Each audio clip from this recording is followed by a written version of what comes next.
It's day 2 for the British Champions of the Future Academy programme in the heart of Motorsport Valley here in the UK. Welcome, one and all, to Silverstone for round 1 of the series in 2026. We'll be heading to other tracks such as PF International, Larkhall and Wilton Mill. The season kickstarts here on the UK's most modern, newest and upgraded kart circuit in the UK. It is Kart Silverstone, 1.3 kilometre long circuit, spans 18 turns out there, 7 to the right, 9 to the left, and quite the venue to go racing at for round 1 of the championship. It's a cold, windy, but at the moment, Nicole, dry day for us here at Silverstone as we get ready for those first qualifying heats of the day after a very busy day yesterday in both the juniors, minis, and, of course, those senior categories. But like we say, myself and John, Nicole Sutherland in the box. Nicole, ready for today. Yeah, thank you very much then, Anthony. Welcome back to our paddock, our viewers and our drivers, of course. Yesterday, great day of racing for all 3 categories, Mini 60, OKN Junior and OKN Senior. This is the circuit that we will be on this weekend. Then Kart Silverstone, the first large-scale event that the track is having. 1,377 metres in length and an anti-clockwise circuit, one of the first of its kind in the UK. Forecast for today's racing, then rain is on the horizon, but for now, a very cold start to the day. Overcast day with 7 degrees out there for not only our drivers, mechanics and coaches, but for all of our track staff as well. Indeed, it was a very cold start this morning. I had to defrost my car with my Silverstone pass because, I had a discount card first, but I only got 10% off. Whee! Right, so we got racing coming up very, very soon. Qualifying Heat 1 for the juniors at 20 past 11. That's very, very soon. I will say in probably about 1 minute's time out there. Then it goes to the minis, then the seniors. Of course, for that first one, we take a break. We then go into the second round of qualifying heats, and then we take another break. And then we're back for those 3 finals. And yesterday, a very busy day in those finals and quite dramatic ones as well, Nicole. Yeah, absolutely. But really clean racing from all of our drivers yesterday. Like we said, no incidents out there for the drivers. Everybody getting in those good laps. And talking of laps, we will be going into our first qualifying heat of the day then, of course, with our OKN juniors who are just there on your screen. That's George Clark, one of the drivers who will be starting further back in the grid on that 8th row. Clark then, lots of racing for him in Europe so far. He'll be starting behind Ashay Nagura there, who's now on your screen, who will be behind Harley Musk, who looks quite out of position there, Anthony. Despite the fact that he was putting in purple sectors in time qualifying, just couldn't quite get that full lap together. Bit of a shame there. Andy Stewart there starting this race on the 5th row of the grid, is inside the top 10. Looking forward to seeing what she can do. She's got the inside line going into turn 1, of course, and that is the more favourable one around this anti-clockwise circuit. Colby Patterson there on your screen. Very busy day yesterday. Did really well to get up into the high order for the final. Did drop back a little bit and finish that final yesterday in P5. There, the number 20, Joseph Davis, was the pole sitter yesterday. Finds himself back on the 3rd row of the grid today, starting right behind Sukmani Kira. Real improvement from qualifying yesterday, right up at that sharp end, inside line. Keep a close eye on her. This man here, though, Louis Ratcliffe, final winner yesterday, pole position today, certainly looking like the favourite. Yeah, Louis picked up where he left off yesterday. Then it was actually Sukmani Kira throughout her qualifying that looked like she was going to be on pole. She was holding those purple sectors, but Radcliffe at that last moment really did put in a good time. There's Dan Ashton on your screen then. Dan is our race director up on the gantry, and he will be the person letting our drivers go. Thanks to Dan, always giving us a wave. Someone actually let him do that job. Don't know who it was, but yeah, no, he's been brilliant at it. And there we go. He's throwing his hands up in protest at me. But yeah, look at that, the clouds looming over the circuit. Now, I've had a look at the forecast. I'm not going to say anything, but it's looking pretty bleak from 12 o'clock onwards, all the way up until 8 o'clock tonight. So we'll see if it holds off, but we'll have to wait and see. OKN Junior qualifying Heat 1, though, is engines on as they make their way out onto the track. Let's take you through that full starting lineup. We mentioned his name earlier on. He won the final yesterday and he's on pole today. Louis Ratcliffe starting it once again on that front row of the grid. Ava Lawrence, great run for her in this one. She finished that final P10 yesterday, and she now started on the front row of the grid. Sukmani Kira joining on that second row with Lucian Smith, who did show some great promise yesterday as well. Joseph Davis and Leo Living start this one on row number 3. They'll see Colby Patterson and Max Bosch off on row 4. Andy Stewart and Harry Taylor lock out the first half of the field on row 5. Row number 6 and the start of the second part of your field. Harley Musk will be starting alongside Enzo Stambau. From row number 7, we have Ashe Nagura with Johnston Stewart, younger brother of Andy Stewart. And shortly behind those on row number 8 houses George Clark and Cecil Courts. Your 9-row field, 18 OKN juniors in total, is rounded out by Ollie Brunt and Lorenzo Zucchetto, who I do believe is missing. Zucchetto didn't put times in either practice or time qualifying, and I can't see him popping up on our timing screens. That's a good shot there. I like that. It just shows the speed, even on the formation lap, that these drivers are doing. And I saw that cheeky graphic that went up. Apparently I'm Henry Jordan. But I'm being told it's our man Thanos from Greece who's been doing that. Who's our man on the graphics and all of that this weekend. Thank you to him. Right then, we're not far away from getting this race started. Like we say, very tantalising good day yesterday. That final, though, very interesting. Lucian Smith was actually the driver who crossed the line first yesterday, you have to remember. An in-race 5-second time penalty demoted him to third. He had quite an exciting final in that one to try and open up that 5-second gap. Just got it. He starts this one fourth, Nicole, outside of row 2. Again, don't rule him out. He did show some great pace yesterday, so could be an exciting one to watch. But right now, it's Louis Radcliffe and Ava Lawrence on the front row of the grid as they make their way into the final couple of corners to start the first race of the day. Remember, this pace and the track has improved as the weekend has gone on. The times have come down. The drivers have got used to the circuit. They feel a lot more comfortable here around Silverstone. However, we're a little bit shaky at the start of this one. Sukmani Kira out of the tram lines and is grinding to a halt. Is that kart broken? Or is it just not going her way? It's a false start. They go round again. What happened there, though, to the number 31 machine? Yeah, it looked like she was going to grind to a halt there, but she's still going. Can just see out the back of the field. We'll have a lap then to try and get back into position, but it just looked like, drivers behind maybe weren't letting her get back into position. She slowed up quite a lot. But now they are going round again, and she will have to try and slot back in to that second row. Drivers further behind then, like we mentioned, no Lorenzo Zucchetto for this one, so we're down to 17 runners in our field, but 17 high standard runners as we saw yesterday throughout our heats and our finals. Indeed, very quick indeed in time qualifying. The top 14 separated by less than half a second. That's how competitive it was out there. So really looking forward to seeing how this race will progress. Now, where is the number 31? There she is. Manikera just gets back into position at the right time. She's on that second row of the grid, so she's in the right spot, which is good to see. Oh no, it stopped again. It's grinding to a halt. Sukmani Kira's out. She will not start this race. And that is, was it again the start of a problem for Sukmani Kira earlier on? It's now ground to a halt. She's out the kart, and that second row start is fallen to pieces. We're into the tram lines. Are we going to go racing? The answer is no. It's another false start. Just looked like something went wrong for Sukmani both times when she went into those low revs out of that final corner. The kart is parked out there on the track still. It's now being cleaned up by the marshals, but Sukmani has wandered off. She has gone from the track, so will not start this one. She's over in the marshal post, but that 31 just not firing into life for the start of this. There she can be seen, the Alpine F1 young junior driver, just over by the marshal hut. Tough stuff to start off Sukmani's day, despite those really good sector times, really good qualifying result.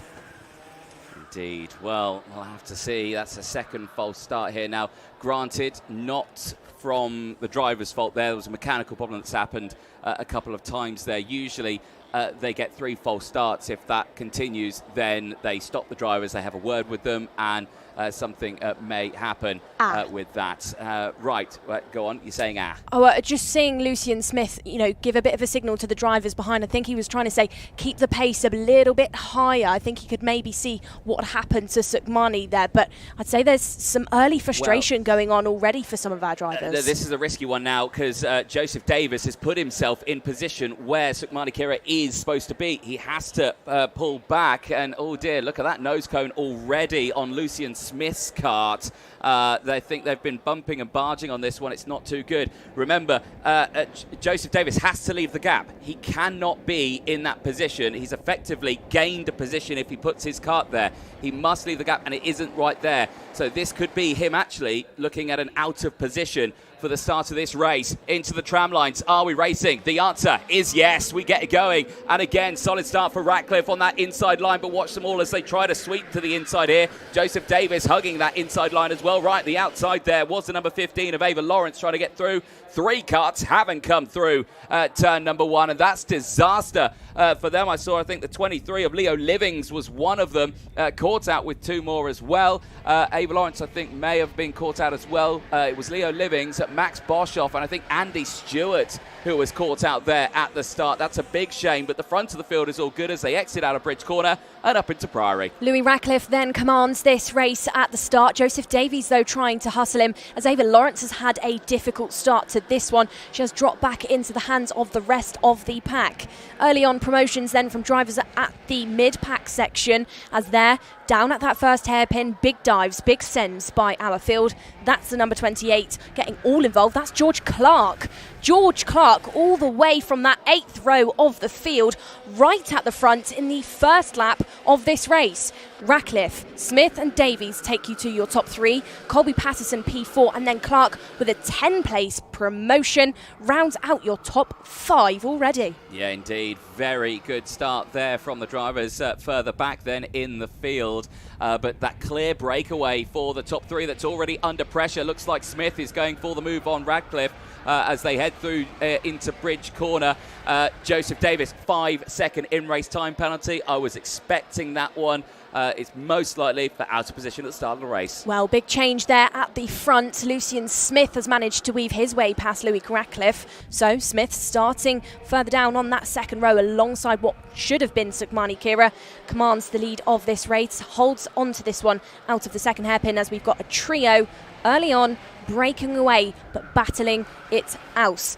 Let's not forget, we threw some question marks. Has Smith got a nose cone early on from that start? Yeah. We're not sure, we can't call it, but what we do know is that the last driver inside that top 3 has got 5 seconds. Well, it's a significant indent on that nose cone for the man who's currently leading the way right now. It does look like it's a little bit wobbly, but yeah, we'll have to wait until the end of the race. Big use of the curb, big sideways moment there for Smith. He'll be under pressure. Ratcliffe down the inside, retakes the lead down into Bridge Turn. Yeah, those drivers just straightening the corner up with the use of those curbs, but they hit them too much. Down the inside. Lucian Smith returns the favour, back through, opens the door up and allows Joseph Davies to get in as well. Yeah, indeed. Now, Davis and Smith, Davis definitely has that in-race 5-second.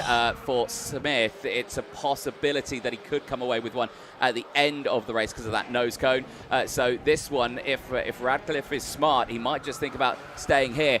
Colby Patterson, we mentioned him a little earlier on. He's on a 3-place gain, 4th place. He is closing in on this battle right now. He just looked over at his mechanic who's on the balcony and he's probably just said, keep your head down, keep pushing, you'll close in. Yeah, Colby Patterson there. I'm sure he's rubbing his hands a little bit as he can see the 3 ahead of him battling and bumping into each other. He's just steady through there. You can really gauge where he's gaining time to Smith, Davies and Ratcliffe, and he is gaining time indeed. 59.509, the fastest driver on the track, and some clean air for him as well to just find that rhythm, find that groove. Pressure for Lucian Smith again into turn at number 9. Over the rumble strip they will go as Harry Taylor is now given a warning flag. Taylor there continuously keeps swapping positions with Ava Lawrence, who's trying to fight her way back up the field. Indeed, look to the inside there a little bit for Davis, but not finding that kart through. Patterson still closing in, and as you mentioned there,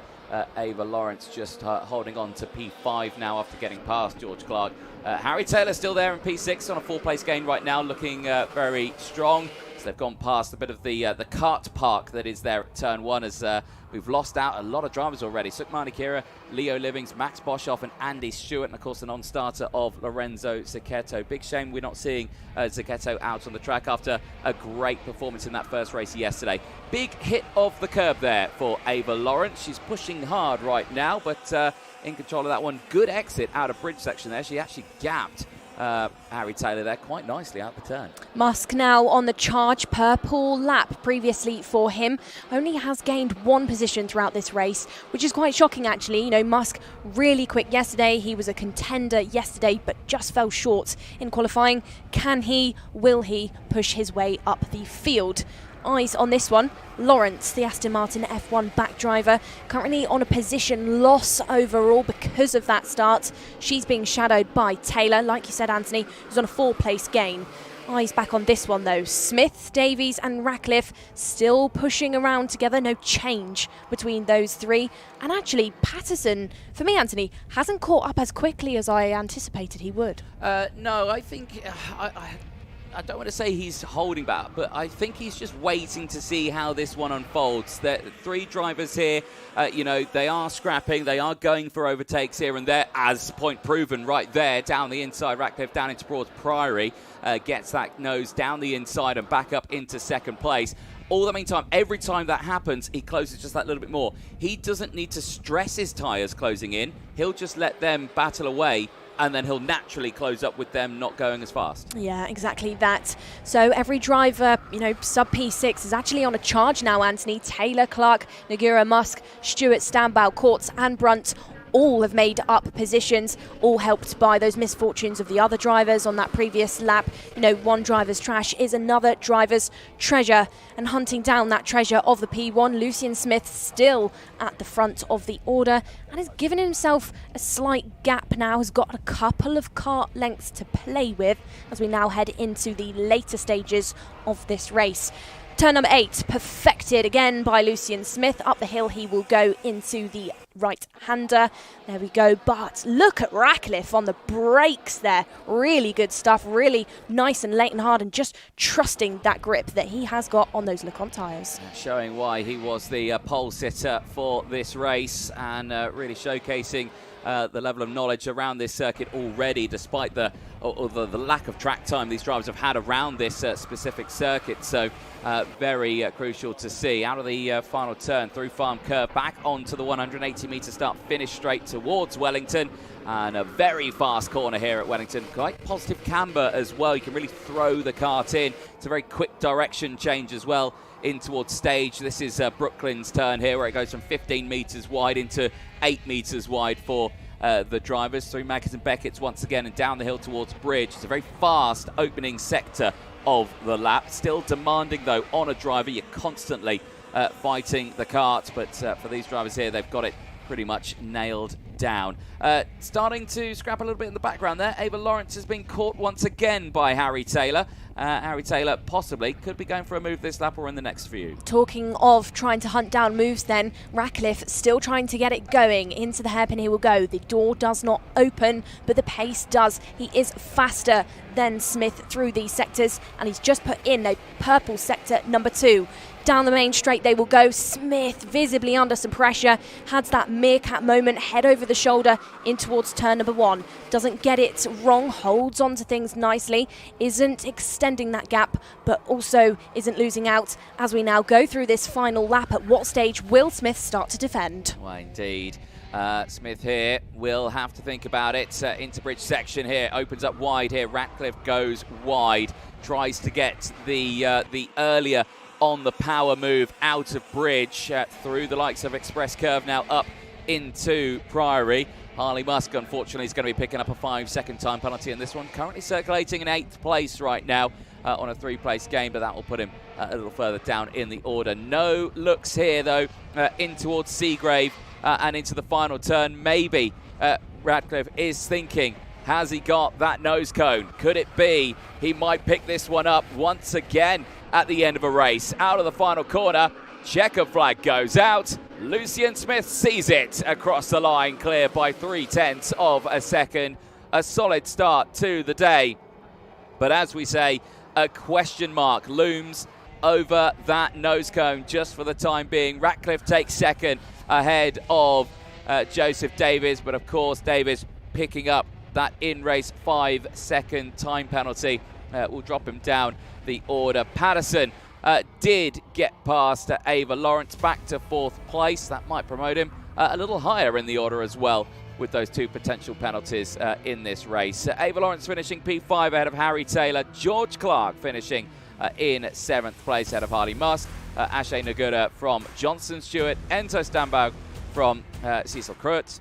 Then it's Ollie Brunt who rounds out the 13 kart field. The retirements, Sukmani Kira, Leo Livings, Max Boshoff, Andy Stewart, and the one non-starter of Lorenzo Zacchetto that unfortunately we have not seen out at all this morning. Drivers make their way back into Parc Ferme, and of course they will all get checked over. The biggest question though, has that man who's won the race come away with a nose cone penalty? We wait to see if that is the case. Well, here is the number 11 machine. It's got a significant dent in the front. We'll have to see if there is a picture taken of this one.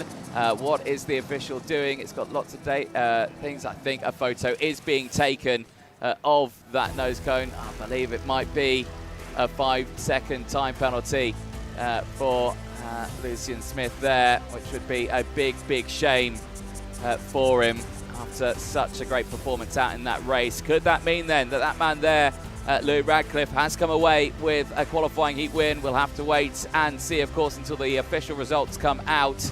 But certainly quite the run on this one. A big heavy push. That just shows how heavy these karts are for the drivers to get them started. Colby Patterson coming in. Great race there for Colby Patterson. 3 places gained.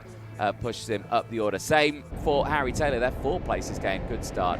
Well, here's your highlights. Drama's happened before the race even started, unfortunately. Sukmani Kira, that wagon rolling to a stop and not getting going. Then later, lost 3 drivers. Andy Stewart, Max Boshoff, Leo Livings, all off at turn 1.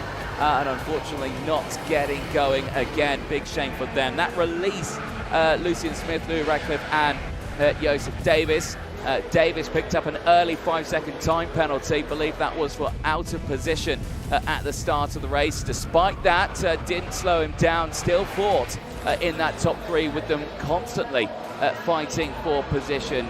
Lucian Smith taking an early lead back as big lunges down the inside for Louis Radcliffe, who knew that one of them definitely had a 5-second. A question mark if there was one for the race winner. And yeah, that reaction across the line, I think even Lucian Smith knew that he had one. So that is a very big shame. There you can see clean-up operation underway. And Joe Beanie at the wheel of that Silverstone pickup truck. And, blimey, who let him loose in one of those? Right, anyway, let's head down to Parc Ferme and over to Nicole Sutherland. Well then, Anthony, we're down here in Parc Ferme with our on-track winner, but Lucian, we're thinking you might not be holding on to that one. Looks like a nose cone penalty for you. And you were saying just then before the start? Yeah, just before the start, the leader was just backing it up really aggressively, and just people behind me, there was just a concertina effect, so nothing we could really do. But Lucian, you don't seem despondent about that at all. When you're driving round with the pace that you had, how do you really keep your calm, keep your cool, knowing that you've got that nose cone and you're going to get 5 seconds, but how do you manage to continue and to continue to chase? Just to keep pushing forward, because if you keep pushing forward, you can just reduce the effect of the penalty, and if you just keep pushing, then hopefully you can still get a good result out of it. Well, Lucian, we'll see you later on again. Well done for that on-track result. Anthony, race is coming up next. Over to you. Thank you very much, Nicole. I've definitely got an answer for that question. Pure waft. That is the answer to that question. There we go. Well, a very dramatic first race then for the juniors. They'll make their way back, obviously, into the paddock. They'll get squared away for their second qualifying heat of the day a little bit later on. And if you are waiting for that junior race, you can see that live here on YouTube at 1 o'clock local time.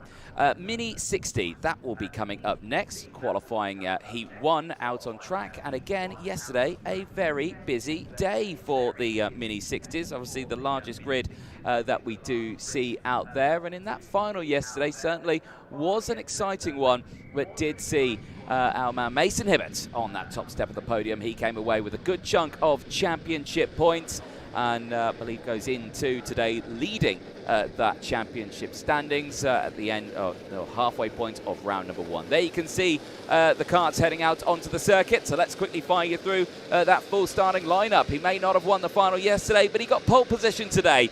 James Roots will be starting on that front row of the grid. He'll be joined by Alfie Davidson on that front row of the grid. Really good qualifying for Hong Kong's Hirose. Starts this one on the second row of the grid alongside Charles Clough. Austin Oman and Albert Paulson go from row number 3 with Brody Batch and Brody Brown on row 4. Row 5 sees Benjamin Krajkovic, who was on pole yesterday, couldn't repeat that today. Starts this on the 5th row of the grid alongside Mikas Toro, who showed some really strong pace yesterday as well. Jos Hushka goes from row number 6 alongside Ilya Sami. Mason Hibbert, final winner yesterday, starting it all the way back on the 7th row of the grid alongside Chester Fawkes. Yusuf Addy starts alongside Oliver Say on row number 8. They'll have Noah Crone and Teddy Murphy on row 9. Chloe McGill locks out the top 19 alongside Ollie West. They start from row number 10. Benjamin Sloar was on the podium yesterday in part of the Mini Under 10 category. One of the youngest drivers here starts this one on row 11 alongside Jack Climb of Canada. Archie Gupta and Ivan Zoranins go from row number 12. They will see Max Ahmed and Albie J. Stubbs on row 13. Ronald Venter and Jayan Prakash, also on the podium yesterday, starts on row 14. Nicole Sutherland will be back in the box. I'll give you time to catch your breath. It's a long old walk from Parc Ferme up to the commentary box, but you seem ready to go. It's because I've been in the gym recently. I've not. The last time I was in the gym... 1945. Wow. How old do you think I am? Old. Oh, wow, okay, fine. I see how this bet's going in the commentary box. No. Yeah, actually, I can't remember. Long time ago. I should get on that. Right, anyway, we're getting ready to start this Mini 60 race. Looking forward to seeing what this one is. James Roots, great qualifying for him. Real step up from yesterday. Great pace. And like we were saying, the qualifying pace from yesterday, they were beating that in morning warm-up today. So, again, it's showing that the track a lot faster today, and James Roots got the best of it. Yeah, I think it's a bit of a mix of both driver evolution and track evolution as well. As more rubber starts to get put down on the surface, the drivers know that more grip is starting to exist. They can trust it more. They can get a bit more brave with what they're doing into the corners, both on the brakes, with the power and that speed. Here we go then, our Mini 60 qualifying heat 1 of the day, all led by Roots and Davidson. Indeed, as they again keep the pace nice and slow here. Of course, Roots with that inside line. Davidson will have to see what he can do here. Will he try and go the long way around the outside, or will he try and tuck in onto that inside row? We'll have to wait and see as they exit out of Museum in towards Farm Curve to the tram lines. We get ready to go racing. It's Mini 60 qualifying heat 1. Roots with the inside line has got it covered. Keep an eye on Austin Oman. He's tucking that kart right on the inside, nearly on the grass. As the rest of the field try and go around the outside. Davidson, Clough, Paulson tried to get those noses down the inside. They failed to do so as we go in towards the likes of Brooklyn's Turn and down towards Magnus and Beckett's 1 or 2 cuts, running wide onto the grass. It's a clean breakaway though, and James Roots at the moment holds on to the race lead. Davidson right on his tail though. Yeah, Davidson looking really strong there through turn number 8. Will chase up the hill, out with the drivers shortly behind. Elias Sami being one of those to really try and push his way through. Austin Oman then out of the right-handed. Big Sense has now changed for the race lead. Roots does not manage to hold on to that one. Davidson, clean as you like, switches out and will lead through the first and second hairpins. Then out of the final sector they will go. Davidson, now your new race leader. Mikas Toro is out of the race. The driver from Denmark has not come through sector number 2, and it looks like it's on the exit of Priory where he has come to a stop. Thankfully he's okay and out of the kart, but not what you want to see at all. Nice breakaway here though for the top 2, but they're under pressure from those 4 behind. Oman, Clough, Say, Batch as well just there. If they keep it calm, keep it clean, you might find that they will close in very quickly on those two ahead. Well, Davidson yesterday in that final finished on the podium. It was a P3. I think he's driving this one already today, knowing that he can replicate that he can better that going into today. Look to the inside, then that's a change. Hirose trying to get involved, Charles Clough as well. And Bodie Batch, I believe, is starting to edge closer to this top group.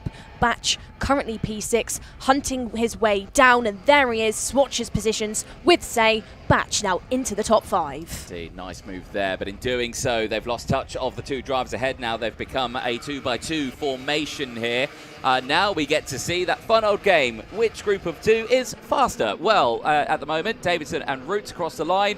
They're 104.6 on that last lap. Oman and Clough, 104.6. There we go. So they're identical. They're not the fastest drivers on the track, though. Hibbert's currently P8 is that one as big sends down the inside. Joss Hushka trying to get involved now. Hushka switches positions with Say, who's just looking, a little bit unnerved here. Anthony's just starting to shuffle back down as another move down the inside by Hushka. He's really found something in this lap.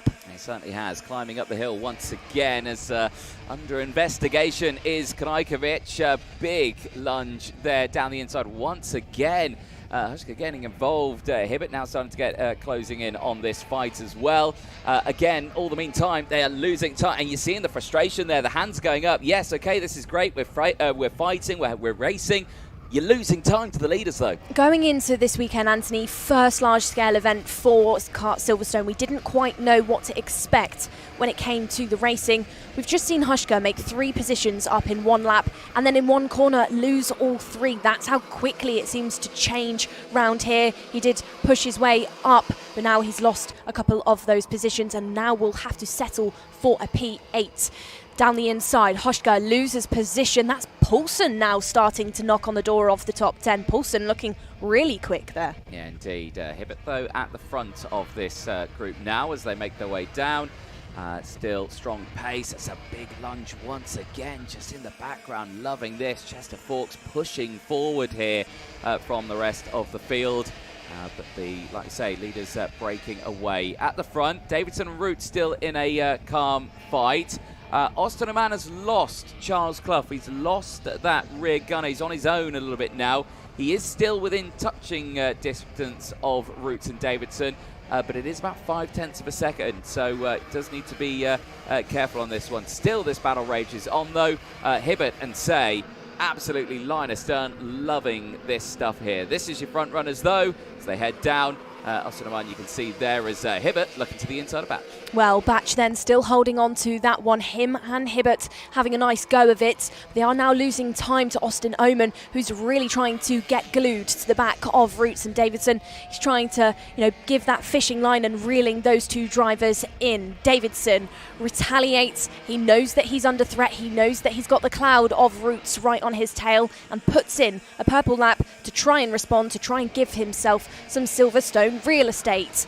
Out of the second sector they will go, and still looking really calm, I would say, Anthony, is Davidson. This is a mature drive from him. Yeah, it certainly is. And again, a significant upgrade from yesterday, of course, in these early races, fighting at that front end. But again, the pace from everyone here is looking like such a large improvement from yesterday. And like you say, so many factors that can contribute to that. Back over the start-finish line we go then towards Wellington. Big look over the shoulder. Defensive line there for Davidson.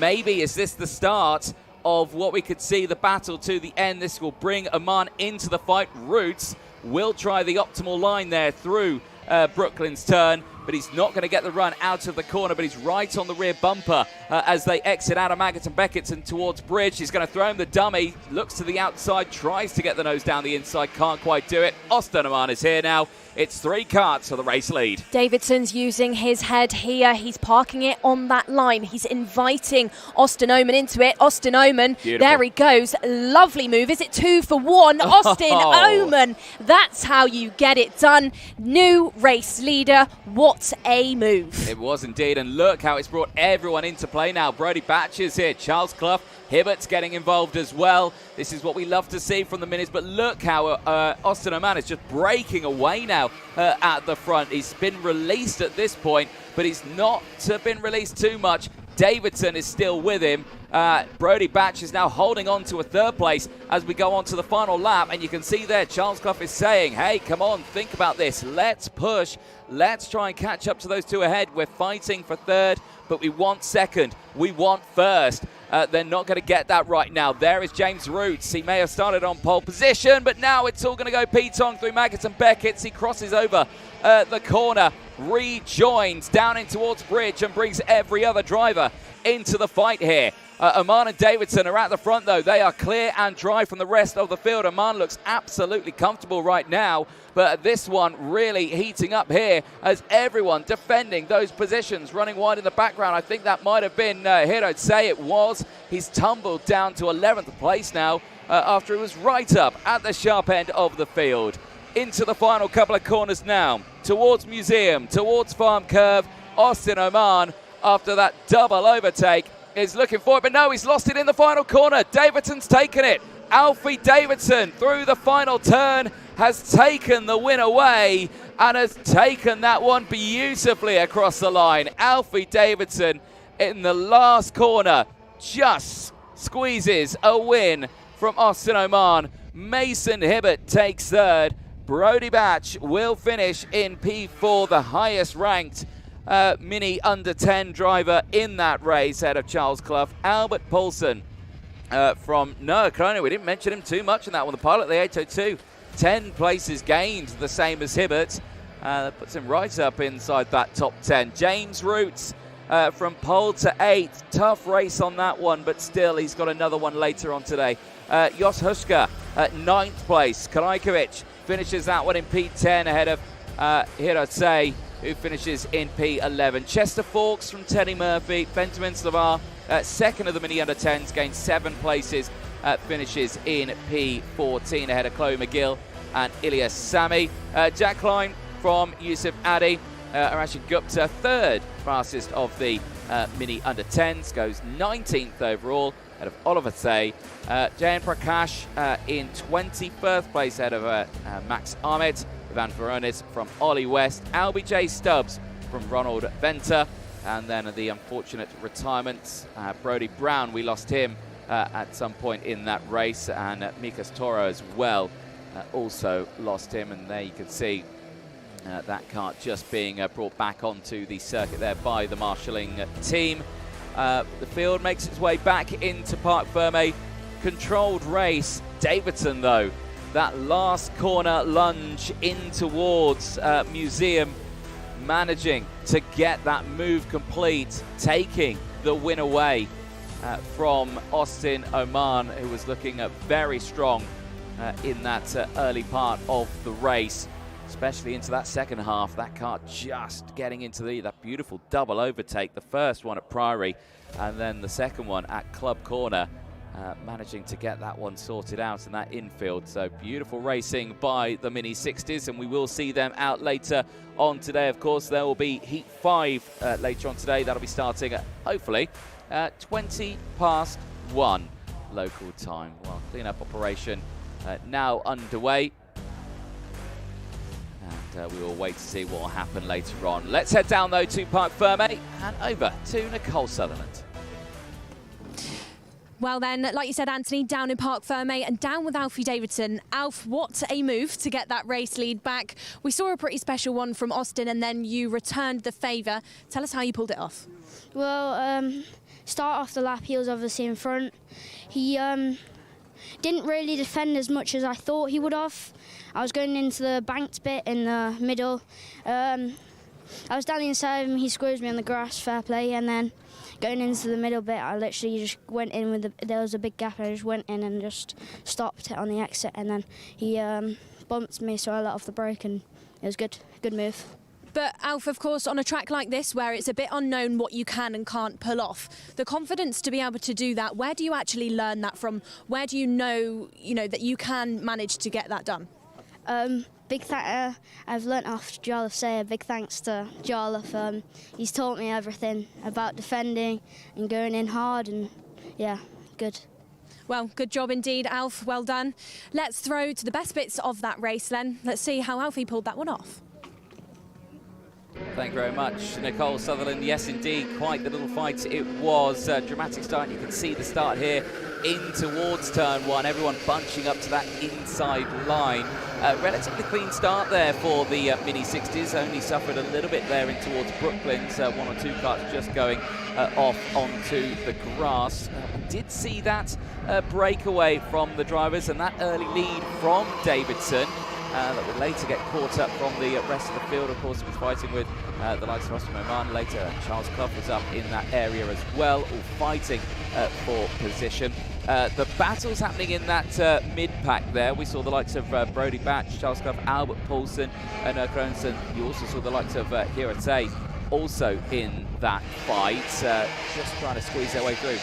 Then we started to see the lunges and the moves, because then, of course, Austin Oman was on the charge. That was the unfortunate moment for, I believe that was Hirate that just gone backwards. James Roots as well, I think, also suffered a little bit on those last couple of laps.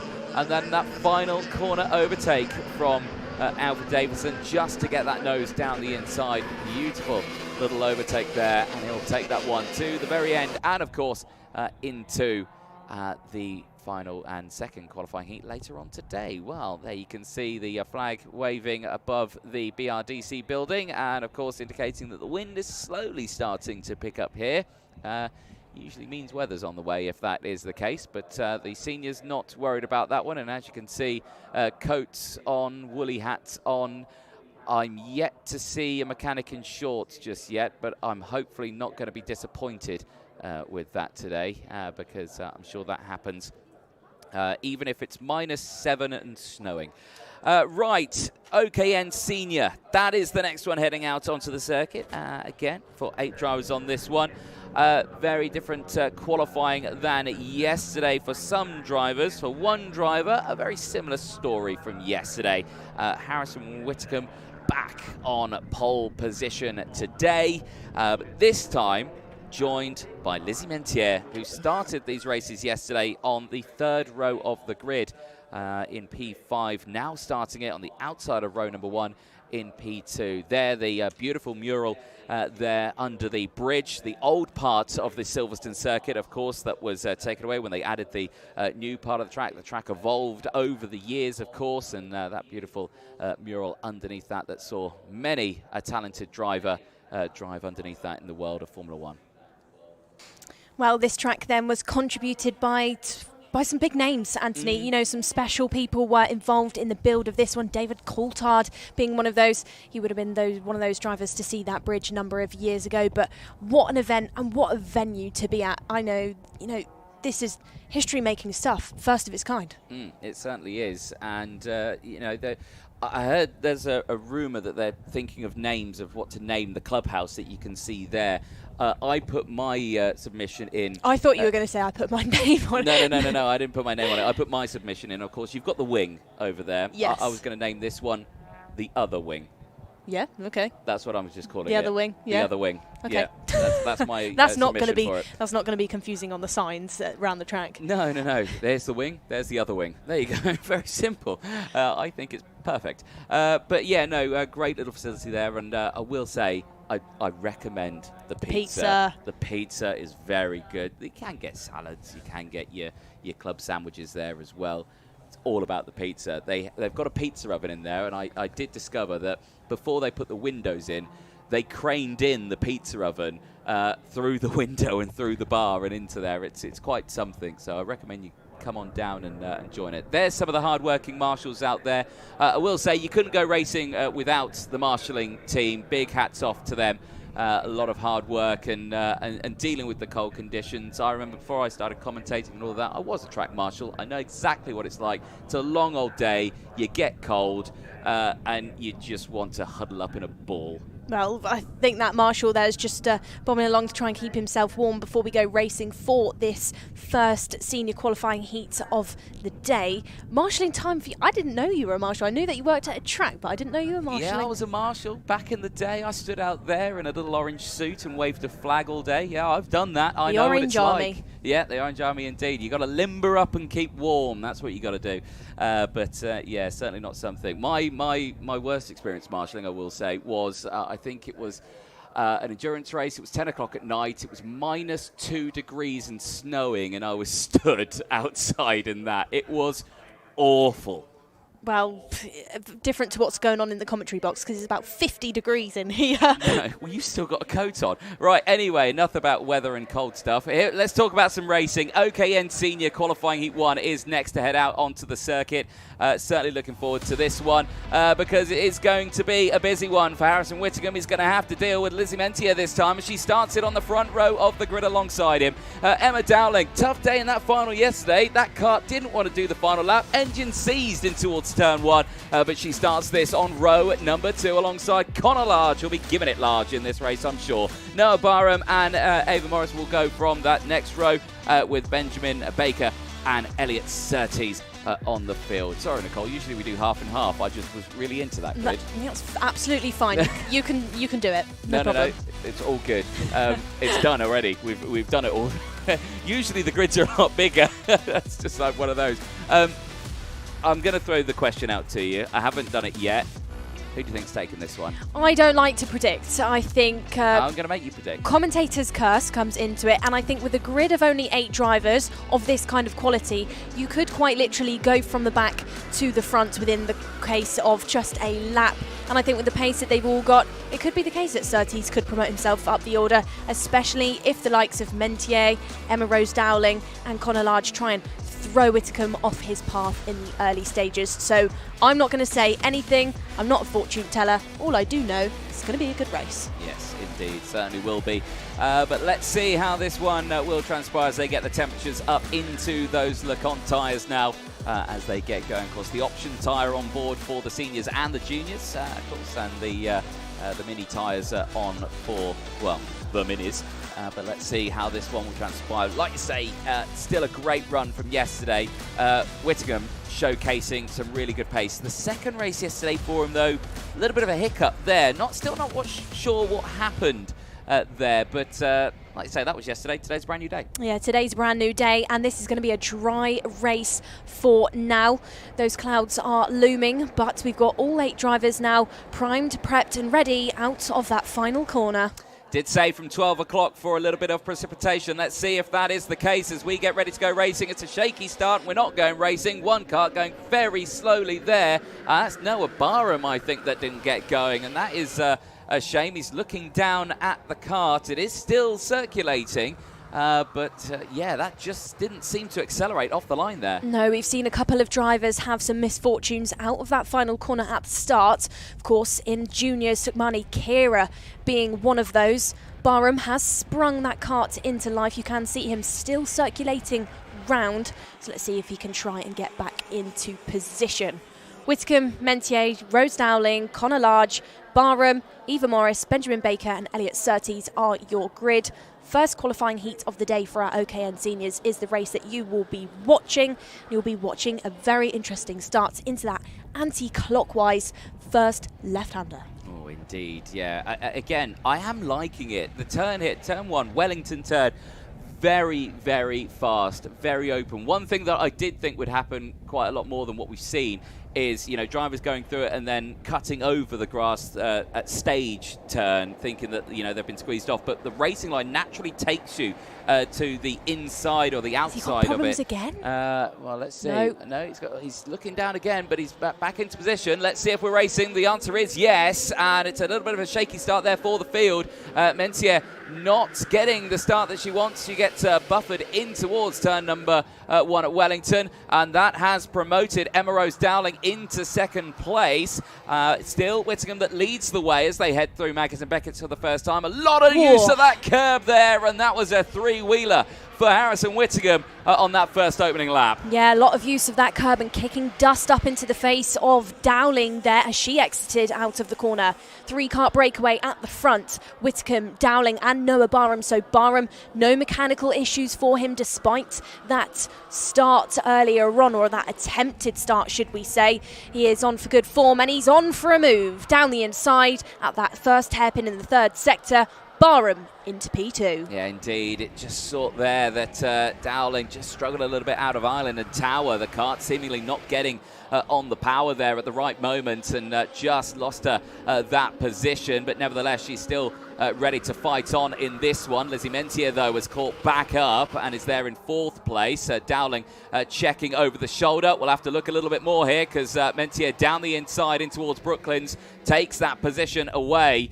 And Mentier now here, who was starting on the front row of the grid, is looking to see if she can get back up into P2, maybe even P1. Dowling under some pressure now, and under pressure by the Discover Your Drive initiative, teammate of Eva Morris. Morris trying to force her way through down the inside. Looked like she was going to put the nose in. Thought against it though, backed off and has made herself vulnerable now to Connor Large. Large's nose cone just slightly swept there by Eva Morris, and that's made him vulnerable to Benjamin Baker, who goes down the inside at that first hairpin and gets moved on. Elliot Surtees still on the back of this one as well. He's going to try and get involved if one of these two decide they want to go for an ambitious move into one of the turns. Sticks behind just now, holds on to P8, just behind those two ahead of Large and Baker. But let's see how it will transpire. They still continue that fight in this race. Back of the front end, Whittingham still in the lead. The gap is only 0.3 of a second here. Despite that, he has set the fastest lap of the race at 58.134. Starting to break away. Dowling under pressure. Here's Morris to the inside. Eva Morris gets it through on bridge. Eva Morris then, plenty of racing around the UK over her kart career. Started her career at Nigel Mansell's previous track, also now known as Dunkerswell, under no ownership, but she's gone from strength to strength since she started in her cadet days and now finds herself in the OKN category here at Silverstone, leading this second pack of karts that includes Rose Dowling, Benjamin Baker, Connor Large and Elliot Surtees. Another move looked like it was going to be on then. Emma Rose Dowling now trying to find her way past. Door looks open, race is on. Baker and Large side by side they go. Aggressive and brave there by Large, but gets the move done into the first corner. Yeah, it certainly is so. Bunching them up into each other here is keeping them at bay. A little wide there for Large. Brings it back onto the track as Whittingham again, fastest lap of the race, is holding that gap at 0.3 of a second. Tighter line there for Dowling. In towards bridge, just trying to cover off any attempt from Connor Large, who still holds on there just behind. Baker this time not able to get a move done into Priory. Might be thinking about something though in towards Seagrave. He's right on that rear bumper, looks to the inside, and I thought that was lining up there from a few corners away. It is a great little overtaking spot there. Again, the track is really wide on that apex. So much space to get a move to the inside. Yeah, another move could be on now. Connor Large, looked like he was going to give a large one, but we have Benjamin Baker just holding on to that out of the final corner. Could have been a move, but he thought against it, tucked back in, and now will have to settle into P6. Missing the corner for Benjamin Baker. Absolutely wide as you like. Connor Large now gets that corner wrong. What is going on with these three at the back? Down the inside, is a move going to be on? No, it isn't. Have to settle. Elliot Surtees looked like he could have picked that one up, but those two drivers just tripping over themselves there. Yeah, indeed. Surtees, though, up into 7th place, so he'll be liking that. Right, here's your fight at the front. Whittingham and Barham. That gap, well, it's holding at 0.5 of a second right now. The gap there looks a lot smaller than the timing screen says, but trust me, the gaps will look a bit strange on that one. Mentier, though, still sticking with this right now. Remember, she cleared that battle earlier on, has stuck with these front three. Eva Morris has been released as well from that pack, so she's now circulating in 4th place all by herself. Dowling also just in that fight, but as the leaders push their way through still, you're going to see this moment where you're going to just see that tyre conservation over the course of this one. but we have seen these drivers just maybe hit a curb a bit hard in one spot, and more so than what they've done in previous laps. Well, Anthony, looking at this one now then, Harrison Whitcomb yesterday took his first heat win by over 2.5 seconds. Now he's looking like he could be on the charge to get in another good result, but I don't think he's going to be handed to him there. It's 6/10 that splits up him and Barham, so he's not running away with it just yet. Whitcomb, experienced in OKN senior racing. He knows how to handle the Miami Kart Republic machinery that he has got bolted to that kart. Plenty of racing for him over Europe and the UK in this class. Competed at PFI in the World Cup where he finished 5th in 2024. So he does know what he's doing. But for now, he's not running away. He's not storming off from Barham, who's now under a bit of pressure by Lizzie Mentier. Mentier, of course, has dropped in position. She started alongside Whitcomb in the early stages. Now she's trying to force her way back through. Certainly so, and that gap closing there into bridge. It's that concertina effect. It looks like it's closing a lot more than it is, but there, when they get back onto that infield straight, it then opens back up again. Just at the halfway point of this race, 6 laps completed of 12. And again, just sussing out those sort of sector times. Those sector times as well, Mentier was purple in Sector 1 of this one. She really seems to have dialed something in today from yesterday, and looking very, very competitive. Was a 10th faster than Barham in Sector number 2 alone as well. I think there could be a fight on for P2 at some point in this race. Yeah, well, I'm looking at her pace, and Anthony, she's faster than Barham by about 2/10. They are not faster than Whitcomb. He holds on to that fastest lap, 57.4 for him, whereas Barham and Mentier are in those 57.8s and 6s. But Mentier now just looking aggressive. She's really approaching these corners with a lot of pace. Watch her into bridge, down through that left-hander that really drops downhill for these drivers. Will chase back up the hill again once more, looking at the back of Noah Barham, but still more time. We're only just past that halfway point. Lizzie, I think the game's still on for her to try and get into that P2. It was 6/10 that split up the driver from Pembrokeshire compared to Noah Barham. Whitcomb now has extended that gap. He's given himself another half of the second. It's now 1.3. Yeah, indeed. Good stuff for that one. Close up there of Barham out of Museum and through Farm Curve onto that start-finish straight, and no dramas from these two just yet. The gap down to 0.4 of a second now. Whittingham has opened up a 1.5 second gap now from the driver's front, and it's just lap after lap, new fastest lap. That is a driver who is locked in. That is a driver who is fully focused. Tunnel vision's there. He's just going for the apex. This is great stuff for Whittingham. Drivers just behind now. They've also settled down just that little bit. They've all found their own pace.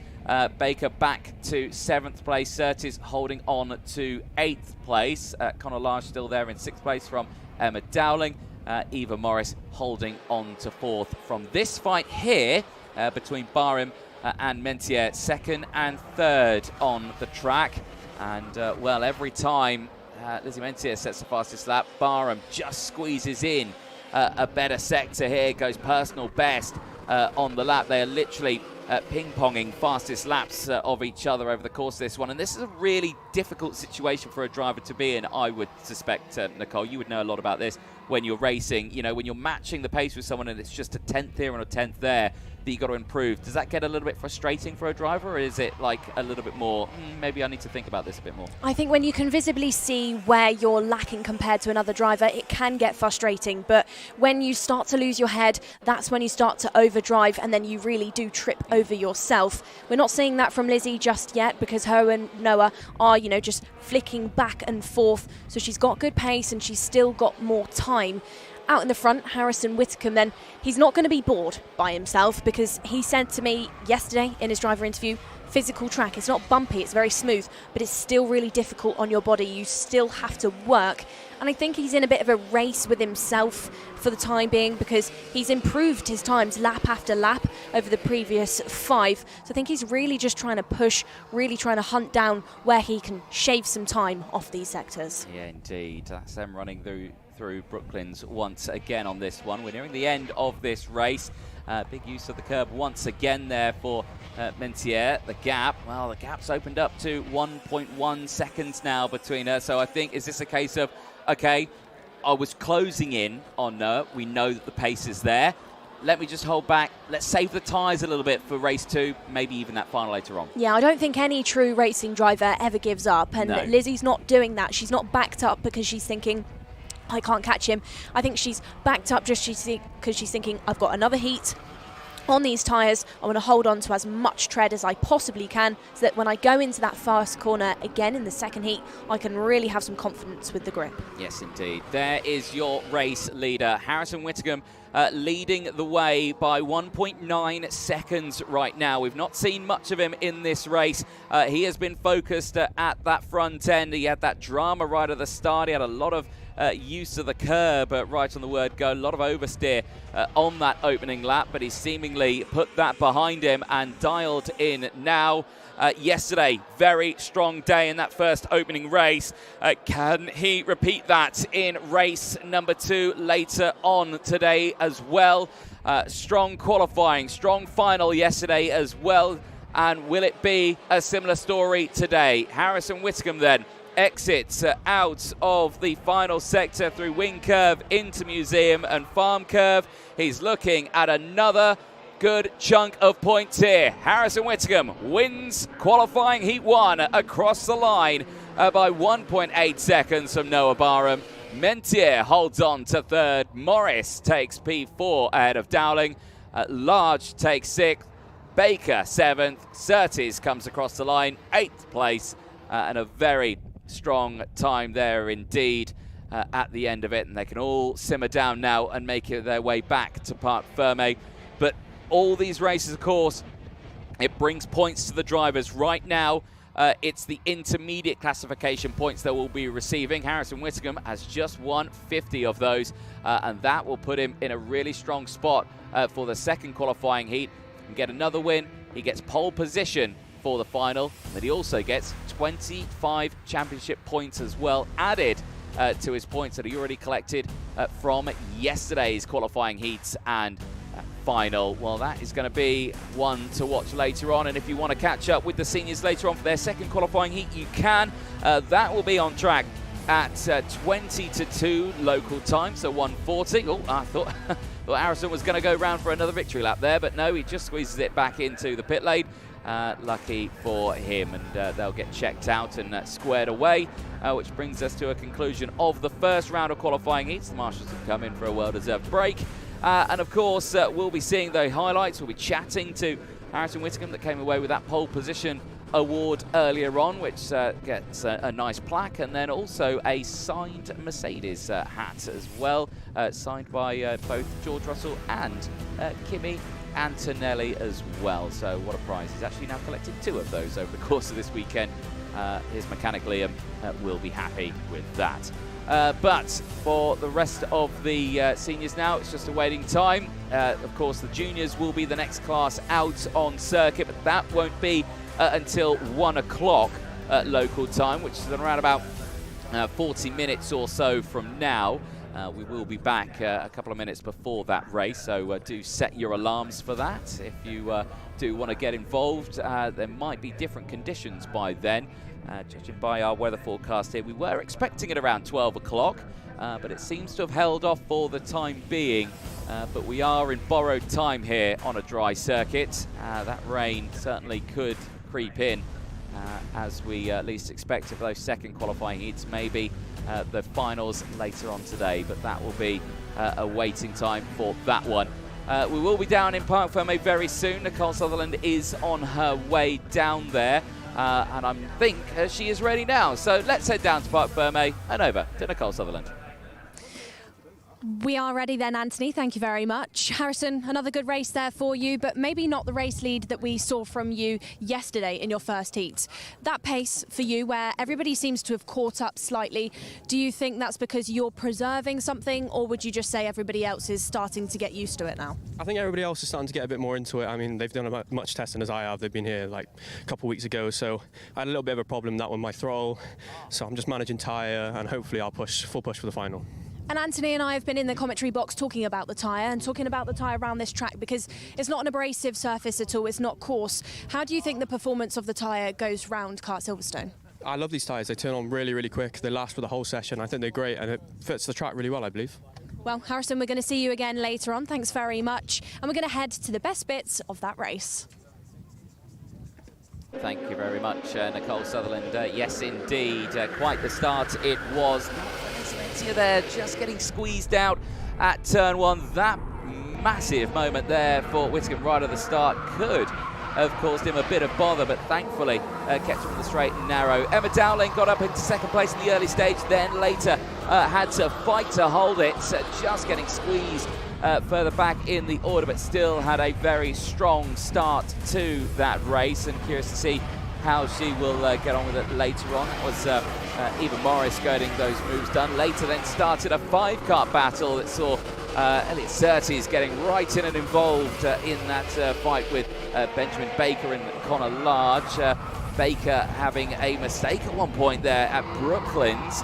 Ran a bit wide. You can see there that bit of oversteer. Just lost the back end into the corner there. Very unsettled. So thankfully got it back on the straight and narrow and back into 7th place. But challenging race there for the drivers, which did come away with Harrison Whittingham taking that win.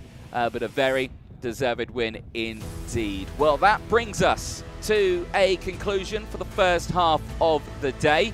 Like we say, we'll be back at 1 o'clock for the second round of those qualifying heats. We'll take a short break. Do not go anywhere. We'll see you in a few moments.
Well, welcome back, ladies and gentlemen, to the second half of the British Champions of the Future Academy program here live at Silverstone. You can see there the clouds looming in the background as we're ready to kickstart the second round of qualifying heats. And already has been reported there's some precipitation in the air. Well, we are in England, so I would expect nothing less than that. Drivers out there as well, like you can see, Leo Livings keeping nice and warm because it's cold out on the track for our drivers. Not as much wind as what we saw yesterday, but a cold, brisk day. Yeah, indeed. I'm still keeping an eye out for someone in shorts, though. There's an Leo Livings. Good little race earlier on. Keeping a close eye on his progression over the course of this weekend. He's shown some great performance, and looking forward to seeing how his second half of the day will go. For the juniors in those results earlier on, it was, though, Louis Radcliffe that did take the win. Can confirm there was a nose cone for Lucian Smith. Unfortunately, we did have that suspicion. That was a big shame. Still dropped him to third, but still a good result. And, of course, we saw that same result for Joseph Davis as well, that out of position one. Did mean that Radcliffe would take the win. Patterson second ahead of Smith, Davis, Stambaugh and Lawrence, who would round out the top 6 in that race earlier on. For other drivers, though, looking forward to seeing what they can do in this one as we are moments away from starting. In fact, there's the whistle, there's the green light, and there's your graphic to tell you that it's OKN Junior qualifying Heat 2 about to head out onto circuit. Let's quickly fire you through that full starting lineup. Louis Radcliffe starting to get on pole position. He took a win earlier on. Can he do the same in this one as the rain starts to fall here? Ava Lawrence joining him on that front row of the grid. Sukmani Kira struggled, didn't even start the race earlier on. Hopefully that wagon will work in this time around, joined by Lucian Smith. Joseph Davis and Leo Livings on row number 3. They'll have Colby Patterson and Max Boshoff on row number 4, with the first half of the field being Andy Stewart and Harry Taylor. Part 2 of your grid then. Row number 6 is Harley Musk. He needs a good race after a poor qualifying and a penalty earlier on. He's starting alongside the USA and Italy's Enzo Stambaugh. From row number 7, it's Ashe Nagura with Johnston Stewart. And then from 8, George Clark will be hunting down a good result after a 5-second penalty despite promotion earlier on. He's starting alongside Cecil Courts. Row number 9 then, Ollie Brunt will start alongside Lorenzo Zucchetto, but Zucchetto will be missing from this one. Did not do this morning's warm-up, qualifying or the first heat. So Brunt all alone there on P17. Second heat for OKN Juniors then. Formation lap is being completed, and completed all under the guidance and watchful eye of Dan Ashton, our race director. Indeed. A lot of penalties in the first race for the juniors. 9 penalties in total, 7 of which were nose cone penalties. And you may be wondering, if you're new to karting and you're at home, Anthony, what is a nose cone penalty? Well, basically, there is a bracket that attaches that front plastic fairing that's at the bottom onto the kart. If there is any contact from the front and to the rear of anyone else, that bracket can break. It drops, and then when it comes in, the stewards, the officials will, the technical team will see that that bracket has dropped. You are automatically given a 5-second post-race time penalty if that has dropped. It's completely undisputable. If you get one, that's it. You've got one, no matter how it happened. It seems quite harsh, but it was brought in quite a few years ago now, but it has cost many a driver a championship, a title, or anything like that at the end of a race. But that's not a worry here today. Right then, here we go then. OKN Junior qualifying Heat 2 is out of Museum Turn into Farm Curve towards the tram lines. Are we racing? The answer is no. They go round again. It is a false start. Yeah, I think Dan Ashton was there actually waving his hand to say we're not going quite early on. We had a few drivers at the back. I think Ollie Brunt was one of those that just wasn't quite ready for formation, but going back into the detail about nose cones then, Anthony, can cost a driver, results during the race, but can actually cost them the race before they've even got going. We saw from Lucian Smith, our race winner, earlier on in the first heat. He actually got his nose cone before we even went. It was on the formation lap that he went into the back of, I believe, Ava Lawrence. That front fairing was dropped 5 seconds before he even saw that green light. Yeah, indeed. A bit of a shame there. But let's see. Second time's a charm then for the juniors as they make their way round the field, quite spread out at this point. This is effectively the theoretical red line. They should already be bunched up at this point. They are not right now. And Louis Radcliffe very far ahead. He's got to really back the pack up now. Hopefully they can all catch up to him, which they look like they've done a pretty decent job of. So hopefully will be starting this time around. We'll have to wait and see. Of course, Louis Radcliffe on the inside line, Ava Lawrence on the outside, heading towards turn number 1. Back into the tram lines. It is lights out, and fight is on here in OKN Junior as they head down to turn number 1. They all slot to the inside. I think 1 or 2 may have gone off there at turn 1. I can see a green light flashing, meaning there's probably a yellow flag out there, to which there is. One kart very slow at the back of the field. They exit out of Brooklands. One kart going very wide. The front of the field going in. It's still a good getaway though. Louis Radcliffe holds onto the levers. Ava Lawrence goes defensive around the outside there, trying to cut back in. That is Joseph Davis, who was given a penalty earlier on for being out of position. Not so much this time around, and is holding on to that one, but has just lost out there as down the inside goes Lucian Smith, who's now back up into a good position. There's going to be a story within this race then, Anthony. Drivers that had DNFs early on in that first qualifying heat, including Stewart, Boshoff, Livings and Sukhmani Quira, are all in the top end of your order already, and they're all going to have fresher tyres. That's going to play into their hands as we go through this race, especially Sukhmani Quira, who's at the sharp end of the order. P2 currently for her, chasing down your race leader. Sends again down the inside at turn number 1. This time it's on Ava Lawrence. Lucian Smith finds his way through. He's trying to redeem himself after that penalty early on. He's trying to claw back some points. Of course, that 5 seconds that he was rewarded didn't actually throw him down the order too much in the results of the first heat. It was a P3, but he wants to get back up there. Defensive, he goes up the hill to Ava Lawrence. He knows that she's right there as another send goes down the inside at that right-hander, this time further down in the order. That's Nagura trying to get involved, trying to get way past Boshoff. Indeed, Ashe Nagura here of South Africa having a really strong start to this one, a 5-place gain, and continuing that upward trend in this battle. Andy Stewart there getting a bit side by side with Nagura there. Nagura getting through.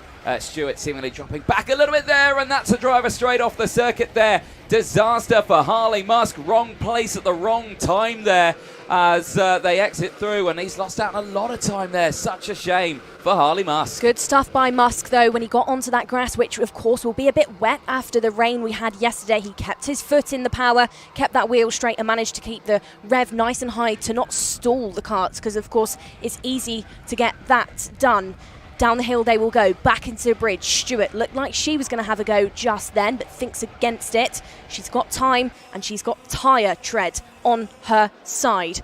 Radcliffe out in the front, now 7/10 clear of Quira. So despite Quira having that fresher LeConte bolted to her, she's not sprung into life just yet. No, certainly hasn't. So keeping a close eye on it. We're now on to, we're on lap 3. We're about to end lap 3 on to lap 4 of 9 here, and still Radcliffe here having I think, compare it to the race that he had earlier on today, much calmer, more controlled here, has got that 7/10 of a second buffer from Sukhmani Quira. Of course, we didn't see Sukhmani Quira racing earlier on, and all due to a bit of kart problems, but back out in this one, so we get a real taste of what she can do. Joseph Davis, this is good from him, very quick. Pace is still there, despite the fact that it's getting a bit misty out there, Nicole. The clouds are looming in. Yeah, exactly that, but these drivers won't be thinking about that. They just know that they've got a dry track for now. They'll be trying to maximise that grip out there. Lawrence now looks like she could be under threat very shortly. Leo Livings has started to spring into life, and visibly there he's really reeling her in now. Lawrence just looked slightly unsettled onto the entrance of that hairpin. She will approach and finish this second. I think a move could potentially be on for Livings now, but we will find out as we approach that first corner after we will be in the toe. No, actually, Lawrence has pulled out the last remaining corners of that lap really well. She's given herself a bit of space, a couple of kart lengths once more. Quira, now on the charge, has taken out 0.5 from the gap between her and Louis Radcliffe. She's trying to hunt down that race win. She needs that, as it's all about points now for those finals. Yeah, it certainly is. A big hit of the curb there for Ava Lawrence has put Leo Livings right on that rear bumper on the exit of bridge. Up the hill now towards Priory. He's going to look to the inside here into the heavy braking zone of the right-hander, and has got it done. Not running out too wide either. That brings in as well Joseph Davies, who was very quick early on as well. He's looking to try and fight back, but so is Ava Lawrence, back down the inside at Seagrave, and has got that move completed. Livings has to take the defensive line, the up and under here for Davis. Tries to get the move down the inside and has done so successfully. Both of them back past Ava Lawrence, who unfortunately, again, just caught out with how the track kind of falls into play there with where you position the kart. Look to the inside there at Wellington. No, defensive posture from Davis. Lawrence stays behind. Really interesting stuff then from these drivers. Anthony, Smith, Livings, Lawrence were all minis in 2025. This is their first junior year, so they're really trying to prove themselves in this machinery, sat in that Kart Republic with the Miami. They're trying to show what they can do with the bigger karts with more power.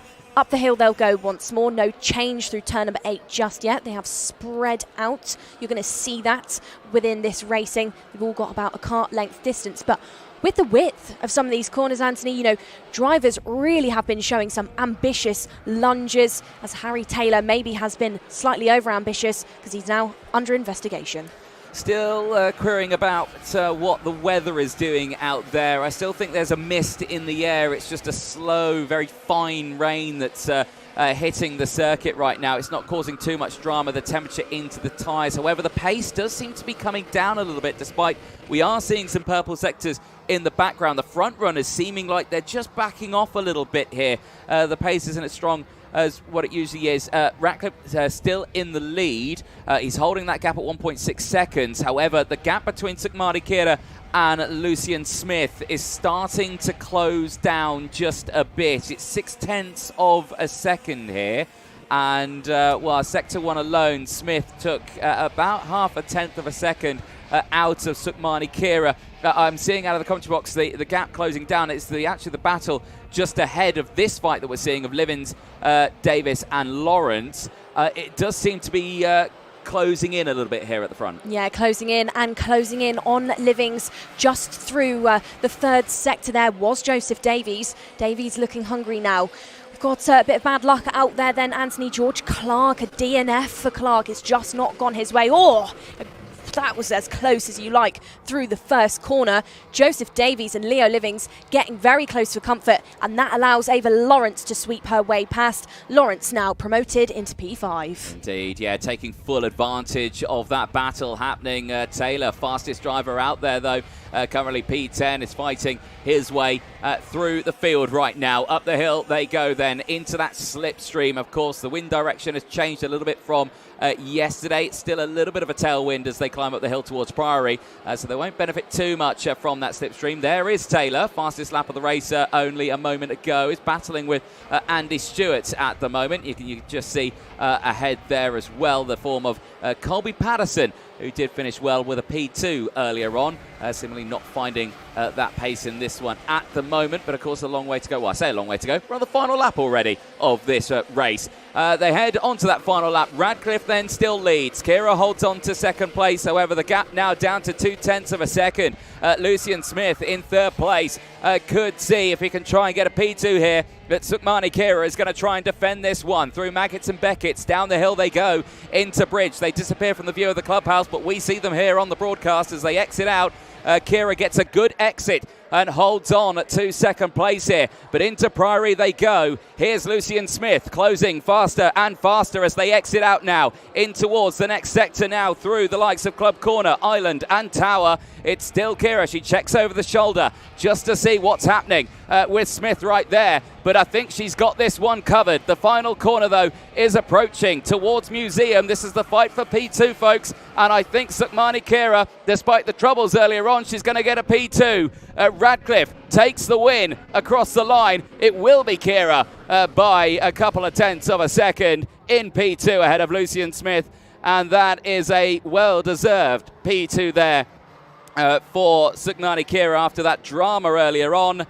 She now finds herself with a decent bunch of points. She's put herself back to 6th overall with that. And yes, that is deserved points there. And she's in a good spot for that final later on today. For Radcliffe, though, that is pole position for the final. 2 wins out of 2. He'll be starting on that front row then alongside the likes of Lucian Smith. That third place after that penalty earlier on still puts him on that front row of the grid for the final. Sukmadikira, like you say, P2 ahead of Lucian Smith. Leo Livings takes the P4 in that one. It was a tough race earlier on, but he redeems himself in that. He puts himself 7th in the points and starting on that 4th row of the grid. The rest of the field, Ava Lawrence, P5 there. Still a good spot for her because she'll be starting P5 for the final. Then ahead of Joseph Davis and Max Boshoff, who lock out 6th and 7th place. Colby Patterson and Andy Stewart lock out the top 9. Harry Taylor rounds out the top 10 as they all make their way back into Parc Ferme. Ashley Nagura, Johnson Stewart, Harley Musk, Enzo Stambau, Cecil Courts and Ollie Brunt will round out the 16 karts that finish that race. An unfortunate retirement, George Clark not making it to the end of that race. But there you can see karts coming in. Louis Ratcliffe this time around takes that win on track and on paper as well. Here's the highlights from that race, and you can see here how everyone dives naturally to that inside line. Bit of drama in the background there, 1 or 2 karts just going off the track, and well, there it was, straight off the track for Enzo Stambau, the driver from the USA, amazingly keeping that car in the straight and narrow and rejoined the circuit. It was Harry Taylor was the driver that ran wide out of Brooklands on that opening lap as well, just getting caught out on that exit curve, but still recovered back well to P10.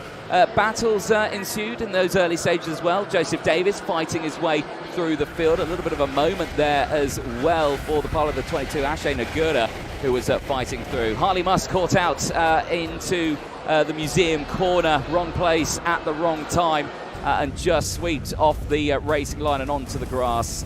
Ava Lawrence, good strong performance at the start of that one, got involved with Leo Livings and Joseph Davis. They would later both get past. She would certainly fight her way back though, squeezing in between the two of them and finishing that race in P5 nonetheless. This beautiful little up and under moment here.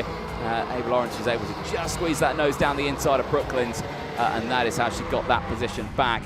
Defended it towards Mackett and Beckett. Checker flag went out. Louis Radcliffe would come away with his 2nd qualifying heat win of the day, putting him on pole position for the final later on. We look forward to that one, and we'll be hopefully hearing from some of our drivers in Parc Ferme right about now. So let's head down to Nicole Sutherland, who is ready in Parc Ferme. Ready then, Anthony, and ready with Louis. Louis, good racing for you again. You're coming off a big win yesterday in the final. Going into today, what's the track feeling like, especially with how cold it is out there? It's feeling very slippy as soon as the rain care started coming down mid-race, but I was just not focused on that. I was just focused on feeling the grip and pushing as full to my limits. And we've seen, even from this morning's warm-up and then qualifying, that everybody here at the circuit in every class has got faster. Where do you think that pace increase is coming from? Is it because the drivers are getting used to it now? Have you changed anything on the setup? Can you tell us a bit more? Well, the track is very new, so it's getting very rubbed down, so there's more grip going on the track, so the tyres can get in there more.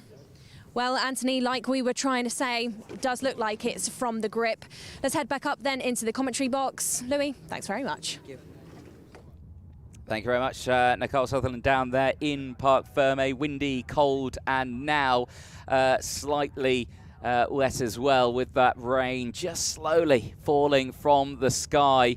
Not putting too much drama on the track, I don't believe. The temperature in those tyres, of course, the minis coming up next, they'll get a real sensation of what it's like. And, of course, we'll compare those lap times to what they were doing earlier on to see if that has really affected the grip levels on track. But you heard it there from Louis. It did seem a bit slippy out there from the front of that race, but we'll have to wait and see what the minis can provide. And like we say, biggest group that we will see for the minis as they make their way out on track. Let's remind you about what happened earlier on today in that first qualifying heat. If you did miss that one, it was quite the race. Alfie Davidson taking the win on the final lap into the final couple of corners as well. Managed to squeeze that one away from Austin Oman.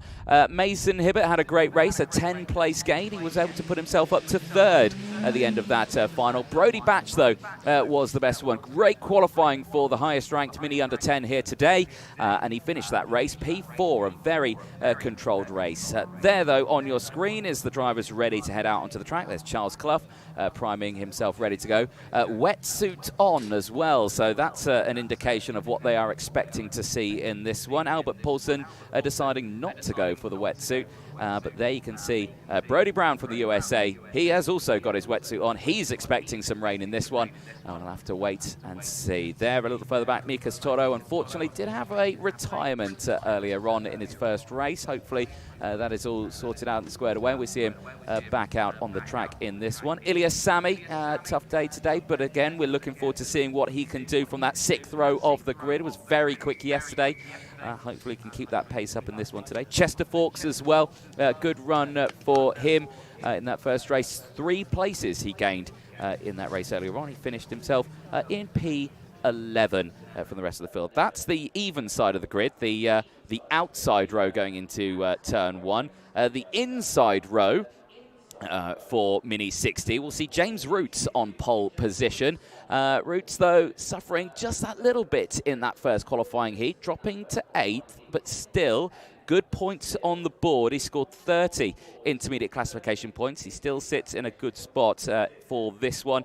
If you can get that start away. Hirotse as well from Hong Kong also did suffer a little bit, but he's still a P10 and still solid points on the board. 27 points he has to his name, so still looking to see him bunch up. The driver that did certainly impress me the most, though, Austin Oman from that 3rd row of the grid.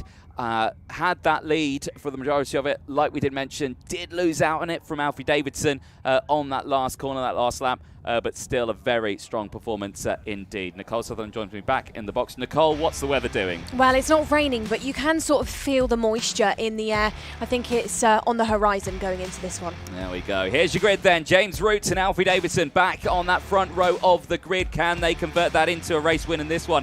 Hirotse and Charles Clough go from row number 2. Austin Oman and Albert Paulson go from row 3. They'll be joined by Brody Batch and Brody Brown on row number 4. Benjamin Krajkovic will be starting alongside Mikas Toro. As mentioned, had a retirement earlier on, but he starts this one inside that top 10. Josh Husker and Ilyas Sami go from row number 6. They'll be joined by Mason Hibbert and Chester Fawkes on row 7. It will be busy for the second part of your grid. It's Yusuf Adi and Oliver Say on the 8th row. Row number 9 is Noah Crone alongside Teddy Murphy, and then 10 houses Chloe McGill and Ollie West.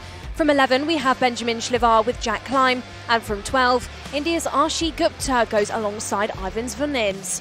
13, Max Armit with Albie J. Stubbs, and rounding out your field, 14 rows in total, 28 competitors, is Ronald Vettner with Jayan Prakash. I think we might be only 27 in this one, Nicole. Albie J. Stubbs not clocking up on my timing screen here. I don't believe he is out on circuit, which is a bit of a shame. We'll try and confirm that, but certainly will be a shame not to see the man who is a British champion in previous years to race in this one. We'll have to wait and see. For the rest of them, though, getting the temperature into those tyres is going to be a vital one on this one, especially with that... well, I hate to say it, Nicole. I think it might be some dry rain again out there. Oh, don't start with the dry rain. Wet rain is water wet question. No, well, like you say, it's raining, but the track's dry, so, dry rain. Oh, that look you're giving me is brilliant. Right, here we go then. Mini 60 qualifying heat 2. This obviously will be an important one for Davidson. He wants a win again on this one to get that pole position for that final later on. For Austin Oman, that second place earlier on, great points he's got, but he's got to push himself forward. Does that 801 machine, who starts in that 3rd row on the inside line. Field bunched up now as we get ready to start this race. Remember, 27 drivers, the biggest grid that we have here this weekend here for the British Champions of the Future Academy program as they enter into the tram lines. It's James Roots and Alfie Davidson. It's lights out and fights on towards turn 1. It's a good start for the inside row. Roots, Tay and Oman get that whole shot in towards turn 1, but where does Davidson fall into it as he tries to carry the speed around the outside? He rejoins into about 3rd place. No, scratch that. He's got 2nd. Scratch that. He takes the lead. Beautiful stuff into Brooklands. It was originally a lightning start for James Roots into that first corner. Really got things right through the tram lines, but left the door wide open there on the entrance towards the 2nd sector. Down the inside, Austin Oman gets himself into P3, but is the favour going to be returned? Is he going to be able to hold on to that one? Davidson, Roots together, glued together once more through these racing. Questioning, Anthony, you know, when Roots went into that corner then, he left the gap wide open. Was that tactical for him? Is he trying to push away with Davidson? Well, that's probably what he's thinking. Remember, Davidson was the winner earlier on. If he can allow him to go through and then follow his line, follow what his tactics are, maybe go for it. Yeah, I think that could be something. Down the inside, big move. That's Brody Batch on his fight through. Remember, he's leader of the under-10s at this moment, and he's got himself up into 4th place right now. Hirate still fighting in that top section, as well as a big move down the inside there. That's Albert Paulson and Charles Clough through Wellington. Well, Austin Oman then has held on to that P3, but Bodie Batch, P4, a driver who's previously fought hard for national titles, is going to try and break into that top 3 for the first time this weekend. Eyes on this battle going into the 2nd sector. Turn number 8, that diving moment. Josh Hushka being shuffled out there. Chester Fawkes, lovely move by Chester Fawkes to get down the inside as they go back up the hill side by side. 5 karts all battling it out for that one, and Ilias Sami trying to get in the mix as well. Yeah, indeed. And look at this now. As soon as one kart starts battling, the rest of them get involved. Quite the scrap that we are seeing here down in towards Seagrave. As again, big lunges down the inside there as Teddy Murphy gets involved with Ilias Sami, who just has to give away that spot. Sami looks to the inside again in towards Museum, side potting through it, but just squeezes through. And there you can see how quickly you can lose time down the straight. Remember, it's 180 metres run down in towards Wellington at turn 1. But all the drivers try to get that slipstream. Little wide on the exit there for Mason Hibbert. Remember, Hibbert was the final winner yesterday. He wants to repeat that process today later on, but let's see how that will transpire as this race goes on. Through Maggots and Beckett's, down towards Bridge. Any lunges to the inside? Well, yes, quite a few as they come in thick and fast. Chester Fawkes on the move. Well, Chester then trying to promote himself up the order. Of course, good day of racing, good final for Fawkes yesterday. Down the inside once more on top of the hill. We've got that classic dive. These drivers can really go in confidently. That was Teddy Murphy trying to pull off something special. Up at the top end of the order, though, it's starting to spread out between Davidson and Roots, but it's not spreading out for the likes of Chloe McGill, who's trying to push her way up through the racing. McGill then yesterday in qualifying really didn't have a strong one, but consistently promoted herself up the tally, and she's doing just that right now. 3 places gained so far. On that one, though, she did lose just 1 position into the first corner. These drivers will go to tick off yet another lap as Austin Oman now goes on the charge, fastest driver on the track, but actually has lost 2 positions there, Anthony. We didn't quite see what happened, but looks like Batch and Say have found their way past. Well, there is Oman. He's just gained 1 of those positions back. That's on Hirate at Bridge corner. This is them going into Priory now. Again, a very sharp right-hand hairpin as they exit out. They don't want to run too wide there. That curve very harsh on the minis. And they do need to watch out for that one. Again, slight defensive posture there from Oman. But again, they've got Batch just ahead. Brody Batch is just ahead there in the 988 machine, leader of the Mini 60 under 10s. And, of course, he himself is trying to close in on his own on Roots and Davidson. Now, he's got around a 2-second gap as Roots is all over the back of Davidson. We are going to expect that over the majority of this race. We'll have to wait until the last lap or so before they start to fight. Remember, yesterday we were talking about battle buffers. 5 seconds wasn't enough for them. They've only got 2.5 seconds. So if they do start scrapping, they're going to have the next group of drivers on their case very quickly. Oman still holding off any attacks from here, I'd say, at this moment. Clough and Paulson, though, are closing in on those 2, though. So, again, it is getting very close for the battle for P4, 5, 6 and 7. We're over halfway of this race then, Anthony, but I would say the drivers in this second pack, Batch, Oman and Say, have fallen off the back now of Davidson and Roots. You actually don't really see them flashing on the screen too much. They've exited out of that second hairpin, whereas those three have just gone through the first. Batch now is being reeled in by Austin Oman. Oman really trying to push to the back. He will now be in the toe, and of course he's being pushed on by Say as well. Batch knows it, went slightly defensive there down the straight. I'd say that's going to cost him some time. It will cost him time, and this is going to put Austin Oman in a bit of a predicament here. Does he attack Batch here and risk losing time to the two in front, hoping that they do start fighting? Go forward. Or is he going to stay in that position? He's saying there to Batch, go, keep going, don't defend. You have to remember, Batch is one of the mini under 10s. He's not been racing in this class as long as the drivers who are over the age of 10, of course, in this one. So he's got that little bit of that learning curve to just narrow down in the racecraft, but he's dealing with it beautifully here right now is Brody Batch, and Oman seemingly unsure what to do in this sort of situation. Hirate still right there. The last thing that Oman wants is Hirate to think he's going to go for the move, or Paulson or Clough go for the move in the background. They all have to stay line astern.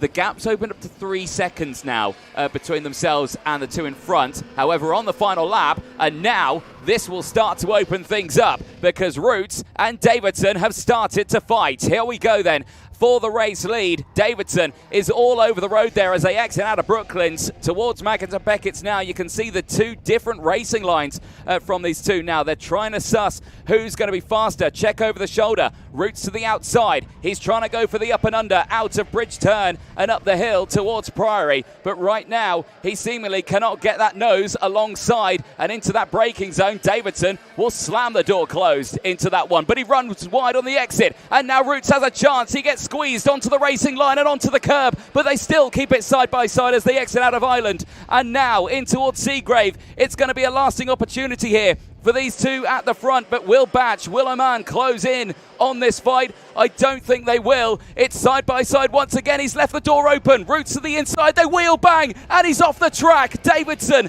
loses time there, and now Batch might have a chance. It's not going to be close enough. Davidson loses out on the win, but it will be James Roots who will take the win in that one. And with that, will take second in the points, will start on the front row for the final.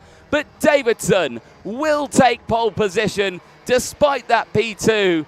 But will he be happy? His hand gesture there says otherwise. He's not happy with how it went down at Museum, but he will just have to deal with that for now as he takes P2 and still secures pole position.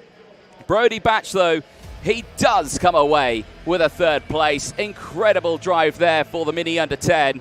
4 places gained, finishes in that top 3. Hirate does take P4 ahead of Austin Oman, Charles Clough and Albert Paulson. Chester Fawkes from Mika Soro, Mason Hibbert from Ilias Sami, Jos Huska from Benjamin Karajkovic, Brody Brown from Noah Kroner. They round out the top 15.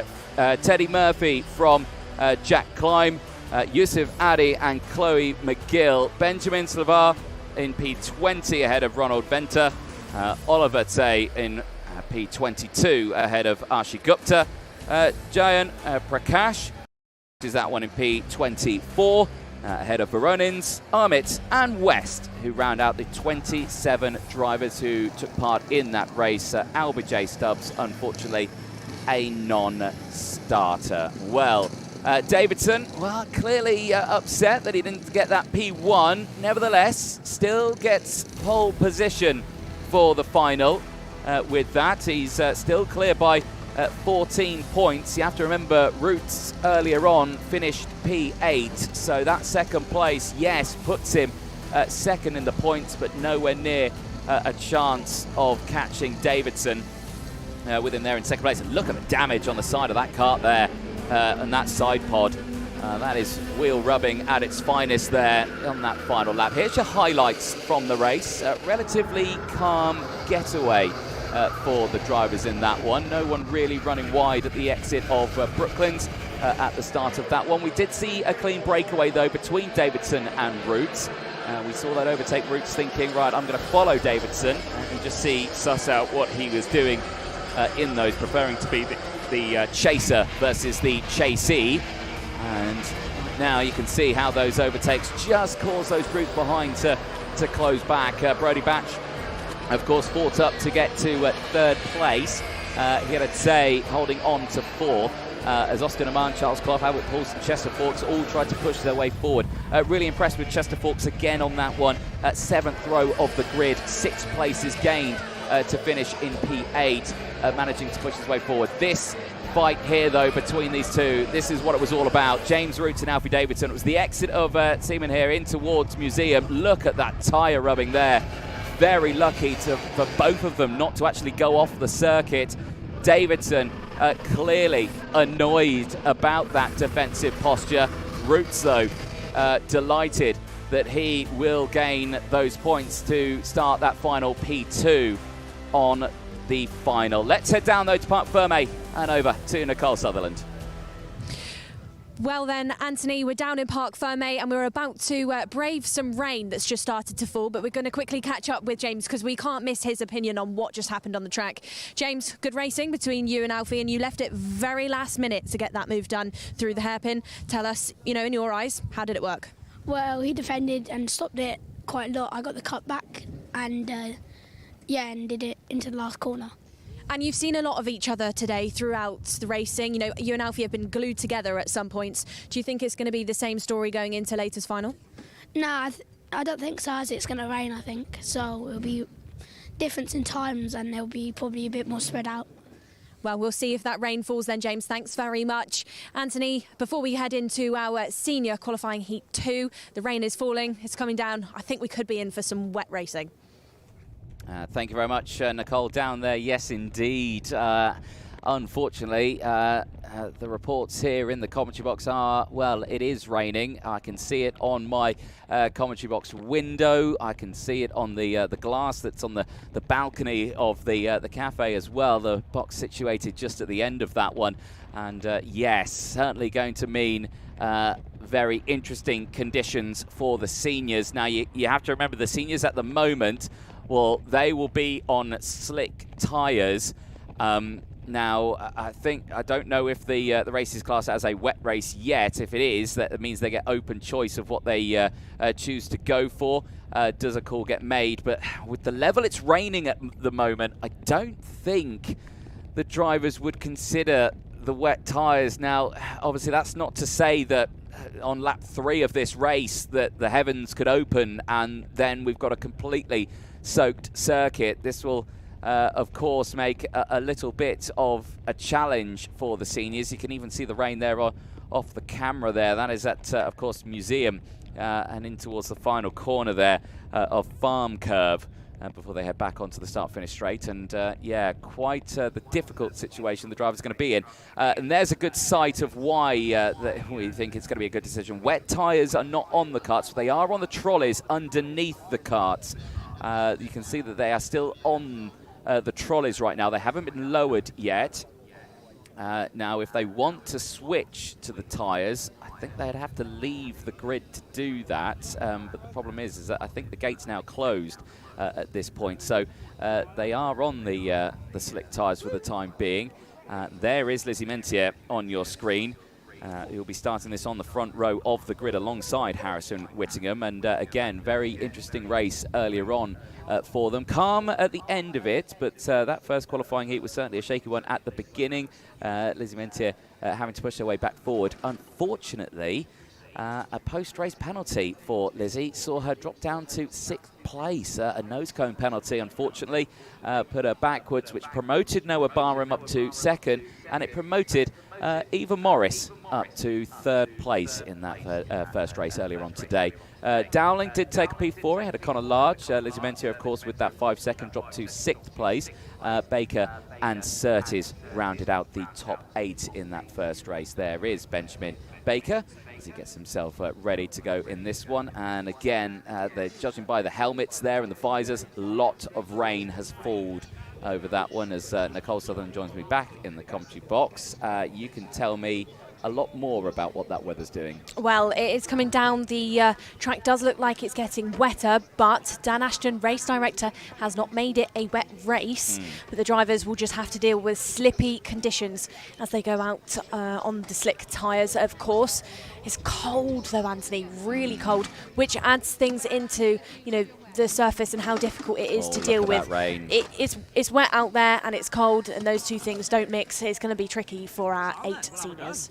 It is one of those. There is Dan Ashton, who's just having a chat now with Harrison Whittaker, who will be starting this one on pole position. Current air temperature, it's actually going down now. It did reach 9 degrees. It's back down to 8.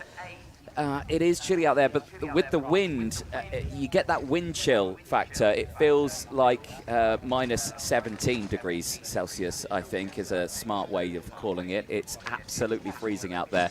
Last words of encouragement there to Harrison Whittaker from his mechanic Liam, who gets him primed and ready to go.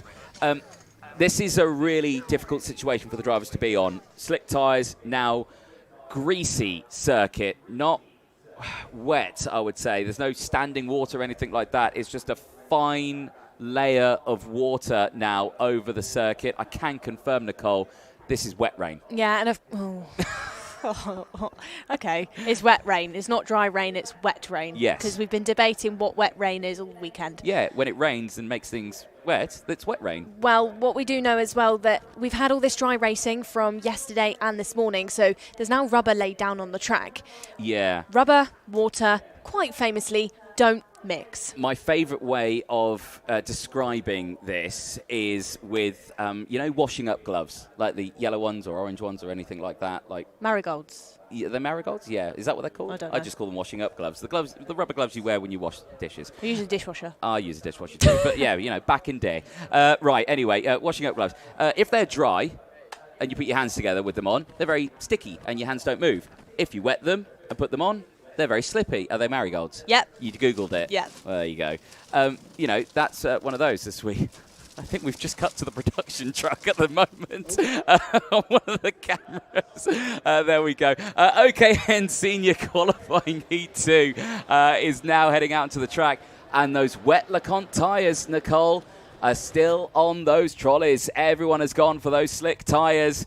Let's see how it goes then. Here's the grid. I'll make sure I let you do the second half on this one. It's Harrison Whittaker and Lizzie Mentier on the front row of the grid. Emma Dowling and Connor Large on row number 2. Row number 3 then, part 2 of your field is started by Noah Barham and Eva Morris.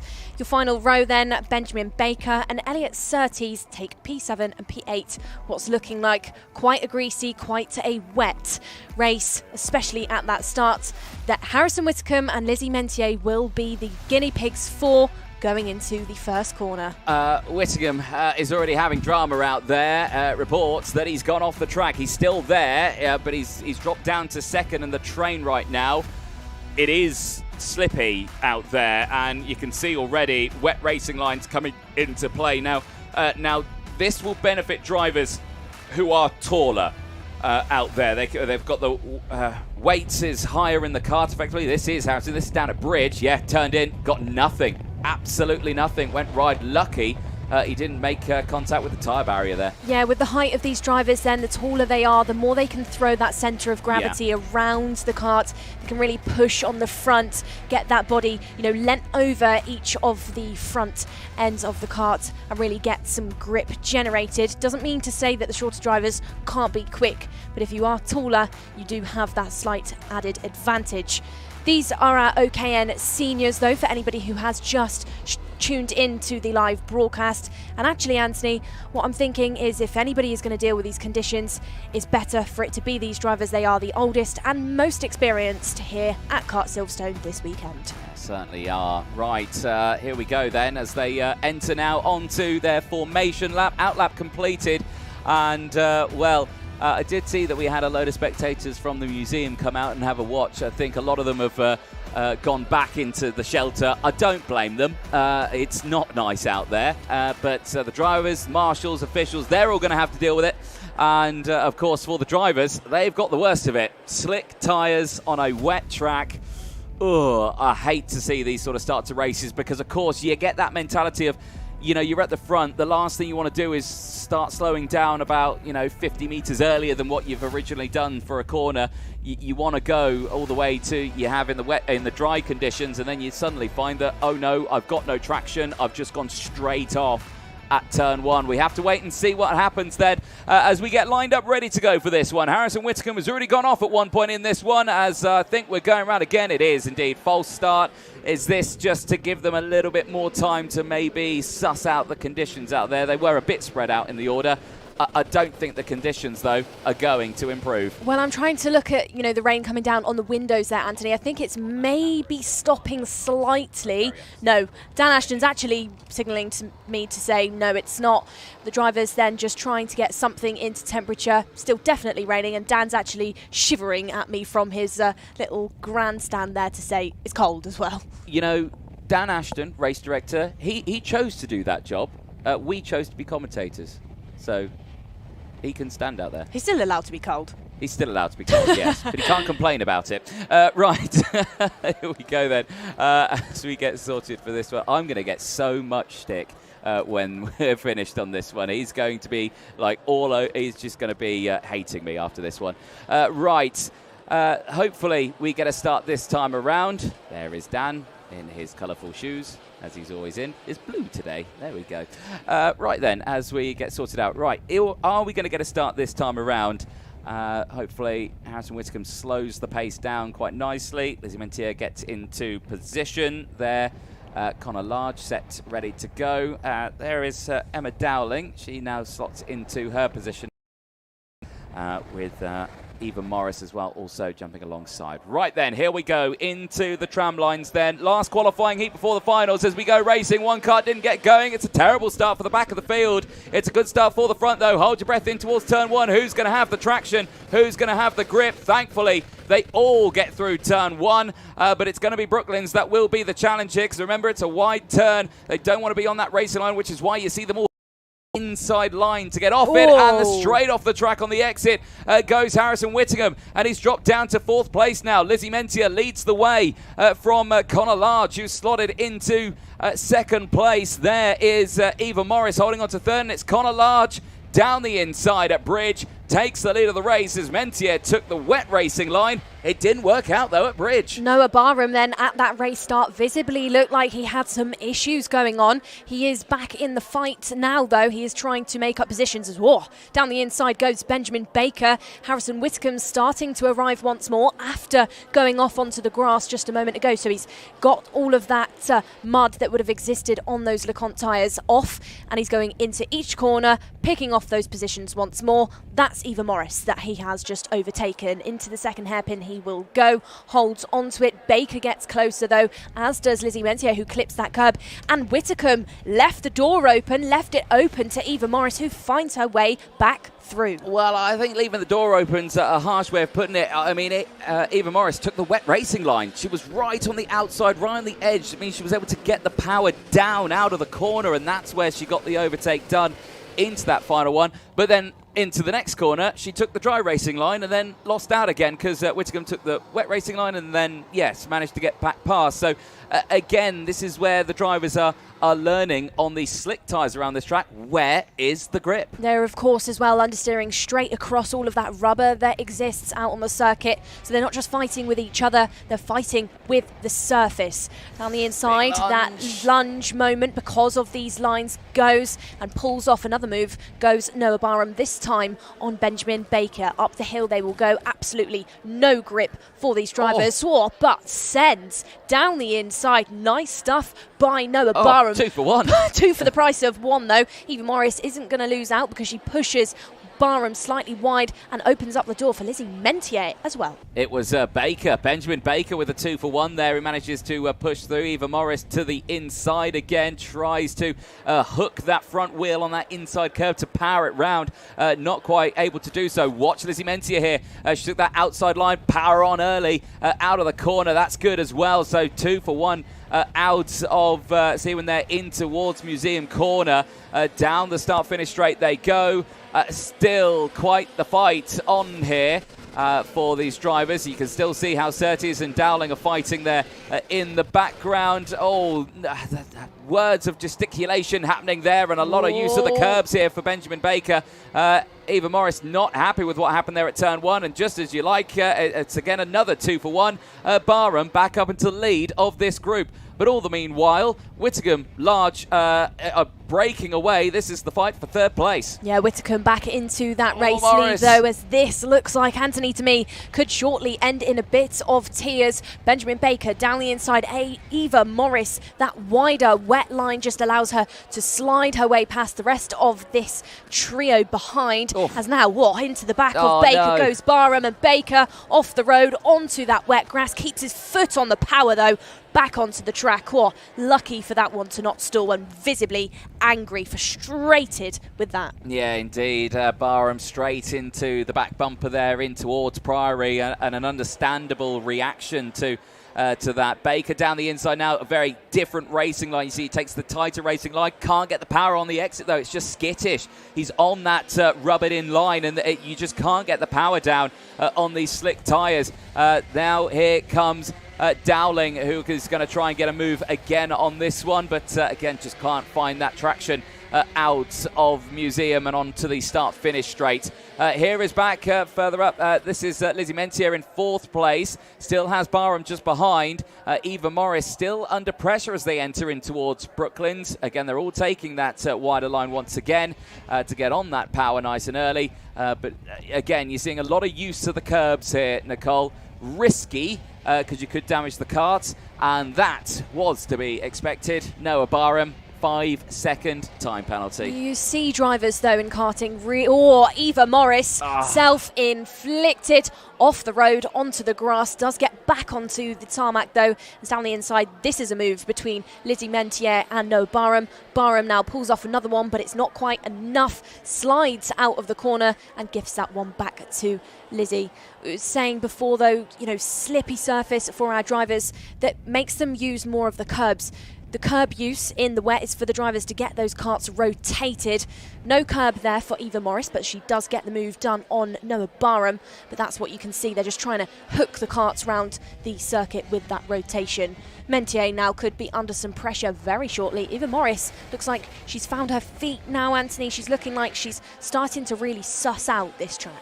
Indeed, Barham will see that 5-second time penalty now as he crosses the line.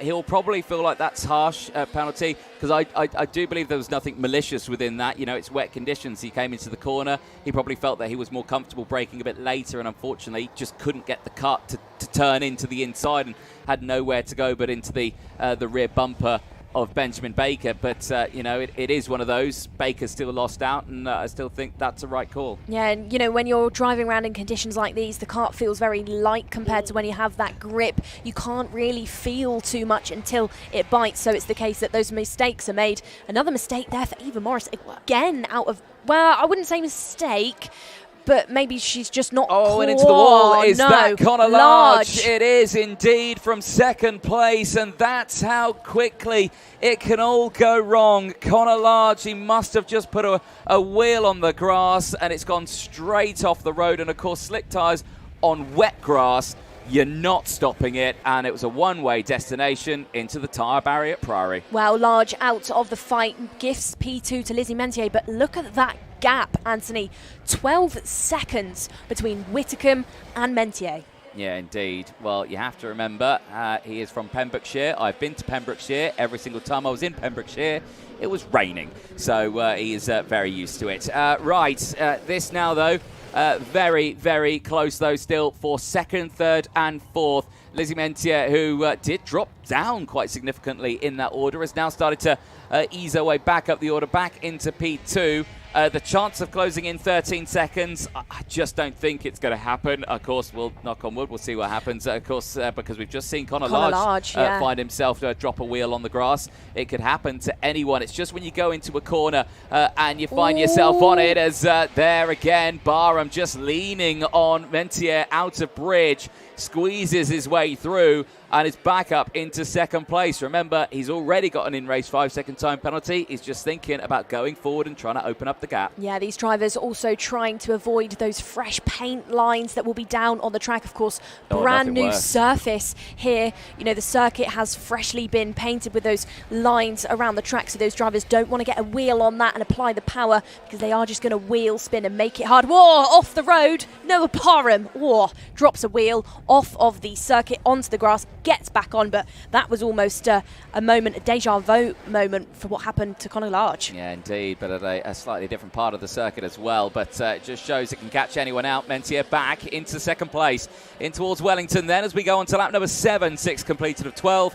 And still this fight goes on for second place. Mentier, Barham and Morris. Baker has got back up to 5th place now, is ahead of Surtees. Dowling and still in this race. And of course, Conor Large, the latest retirement from this race. But we just keep an eye. And, you know, it's races like this where you do see a little bit of skill, and it's one thing that I always say to karters: the best way to learn a bit of kart control is to go down to your local kart circuit, go in one of the corporate karts on a wet day on slick tyres and do a few laps, and you'll really start to understand how a kart will control in conditions like this, and that's exactly what they're doing here. And right now you can just see hooking it in. It's like that thing where you turn into a corner, you go full lock, nothing happens for like 5 seconds, and then all of a sudden it grips and then it goes.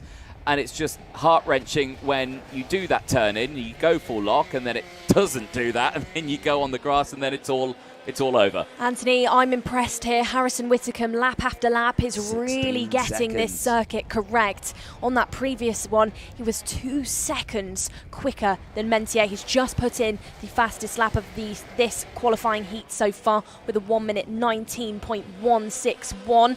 Lizzie goes over the line and she's on a 1 minute 21, so you can just see he's got the pace, he's got the confidence, he's getting that kart rotated, he's using those curbs to really jump through these corners. Down through bridge, he will go wider line to really cut across that rubber V the corner off to get the rev back up the hill, but he's in a world of his own out there. Yeah, indeed. This is like what we saw from him in the dry sessions as well, really getting closed in, and despite the dramas that he may have had yesterday in his second qualifying heat, they seemingly haven't followed him into today, and he looks a lot calmer right now, despite the good lick of oversteer there as they exit out of Seagrave and in towards the final sector. The gap opens up once again to 18 seconds. Yeah, he's just extending it lap after lap, sector after sector. We'll see what the pace is when he comes over the line once more.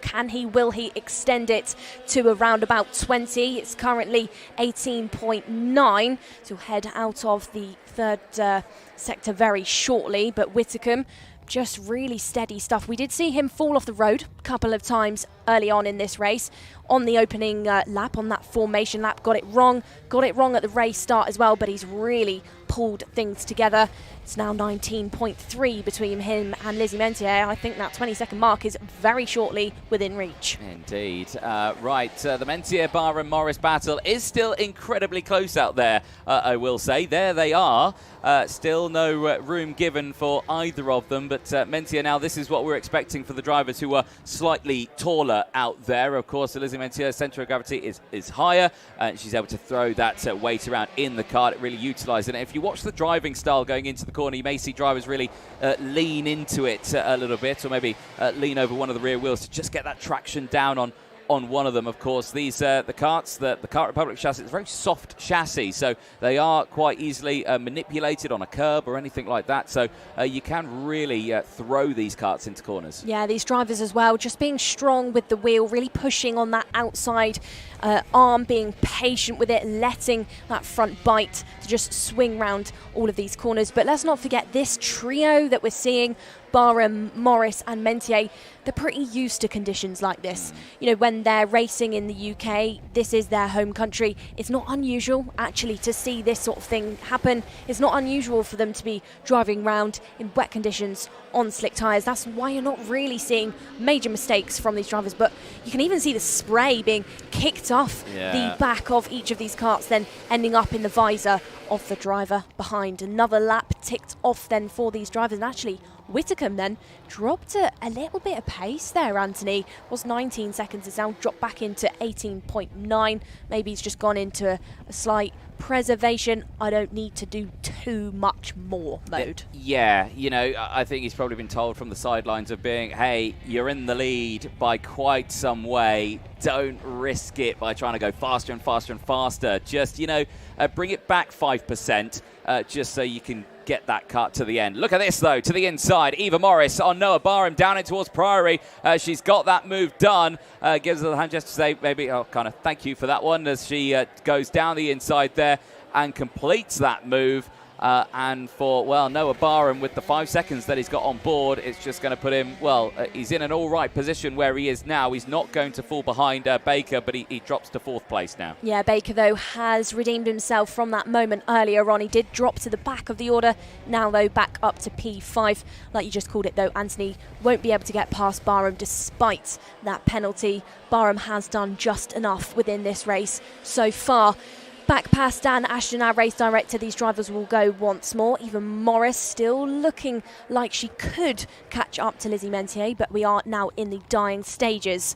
Qualifying heats points so far then as we come almost towards a close. Whitcomb, race leader and Heat 1 winner, is the leader of those points with 100 to his name. It then is currently Barham in P2 with 82, but tied with Eva Morris for that second place. We then have Lizzie Mentier, who for now would be lining up on that second row. Certainly so. Here we go then, nearing that closing distance, as you were mentioning there, Nicole, and still we watch this fight here for second place. Gotta say, Eva Morris seeming to find some paces, closing in on Lizzie Mentier. Mentier might be in a bit of danger right now. Eva's got a bit of an advantage there, though. She's got Lizzie in front of her, has a gauge to see where the grip is existing, so she can see exactly where Lizzie slides through these corners and then replicate what she's doing on her steering wheel, on her front end of her kart, to then get past and eat into that time. That's what you're seeing from her. Lizzie's essentially a bit of a guinea pig out there because she's got no gauge in front of her. We'll enter into the final lap then. Questions rise. Can Eva Morris find her way past Lizzie Mentier? We'll find out. You can see as they get on the power there, out of Farm Curve, the kart's squirreling there under the traction levels, under those slick LeConte tyres. But still, we keep an eye on this fight. Harrison Whitcomb is 19.7 seconds further down the road. When he takes the checkered flag, we'll have to wait some time to see where these drivers come through, because again, Eva Morris all over that rear bumper. She might be actually thinking about something there in towards Bridge. There is your race leader, was Eva Morris there as we got picture in picture here. You can see the fight there happening in the bottom right-hand corner of your screen. The answer was no to that fight. It looked like she was going to go for the move, but unfortunately she's dropped back just that little bit. But at the front here for Harrison Whittingham, he's only got a couple of corners to go. A masterclass drive on slick tyres on a wet track here at Silverstone. Out of the final corner, Harrison Whittingham will be on pole position for the final later on today, and it's 20 seconds is the advantage. Where is Mentier? Where is Morris? We'll have to wait some time. Oh, it's Benjamin Baker. He's out of the kart. We didn't see how that happened. He recovered back, but he falls out. There is the fight for second. Mentier takes it across the line from Morris. Barham takes fourth. Elliot Surtees, what a race that is for Elliot. That's his best result of the weekend so far. A 3-place gain and finishes inside the top 5. Emma Dowling does take that P6, and unfortunately for Benjamin Baker and Connor Large, both of them not finishing that race at the very end, unfortunately, just succumbing to the conditions out there, which I will say are very, very awful right now for them. But there you can see, pretty happy with himself, I am sure. Harrison Whittingham, after the pole position this morning in qualifying on a dry circuit, now to this race on slick tyres on a wet circuit, he has come away with that pole position for the final. And if you are already just joining me and wondering why they're on slick tyres, well, the rain started coming down when the gate was closed. They had got the choice of going onto wets. Unfortunately, there was no time to deploy them, and unfortunately they all had to go out on those slick tyres, which thankfully they all relatively did a good job. Unfortunately, obviously for Baker, he suffered a bit in the end of that race. Connor Large as well, I think just dropping a wheel at one point and dropping out of the race, but a big shame there. It does bring a conclusion though to the qualifying heats for the day. The finals coming up next in about 55 minutes time, and you can see there that unfortunately brand new white race suit has been unfortunately a little bit destroyed, so that's a bit of a shame there with those wet conditions. And there you can see the tyres, slick tyres. How on earth they managed to get those karts around those laps in the conditions there. You can see soaking wet, but they managed to do it nonetheless. And for all of these drivers here, it's still good points. So despite the dramas then, Whittingham obviously has that pole position. Barham, with that 5-second time penalty as well, was a lot further ahead than Elliot Surtees. He will be able to start on that front row of the grid.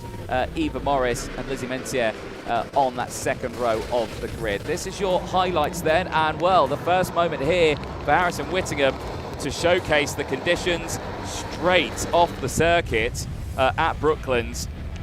Did manage to recover back to the race lead, however did drop down to 4th place, had to fight his way through. He did so on Lizzie Mentier, later on Benjamin Baker, then on Eva Morris through Seagrave.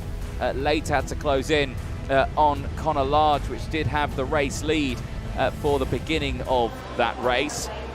And the conditions ever worsening out there. The rain still falling now for the drivers, and it will be a wet final later on today, which will certainly shake things up. This fight here, what a battle it was. Lizzie Mentier, Eva Morris, Noah Barham and Benjamin Baker. Later on, of course, Baker would suffer with that off at Priory. This was it here, just Barham into the back and nowhere he could go there, but onto the grass. Baker clearly frustrated to then later on retire in the race. Eva Morida, self-inflicted moment there, just running a bit wide out of bridge, getting caught out on that curb. And that curb, when you hit it at the wrong angle, can just drag you further and further off the track, and that's exactly what happened. But thankfully she did recover back into 3rd place. There was the drama for Connor Large. The race just wasn't meant to be, tumbling down and out of the race after leading in that first part. There again, the moment for Barham, just showing how tricky it is to keep these karts on the straight and narrow. That was through Seaman turn there as well at turn 18. There was Morris back down the inside of Barham as Whittingham seemingly uncontested at the front and clear by 20.5 seconds from the rest of the field. Quite the drive there from the driver from Pembrokeshire in Wales. As the rest of the fighting went on, it was close between Morris and close between Mentier, but Lizzie Mentier would hold on to 2nd place, as there you can see the wet conditions increasing here at Silverstone. Let's head down to Parc Ferme and over to Nicole Sutherland. Well, we're down in Parc Ferme then, Anthony, but we're hiding underneath one of the awnings. Harrison, great stuff out there for you. Pretty spectacular race lead. But tell us about it, because it didn't look easy at all. No, obviously it was really hard to keep on the track. I fell off on lap 1, kind of reached the boundaries, so I knew what I could do, know what I couldn't do. I watched Connor then went off the track in front of me, so gifted me the lead. And then all I had to do was keep on the track and pull the 20-second lead. And tell us about the slide when you were driving round, because, you know, you could see everybody was really twitchy on the karts, really having to take it steady. As a driver, when you're going through these 18 turns, how do you actually manage it with the rotation of the karts? You know, how do you actually just deal with that? As there's not a lot of rubber put down, it's quite hard to find the grip on the track, so even if you're going on the outside lines, there's not much there. So you just kind of have to trust yourself and brake quite early and make sure you're leaning on the kart to get it turned and just hope that it works. Well, Harrison, we'll see you before our finals. Like we said, great job with that race lead. That concludes then our 2nd rotation of qualifying heats. And next up will be our finals. Anthony Jordan, what do you think we can expect? Well, Nicole, we could expect some wet finals for sure. Wet tyres adorned all three classes. That'll be coming up a little bit later on in around about 40 odd minutes time. We will see them on track at 3 o'clock. And of course, we will take that short break before then. We will see you at 3 o'clock for those finals. From myself, Anthony Jordan, and Nicole Sutherland. Bye for now.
For the last time this weekend, we're about to go racing for the finals here. The British Champions of the Future Academy programme brought to you live from Silverstone, the heart of Motorsport Valley in the United Kingdom. A stone's throw away from the Aston Martin F1 team, a stone's throw from the Brackley-based Mercedes team, Red Bull down the road in Milton Keynes, and of course Haas over in Banbury. This is certainly Motorsport Valley, and right now it plays host to the last three races, the last three finals of the weekend for Mini, Junior and Senior here for the British Champions of the Future Academy programme. It's round 1 of 4 with the series starting here in Silverstone, heading to PF International, then to sunny Larkhall in Scotland, and then of course Wilton Mill that will round out the series. And as you can see, the live pictures there, the rain did have come and it has fallen on the circuit, and that means wet racing from now on. The wet tyres aboard the junior drivers there, as you can see, ready to get this going. Now, the rain looks like it has come to a stop. It's trickling a little bit. There's not really any standing water out the circuit. The drainage here, very good. The track has cleared it quite nicely. But are we expecting, if the rain holds off, dry racing lines appearing at the end of the last final? We're not too sure. We'll have to wait and see. But for right now, it is fully wet out there as the juniors make their way out onto the track ahead of their final. Of course, for this one, slightly longer than what they've had in previous races. This now 15 laps, compared that to the 9-lap races that they had earlier on. And now, obviously, a longer race distance. But the good news is that they have not used those wet tyres just yet today, so they'll be in a nice state ready for these wet conditions. It's all fallen down to this one, of course, and for Louis Ratcliffe, he'll be starting this one on a pole position after poling it in time qualifying this morning. 2 race wins earlier today have put him on that front spot of the podium. Other drivers as well as have really good runs after qualifying, one of them being Enzo Stambauer, qualified 12th, now starts this final, P7, after scoring a good chunk of points, 61 intermediate classification points, which gains him 11 championship points going into this final.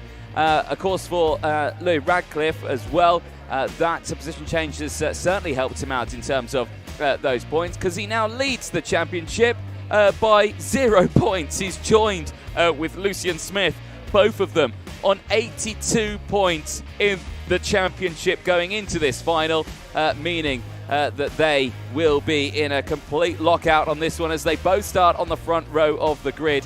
There you can see Nicole Sutherland is ready down there on the pre-grid, so we will pass over to Nicole Sutherland.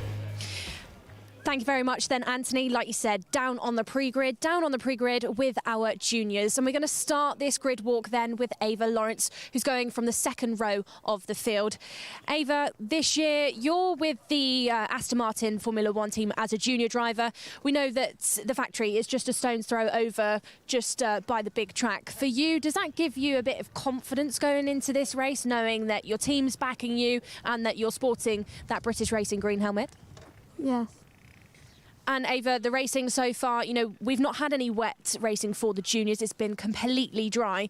For you, what are you thinking going into this one with the brand new rubber, the wet tyres?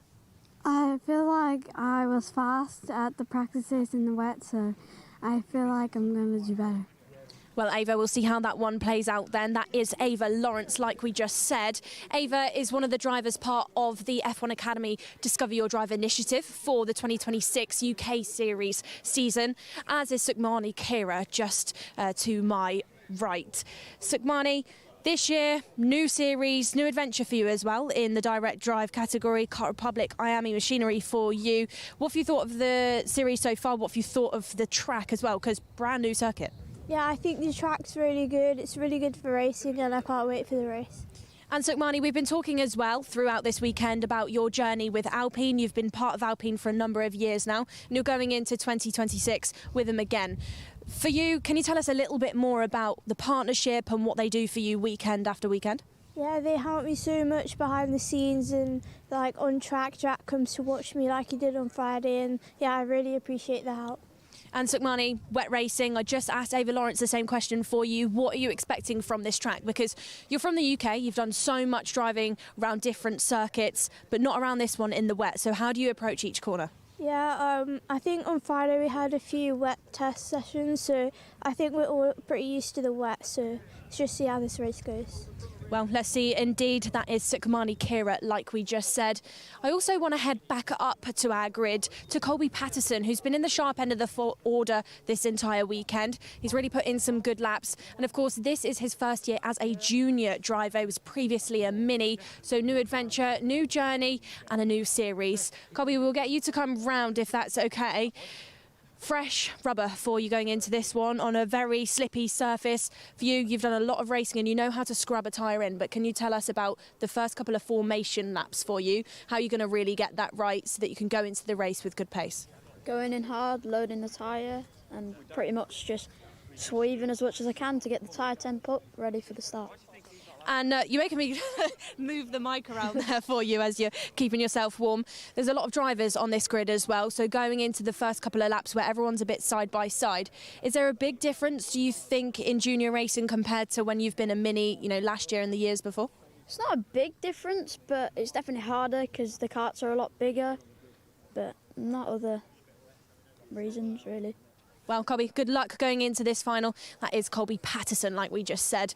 We're going to go back up to the front row, of course, and we're going to go to Louis Radcliffe. Louis was our winner of yesterday. He's had heat wins today, and I'm sure he's going to be looking to replicate that now. We're going to find out. Louis, looking to replicate yesterday's results, you know, looking possible for you right now, you'd agree?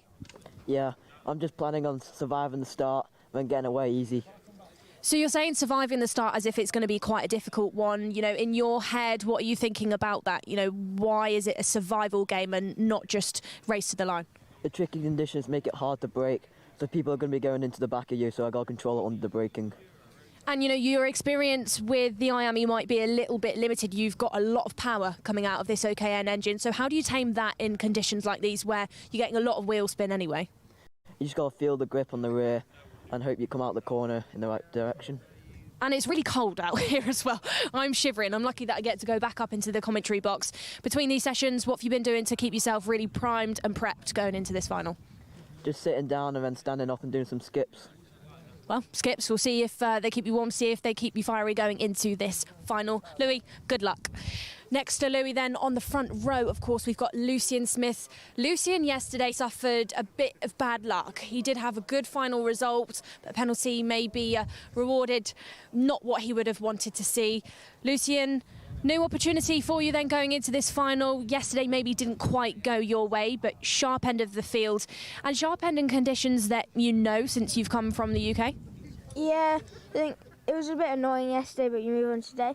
The conditions today are very good compared to some other countries. There's not as much rain, and here in the UK we're really adapted and well suited to this. And you and Louis, you know, it's been sort of out of you two so far this weekend. You've raced against each other in the UK as well, but the competition in this field, what have you thought of that? And is there anybody else that you're sort of looking to really try and fend off? I think the competition's reasonably good. I think there's a few people starting close to the back that should be a bit further forward, but I think between me and Louis there's not much. Well, Lucian, good luck going into this final. These drivers have got 5 more minutes, so we're going to keep going down the grid. We're going to keep seeing who we can catch up with. We've had our front row, we've had our second row, our third row then. We've got Davies to my left. Let's see, what's the thoughts on the third row of our grid? Qualifying maybe a little bit further back. You've had to fight your way through this field and fighting your way through the final in wet conditions. What's it going to look like? Feeling confident? Yeah, I've just got to, keep my head down, push forward, not look back too much. And Joseph, the overtakes in the wet, when you're having to deal with the wider lines on entrance to corners and cutting back across the circuit, how do you manage that when trying to get past people? You've just got to give them a gap, but also keep on pushing and moving forward. And for anybody that's maybe tuned into the live stream that doesn't know too much about karting, the comparison of dry racing compared to wet racing, what are the main differences?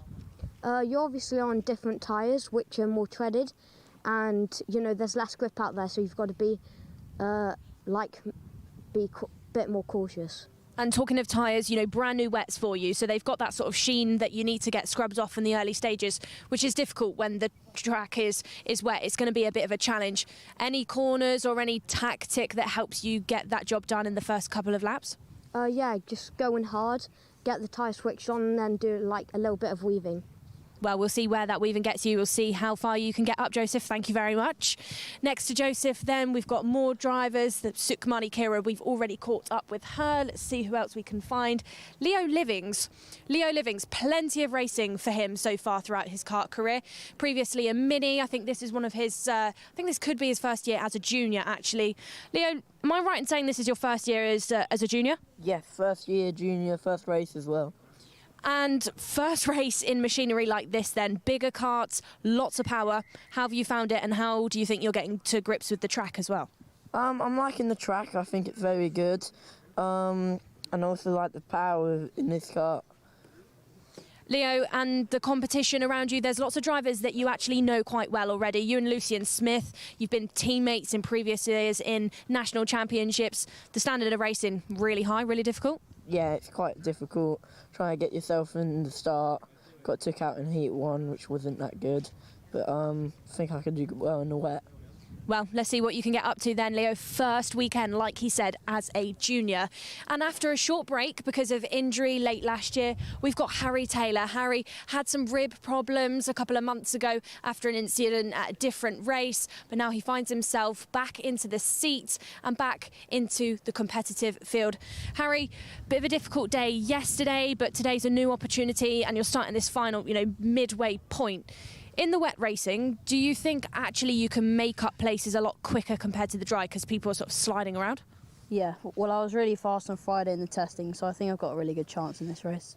And tell us about the Friday testing when it came to, trying different lines. Do you think that you tested enough to know where you're going to put the karts going into the first couple of laps? Yeah, definitely, yeah. Harry, great to catch up to you. These drivers then are going to shortly be seeing the 1 minute board. The first final of our day. Anthony, let's head back up to you in the commentary box. Thank you very much, Nicole Sutherland there. Yes, indeed. It's going to be a very interesting final on this one as, well, from my position here, it looks like the rain has, well, come to a stop here now. But like we say, it has done its work. The track completely soaked. However, with these wet tyres on, it should clear the track quite quickly here with the wind levels. But it is very cold, though, still, and that will slow down that drying process. I have been told in my ear that it has, in fact, stopped raining. But the temperature still very, very chilly out there. It's only 8 degrees Celsius. It's been that all day today, and yeah, sub-optimal conditions, I would say.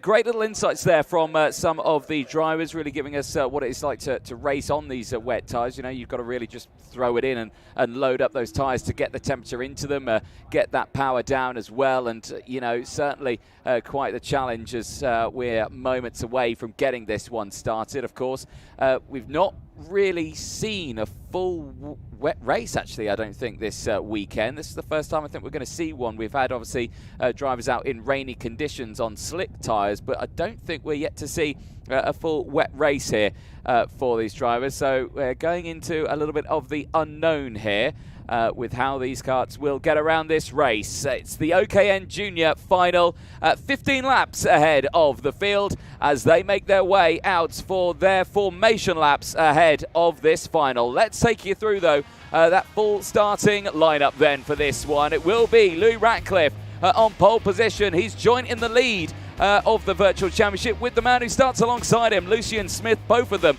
on 82 championship points after Ratcliffe scoring 25 earlier on after 2 qualifying heat wins. Row number 2, we'll see Colby Patterson and Ava Lawrence, both of them as well having a very good run. A couple of them coming away with a second place for Colby Patterson earlier on today. Row 3 sees Joseph Davis and Sukmani Kira again, challenging day for them, but they started on the 3rd row of the grid ahead of Enzo Stambaugh and Leo Livings. Remember, Stambaugh qualified this one in 12th place, and now he finds himself on the 4th row of the grid. Max Boshoff and Harry Taylor will lock out the top 10 on row 5. Part 2 of your field then, looking to fight their way up. Row number 6, Harley Musk alongside Ashay Nagura. From row number 7, we have Andy Stewart alongside George Clark. And then from row number 8, your penultimate row of your field, it's Johnston Stewart with Cecil Courts. 9 rows in total, 18 OKN juniors for their final. Ollie Brunt and what should be Lorenzo Zucchetto rounding out the field, but of course Zucchetto will be missing from this one. We haven't seen Lorenzo today, hoping all is well with the driver from Switzerland. Yes, indeed, but for the drivers now, they will try and get any sort of temperature into those tyres. Like you were saying, Nicole, super cold, super windy, super wet out there now. The worst sort of racing conditions for a driver. Well, it depends what the drivers favour, because some drivers love it. And, you know, they're saying some of them might be sat there thinking, yes, this is ideal, this is exactly what I want. No, 100%. But right now, we will see how this one will transpire. Blimey, every time they go into bridge there, it just looks like they're all going to go straight onto the grass, and it suddenly grips up, and then round they go. But quite the sight that we've got there at Bridge Turn, and all these drivers are getting themselves ready. Again, can't predict this one. Of course, Louis Ratcliffe has been absolutely phenomenal on the slick tyres, on the dry tracks, everything like that. How will he face the wet conditions? That's a different story, because I think I'm right in saying we have not seen a full wet race with the wet tyres yet this weekend. No, not yet. Of course, we had that senior slicks on wet heat. We also had a bit of a sort of is it wet, is it dry, slick heat for the seniors again yesterday, but no wet tyres have been deployed so far this weekend. This is a first. Certainly is, as we get ready to go racing then. The first final of the day, the second junior final of the weekend. Who's going to get the whole shot into turn 1? We'll have to wait and find out later on, because it's a false start. Well, they're just keeping us waiting now, Anthony, but what this is going to do for our drivers is giving them an extra opportunity to get those brand new wet tyres dialed in. These drivers have got to get off that release grease agent that seals the rubber, get them scrubbed in, get them up to temperature as well. They've got a job on their hands, and an extra formation lap will allow them to do it if they're smart enough. Out on the front then, Louis Ratcliffe, you said a moment ago, it was a win for him yesterday, and he's on strong form to try and get another one in. But as is a number of drivers in the field that, to me, Anthony, have actually picked things up today, the likes of Ava Lawrence. Yeah, indeed. I'm going to have to start charging overtime for all these false starts. It's longing out my day. No, I'm kidding. This is good stuff. At least they get another lap to get some temperature into those tyres. But yeah, no, you're right in saying Ava Lawrence as well. Really good improvement is out of the race. That is on the exit of Bridge up the hill. Is that Cecil Courts potentially? I think it might be. Yes, Cecil Courts in the number 18 machine. Out of the kart and out of the race. So that is unfortunately out of shot from the clubhouse itself. It's in that blind spot. So if anyone is watching for Cecil Courts, unfortunately, he goes no further in this race. For the rest of the field, though, they are about to get going into those tram lines once again. Louis Ratcliffe and Lucian Smith into the tram lines. It is lights out, fights on in OKN Junior towards turn 1 and in towards Wellington. It's going to be a good start for the inside row. Watch the 23 wide. It's Leo Livings, his first race as a junior, and I've got to say he's done a smashing job of it. But at the front of the field, it is still going to be Louis Ratcliffe that holds on to the lead of this one. It's a bit of sideways moment, and it's a spin, and out will be the 20 and the 14. Joseph Davis, a disaster for Enzo Stamberg as well. They'll stall. They will have one only attempt, and straight off the track goes Ratcliffe. He went too deep at Bridge, and it's gone terribly wrong. He tumbles down the order, and now at the front, it will be Lucian Smith who leads the way into Priory. That just shows then how quickly it can go wrong for these drivers. Ava Lawrence now running wide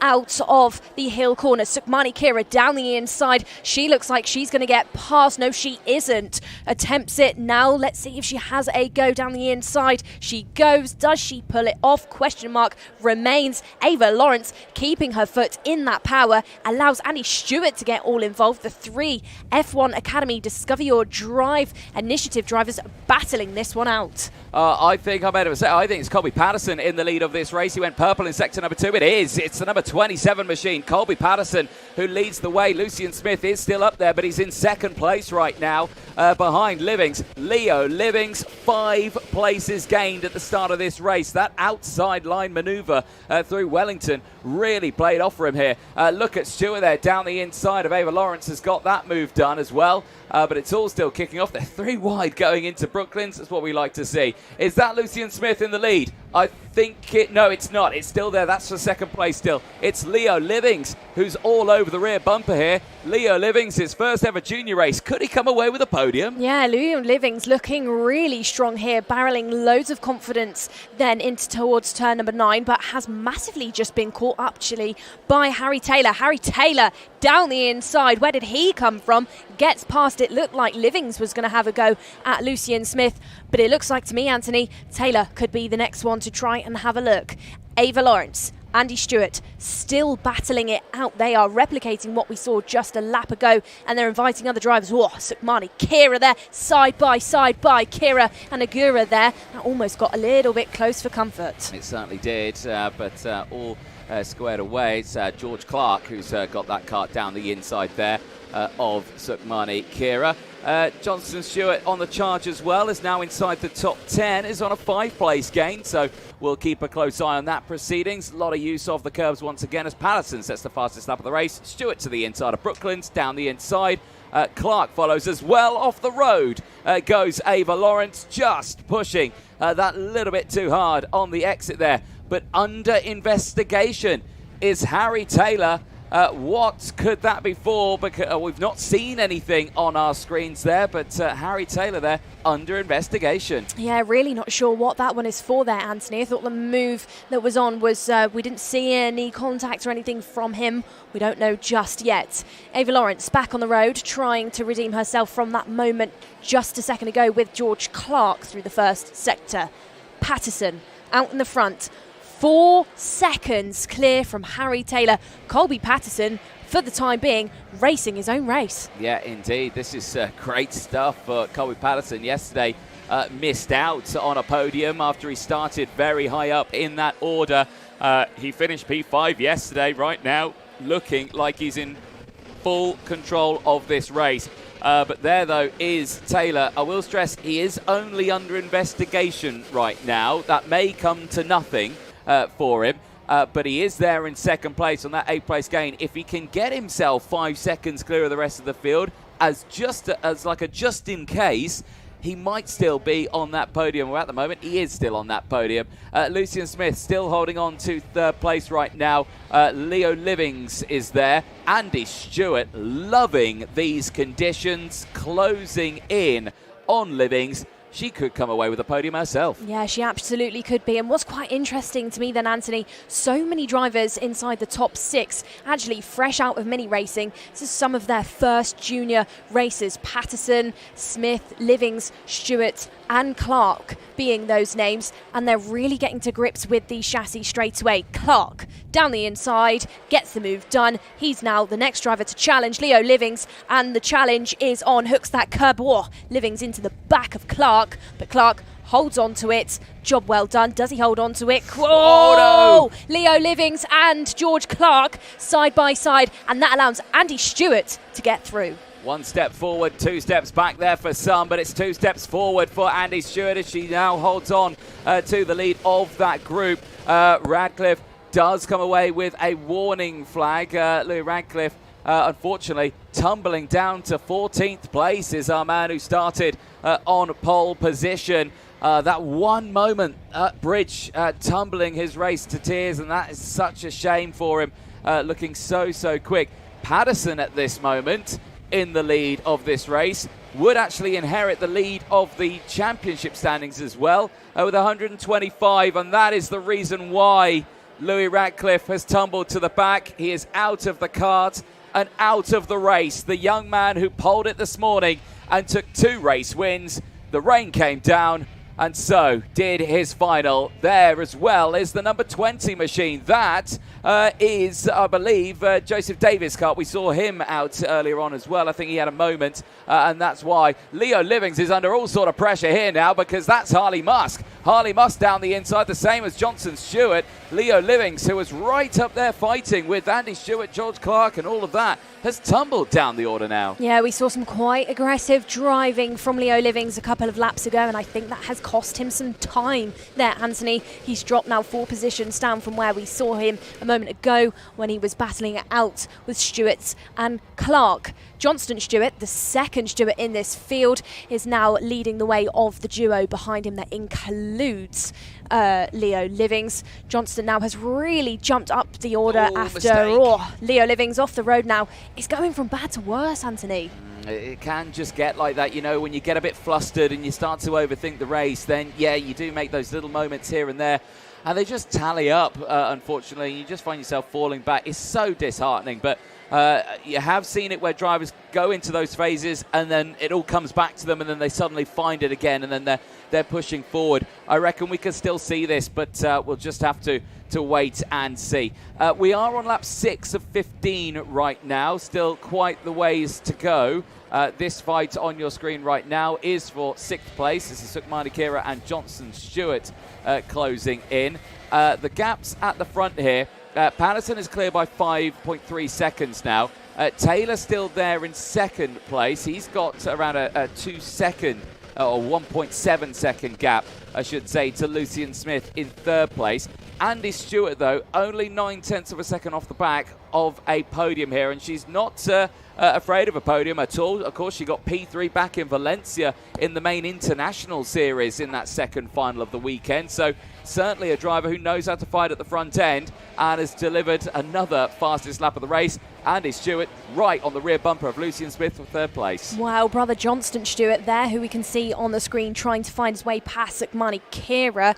Johnston actually qualified in the bottom 5 of our juniors earlier on today, but he's picked off positions time and time again, and now he's on an 8th place gain to try and get into the top 6. He's hunting his way trying to get past Kira, but Kira doing a good job for now to try and hold on to it, as through that first hairpin through Seagrave, Johnston does look like he's going to try and have a go, but not quite. Those varied lines then in the wet racing, not opening it up for Stewart just yet. No, indeed, but it's a much better exit out there from Johnston. Stewart climbs all over that rear bumper of Sukmani Kira. Looks to the inside now, Downing to Wellingtons. Is he going to get it on the brakes? The answer to that is yes. Steps up now into P6 at the expense of Sukmani Kira, but will she fight it back? The answer to that is also yes, down the inside of Brooklands. But is she going to get it on the exit? I don't think she will.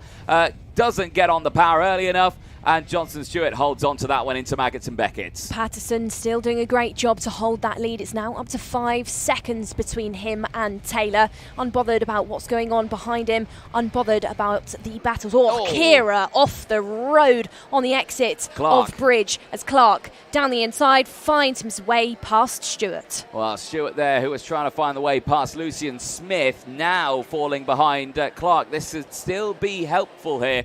If Clark can start the fight up ahead with Lucian Smith, Andy Stewart could certainly get involved in that fight as well. So we'll have to wait and see how this happens. Also, another driver who will be liking this one is Harry Taylor in second place. Remember, that gap now has increased to 3.3 seconds. He's under investigation. He hasn't got a penalty, but if he did, he's only got 2 seconds to find to keep him clear of that. Oh, down the inside, Clark looking to have a go. Finds his way past Lucian Smith. Nicely set up out of that final corner. Just got the run, had the legs, had the rev, and through that first corner, lots of commitment, and makes a move as Lucian Smith slid out of the corner. Is he now going to look to accidentally give position away to Andy Stewart?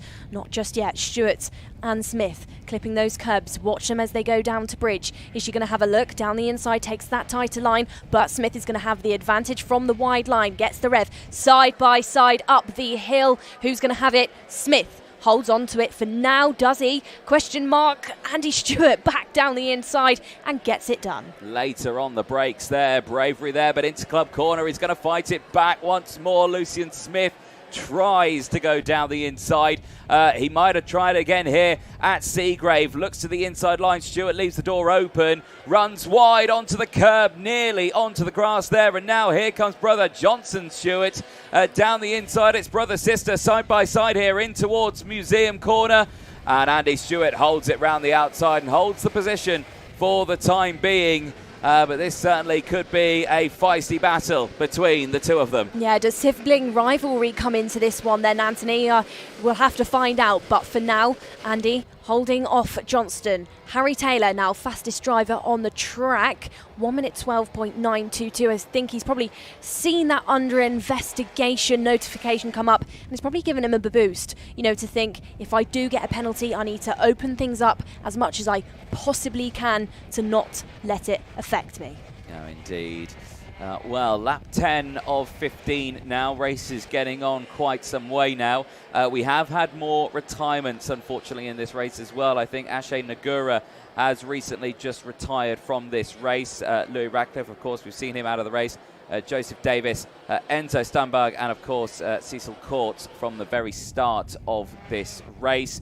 Still, though, the 12 runners in it, and Patterson still clear of 5.4 seconds. Taylor still in a good spot.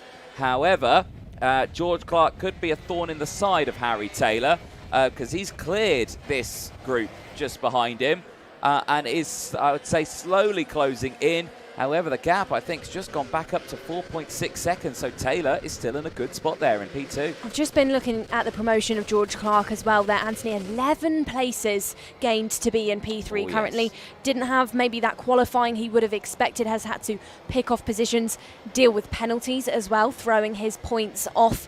But now, biggest hitter within our field. Harry Taylor, also a big mover with those 8 places. Andy Stewart now back on the charge. She's back onto that bumper of Lucian Smith. Watch her go. They go side by side again. They have challenged each other up the hill into Priory time and time again.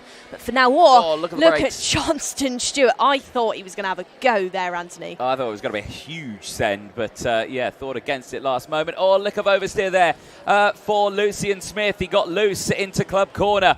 Now, will Andy Stewart take advantage of that one? The answer is yes. She looks to the inside at Seagrave and says, thank you very much. Johnson Stewart tries to get involved as well. Is blocked from going to that inside line, but gets the up and under out of Seaman in towards the likes of Museum and gets through. Both Johnson and Andy Stewart getting through, but now they go side by side. Johnson Stewart to the inside of Andy. They are wheel to wheel down the start finish straight into Wellington, but she's given up the position there. And now to the inside will go Lucian Smith. They nearly make contact. Got one done of Andy Stewart. Can she try and get the move done again? She does, back ahead of Lucian Smith, but now Johnson Stewart will have to give over the position because Andy Stewart's back down the inside of Brooklands. There's some brother-sister combat going on here, but they're not working together because it's every driver for themselves out there on the track.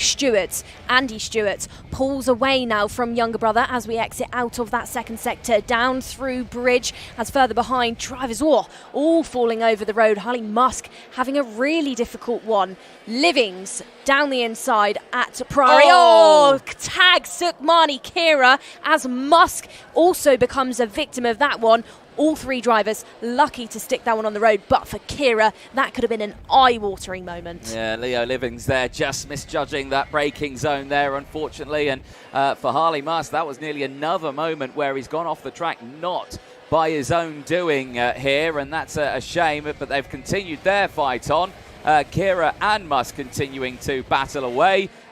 But we've got Boshoff closing in as well. Max Boshoff in the background also wanting to get involved as Musk looks to the inside towards Wellington. Is he going to get it under brakes? He does go for the later braking spot and gets that cut down the inside. That is move complete and up into 8th place. Fighting between the siblings once again. It's Johnson Stewart back down the inside of sister Andy. If you're, Johnston and Andy's parents, where do you look? I think my dad would have been looking away. Who do you support as well? That's the question.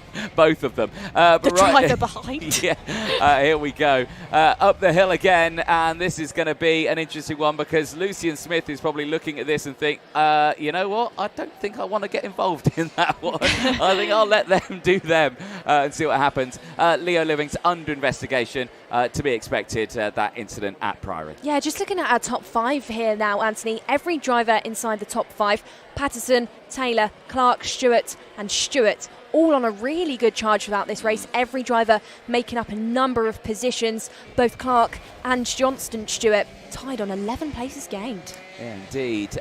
Can confirm now the gap between Harry Taylor and George Clark is 5.8 seconds, meaning that if that investigation out to Harry Taylor does come from anything, he should be okay and still in that top section, if it is, of course, just a 5 second that may come his way or not. This is all speculation, of course. But still, really good performance there from Patterson and Taylor in P1 and 2. Back to this one, though. It's becoming my favourite little battle on track. Johnson Stewart and Andy Stewart as they make their way through. There is Patterson in the lead. We haven't seen much of him because, well, he's quite a ways up the road here, Nicole. Looking very comfortable indeed. Yeah, he's got his broom with him now and he's sweeping up when it comes to this race, or should I say mopping up with those wet conditions out there. Colby just ticking off these corners, 18 round this anti-clockwise, 1,377 metre brand new circuit. For anybody that's just tuned in, Anthony Jordan and I have been sat here with grins on our faces watching this story play out. Johnston Stewart and Andy Stewart, the brother-sister duo that are new into OKN Junior Racing, have been battling it out lap after lap. Let's see as we go into our final lap which Stewart will stay ahead. Well, the gap's opened up between them now. Johnston Stewart holding on to 4th place, but we're on to the final lap now of this race. And, well, our top 3 are pretty clear from the rest of the field. Patterson in control now by 4.4 seconds from Harry Taylor. Taylor and George Clark very close indeed as well out there. They are still pushing as hard as they can in 2nd and 3rd place. Johnson Stewart, Andy Stewart, Lucian Smith, Leo Livings holding on to the top steps of this one. But for Colby Patterson, what a race and what a final this has been for him. Patterson yesterday, he may have qualified well for the final yesterday, but it didn't come to fruition. He dropped down to 5th place. He lost 4 spots and finishing 2.8 seconds behind the race leader in the end. But today, redemption for the young man from the United Kingdom. He rounds the final corner. He wins final 2 here in Silverstone in the rain. Colby Patterson take a bow. Incredible kart control in the rain here at Silverstone. Taylor will take second place. Harry Taylor, what a recovery from the start of this race. 8 places gained, a superb drive, and just to boot, takes the fastest lap of the race as well on the last lap. A 1:12.194 ahead of George Clark. Johnson Stewart finishes ahead of Sissy Anders Stewart just at the end, both of them gaining 11 and 8 places apiece. Leo Livings, good race there as well, finishing just behind Lucian Smith, who did finish that one in P6. Harley Musk 8th from Sukhmani Kira in 9th. Max Boshoff locks out the top 10. Ava Lawrence finishes that race in P11. And Ollie Brunt as well, finishing that one in P12. So he makes his way over the finish line now. He takes that checker flag.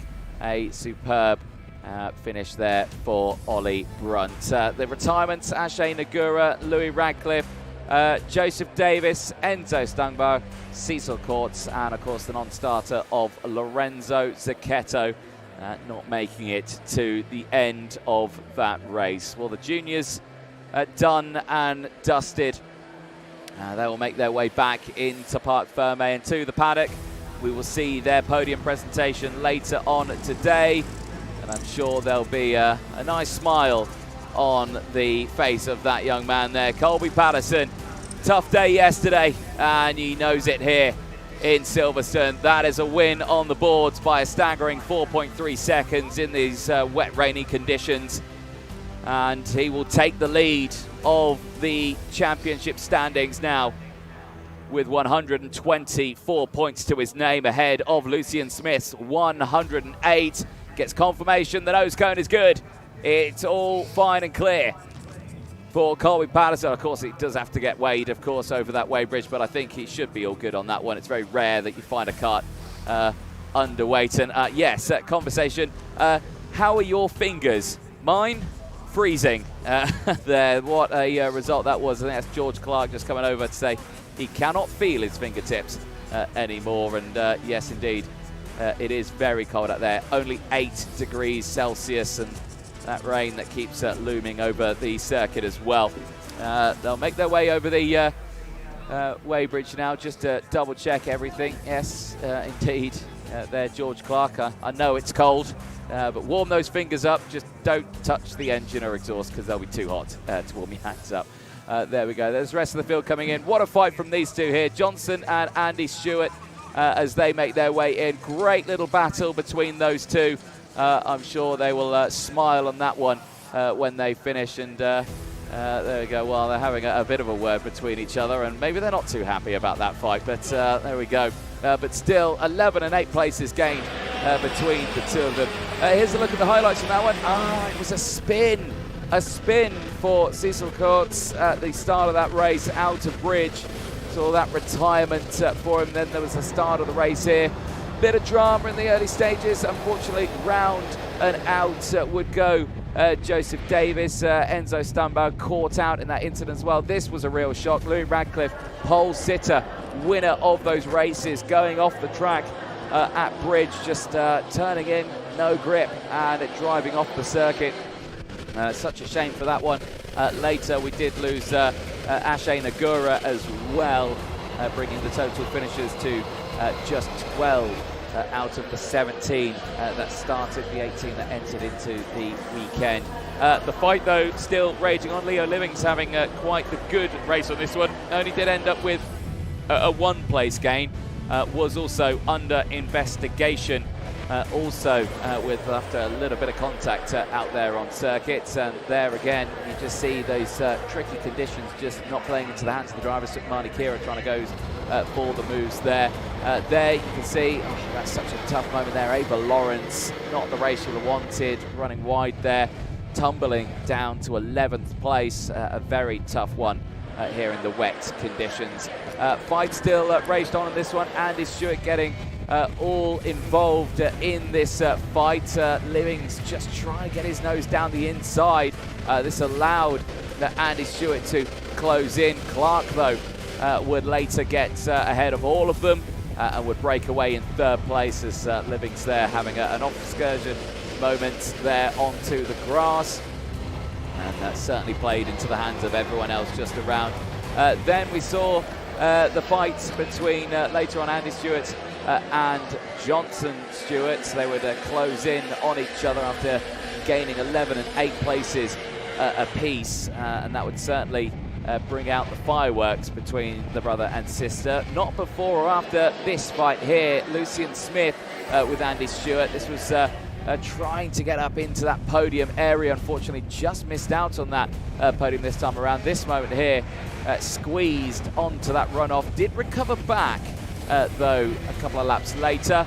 But of course, every single overtake brought brother Johnson Stewart ever closer into the fight. And later, the two of them going absolutely wheel to wheel out on circuit, and nearly a moment there again for Andy Stewart with down the inside Lucian Smith retaking that one. Quite the scrap it was. This moment here put Leo Livings under investigation. A small bit of contact there between himself and Sukmani Kira. Harley Musk also involved in that incident, nearly dropping backwards and off the track once again as we cut back to that fight. But all the meanwhile, Colby Patterson, who was well ahead up the road, taking the win. 4.3 seconds clear of Harry Taylor, who finished that one in second place, and George Clark, who would come away with a third place. But of course, investigations underway with Harry Taylor, who will be, unfortunately, I believe, heading to the stewards after this race. And hopefully all is good. Let's head down to Parc Ferme and over to Nicole Sutherland. Thank you then, Anthony. Down here with Colby Patterson. Colby, what a race for you. Out there, clean air, pushed away from the rest of the field. Tell us from start to finish what it was like. Well, on the opening lap, I tried to follow Lewis, and then I got halfway around the lap, he span off, and then I just kept my head calm every other lap, counting down the laps as it went, and then pretty much it came to the last 15 laps pretty quickly when you're out there, so took the win.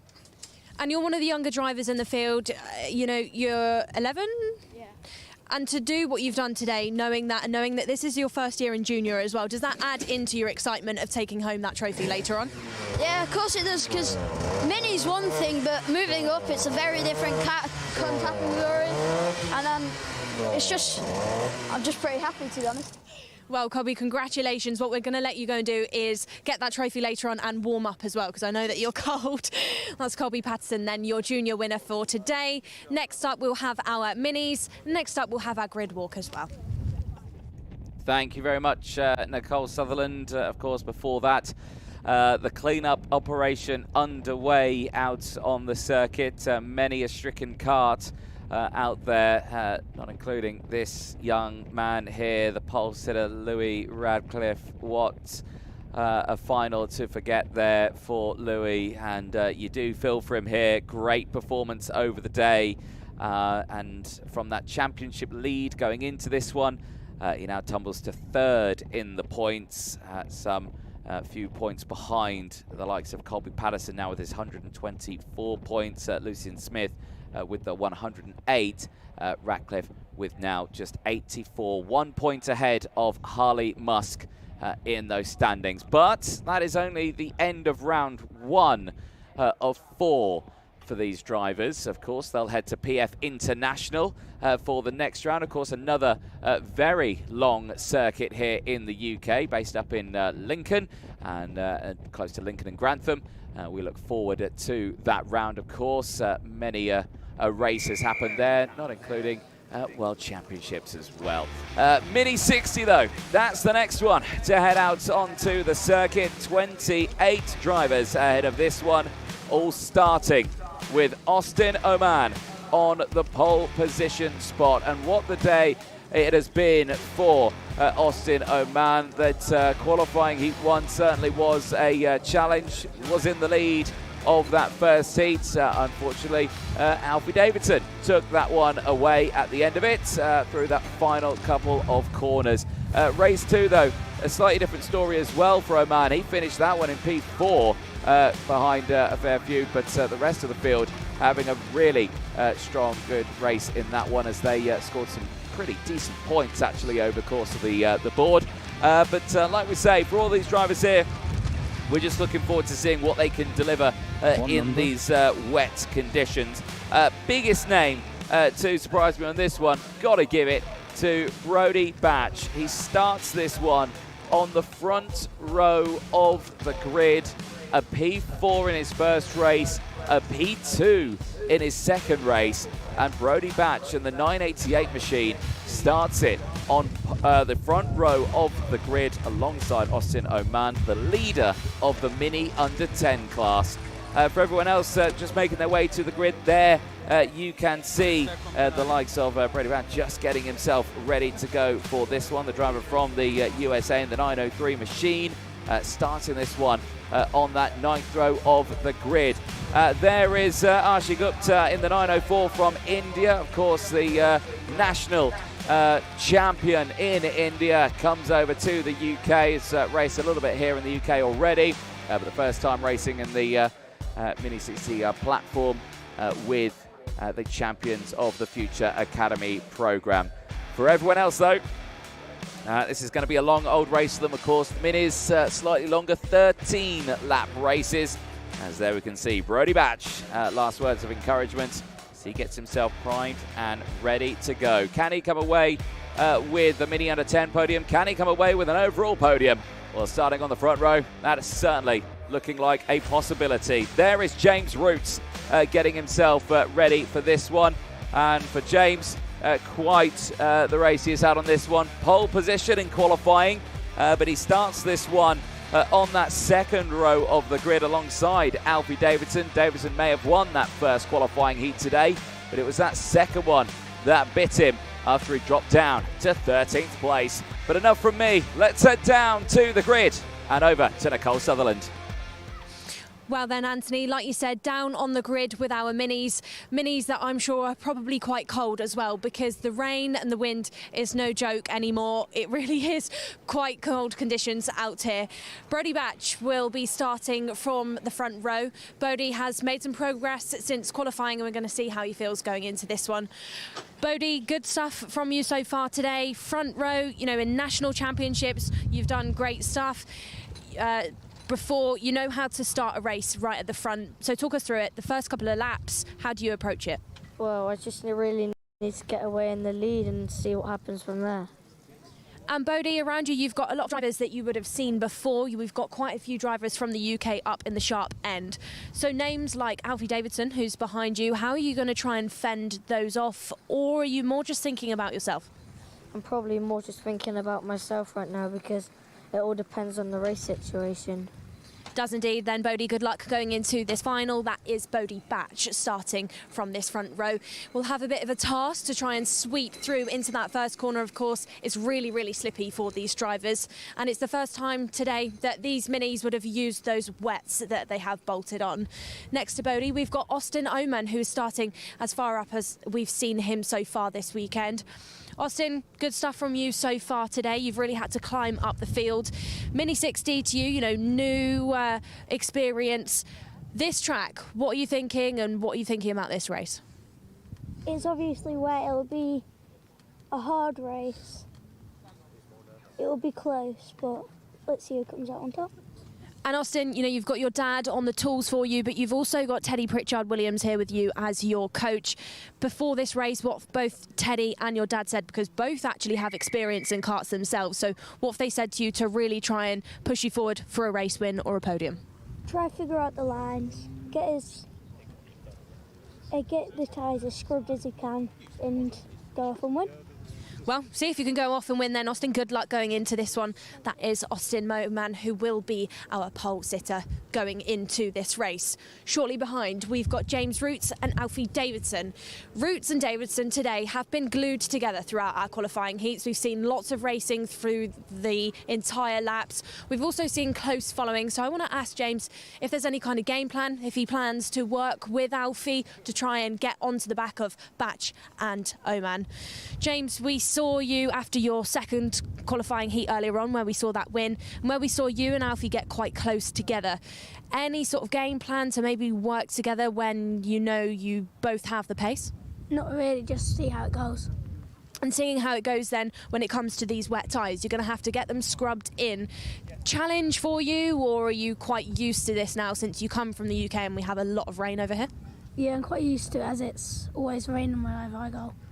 Well, James, good luck going into this one. That is James Roots. Alfie Davidson, next driver, going to quickly ask him if he's feeling the same.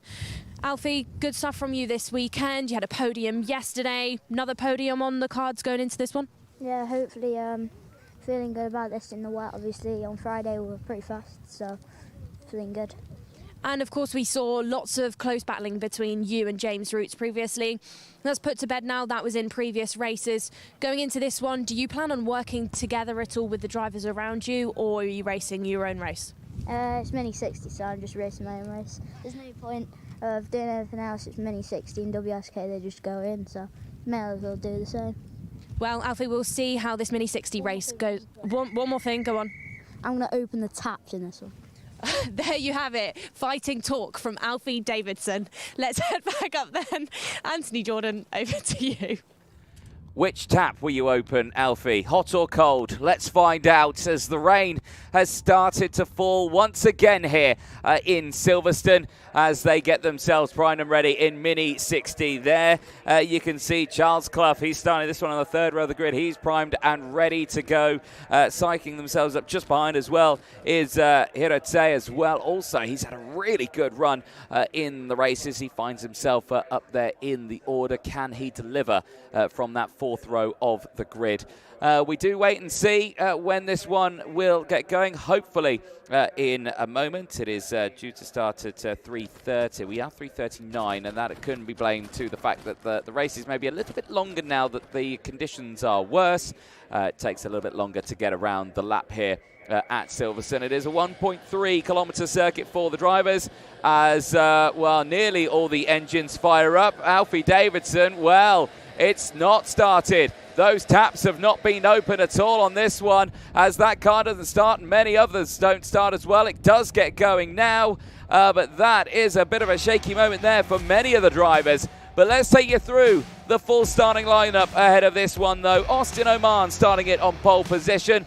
He didn't have a great day yesterday in that final. He did gain places, but he only finished P6. Now he could take P1. Bodie Batch starts this one on the front row of the grid. He's got James Roots alongside. Hopefully Davidson will be there with that engine not starting. Charles Clough and Mason Hibbert. Hibbert, the final winner yesterday, starting this one on the third row of the grid.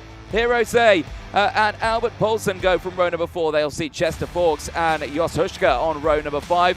Ilias Sami and Noah Kroner go from row number 6. Jack Climb and Chloe McGill lock out the first half of the field on row 7. Row number 8, then we have Yusuf Addy and Teddy Murphy going from 15th and 16th. And then from row number 9, we have Mikas Toro and Brodie Brown.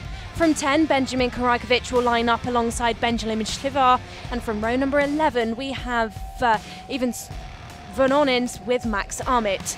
12, Jayan Prakash and Ronald Vetner. And from 13 is India's Arshi Gupta alongside Ollie West. 14 rows in total for this last Mini 60 race of the weekend. And it's Oliver Say alongside LBJ Stubbs. You saw there on your screens at home, Jos Hushka unfortunately spinning out of bridge, getting it restarted, but tumbling way down the back of the field, nowhere near even the back of the field to get back into the position of 5th place. This is how it happened. Oh, he's already backwards going into bridge. That's happened quite a long way into the corner.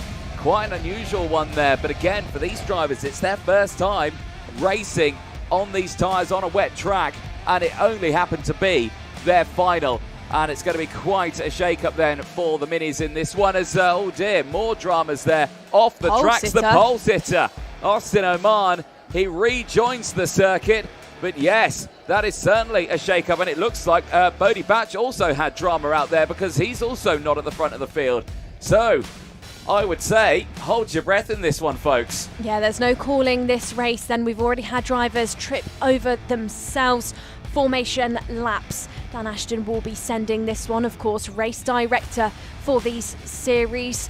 As on that front row, Batch and Oman have got themselves back onto the circuit, back into that formation. They're now looking to slow up the rest of the Mini 60 field, but can see in the background, Anthony, there's runners right at the back. Yeah, there's drivers not in position, and don't do that. Oh, I thought we were going to see a little overtake there past the 807. Yes, it Chloe is. McGill. Oh, you can't do that, Chloe. You passed the theoretical red line, and that can take you out of the race completely. Are we going racing? No, we are going around again, but does that fall under that rule, Nicole? Does Chloe McGill, even though the race didn't start, but she did overtake after the red line, does that still count as if it was at the start of the race? Well, we're not in the start, so only Dan Ashton and our team will tell us later on, but Chloe will be getting looked at for that moment.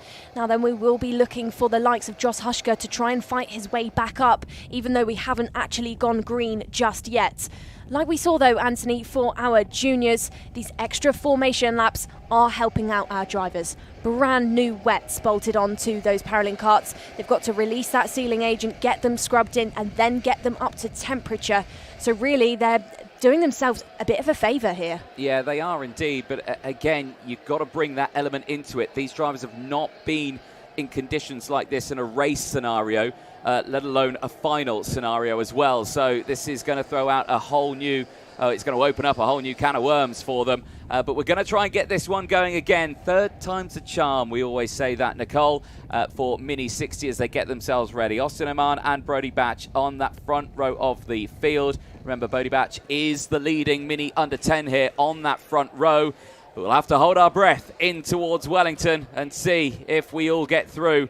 It's going to be quite the race on this one, so I would say sit back, relax, grab a cup of tea, and don't worry about it. Keep calm and carry on, as we say. I don't think there's going to be any relaxing in this race, Anthony. We'll have to wait and see. Here we go then as the field gets themselves ready. They head in towards Museum Turn 17 of 18 here. Farm curve before they enter into those tram lines to start their longest race. Of course, this one, 13 laps for the Mini 60 classes. Everyone braces themselves ready to go racing here at Silverstone. Into the tram lines. It's lights out, fights on. It's a lightning start for Austin Oman. The inside row will get the whole shot in towards turn one. James Roots follows. So does Charles Clough at the outside row. Bodie Batch is straight off at turn one and into the barriers for the 805 machine. Or was that the 905 of Max Armit? We'll have to try and figure that one out. Or was it James Roots? I think it might have been James Roots from third place, tumbling out of the race. James Roots then, one of the drivers that could have been a favourite going into this one, will no longer contend. Down into bridge, we've got 5 karts all battling out this one. They're varying these lines, trying to suss out where the grip exists, even though there's going to be so little of it out on this track. Oh, look at this one, Anthony. Climbing up the hill, they go once more. They will go round Priory, trying to hunt down that grip. And already we've got so many promotions through the field. A race leader then that has come through from all the way down on that 5th row. Chester Fawkes up at the front already. Yeah, not even the end of lap 1 yet and already in control of this race. But the rest of the field also trying to get involved. Mason Hibbert is there as well on a spin, half spin. Lucky recovery there for Alfie Davidson in this one on that outside row, out of Seaman in towards the final sector. But look at the gap that's opened up already. It's Fawkes who leads from the final winner from yesterday, Mason Hibbert. Hirotse holding on to third place. Mikas Toro, 13 places gained. Jayan Prakash is up to P15. He's gained 18 positions in this final alone on lap 1. That's a great start from Jayan, who we didn't really see or speak about much yesterday. Prakash, one of the younger drivers within this field and one of his first tastes within the Mini 60 category. These drivers just jumping all over those curbs to try and get those Paralympics rotated. Down into bridge they go. Challenges are on. And look at all of those promotions in the top 10.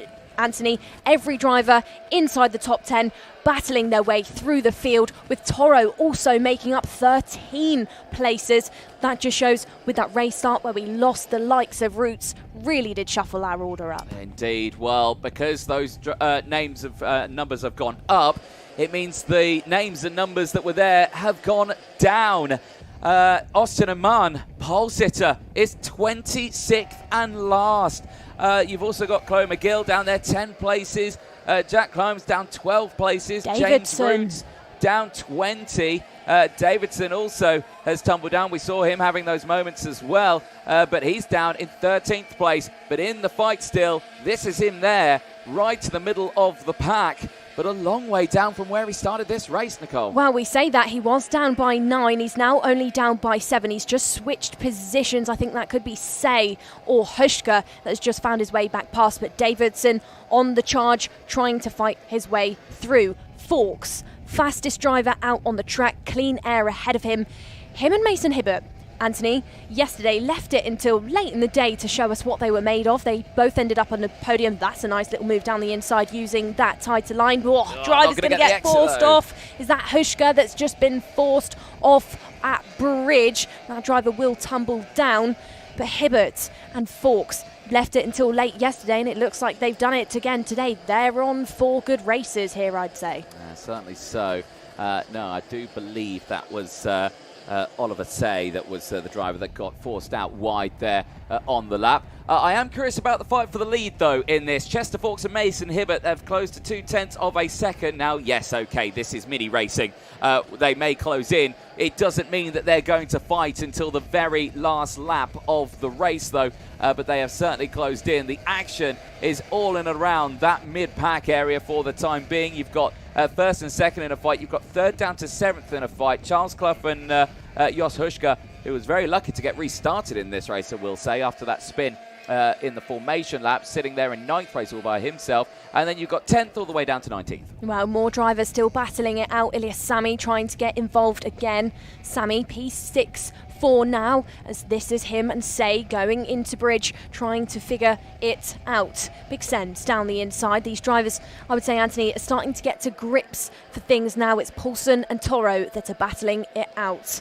In this race then, early on, we have lost Jack Climb, Brodie Brown and Ollie West. Of course, LBJ Stubbs did not start this one. James Roots, despite that big moment at the race start, he is still circulating and has just found his way past Chloe McGill. Indeed. Brodie Brown, I think, has just made his way back out onto the circuit. It does say that he's coming out of the pit lane, so hopefully maybe that was he just needed to check something over on the cart and then come back out, but he's all the way down the field. Very lucky moment there. Sideways into the corner, powers out of it. I love that, and that is here I'd say getting the move done on Ilyas Sami there, and then of course Benjamin Karajkovic just in the background also. Clough starting to close in, but not quite getting the move done. Maybe into Brooklands here. We'll look to the inside. Will Clough? Yes, he does. That slightly drier line there that's starting to form. There's a lot of bit of standing water out there. Ilyas Sami, 5-second time penalty being added on to him. He's currently 5th. That would tumble him, well outside of the top 10. Well, talking of the grip then, Anthony, since this is a newer track, there's maybe not as much rubber that's been laid down as you'd typically expect for a circuit. So maybe it's the case for these drivers. It's not as slippy as they would have thought. And as we progress through this race, they will spring that into action and they will realise that. I think that's happening as these times start to get quicker and quicker, and start to get quicker for Mason Hibbert, who now puts in a purple sector 1, improves in sector number 2, and starts to close in on Chester Forks for this race lead. Indeed. Right then, so out of the final sector then, the front runners are still clear by 3 seconds from Poulsen in 3rd place. This is them now, Forks and Hibbert. Again, Don't think we're going to see anything really from these two until the last couple of laps, maybe the last 3 laps or so. But, you know, in the wet conditions, does that change the tactic for these drivers about when they start battling? I think, to be honest, these drivers always try and push away in the early stages just to make it as easy as they can for themselves. Hibbert's going to be wanting to only have to deal with forks. He doesn't want to start battling and then invite Paulson, Toro and Sammy into it because he's going to make it harder work for himself. I would predict, Anthony, that he'll leave it to a little bit later, like we saw from yesterday's racing, and then just go 1 versus 1 with forks in the last couple of laps. Yeah, indeed. Looks to me like Ilya Sammy closing in here on the likes of Nick Astoro, and we'll keep a close eye on that one. Of course, Sammy has got that in-race 5-second time penalty, so he is now in damage limitations mode. He's just wanting to push forward as much as he can. He doesn't care about working with anyone. He just wants to gain those positions and try and break away. That'll be easier said than done. Fighting at the back here, we are still seeing the battles happening. There is the likes of Yusuf Adi, who is still fighting away in 17th place. Got Max Armit and Ivan Tvoronins for company just alongside. Ronald Venter there as well, part of the mini under 10 category, also getting involved, and they're on a good charge through the field. 4, 2 and 4 places gained apiece. James Roots is the driver just behind them. So the driver who started us on the second row of the grid on his recovery drive back through the field. Do you know what, Anthony, in this race I'm really impressed by one driver, Jayan Prakash. He was last in qualifying today. Dead last, didn't quite have the pace, couldn't put it together. Now though, within this race alone, he's gone up by 11 positions. He's now just found his way past Say, and he's chasing round the driver that previously started on that front row, Batch, to try and break inside the top 10. I think we've lost here, I say, from this race. Is tumbling down the order. And is currently sitting now in 21st place, has just lost out on 14 places, and I think that might be a moment out there. A little sideways there for Josh Hushka, now under pressure from Chrono. He's going to go down the inside of the 802 machine. This is for 9th place. Bodie Batch getting involved. Can find place past 1 and just slots into between the both of them in towards Museum and back onto that start-finish straight. Nice little up and under. We see that a lot in wet conditions like this. Just helps out with those conditions, as I can see again, the rain, Nicole, starting to fall again. Yeah, rain hasn't actually stopped since it started coming down a couple of hours ago.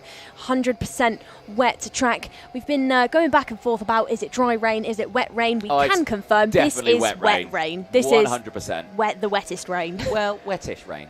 No, it's wet rain. But no, just throw a new element there for us. But no, this is still good running for them. You know, I am quite impressed with what the Minis have been able to achieve on this one. Remember, they've not, the last time they would have had wet conditions like this, it was in the free practice. Yeah, Friday's free practice day.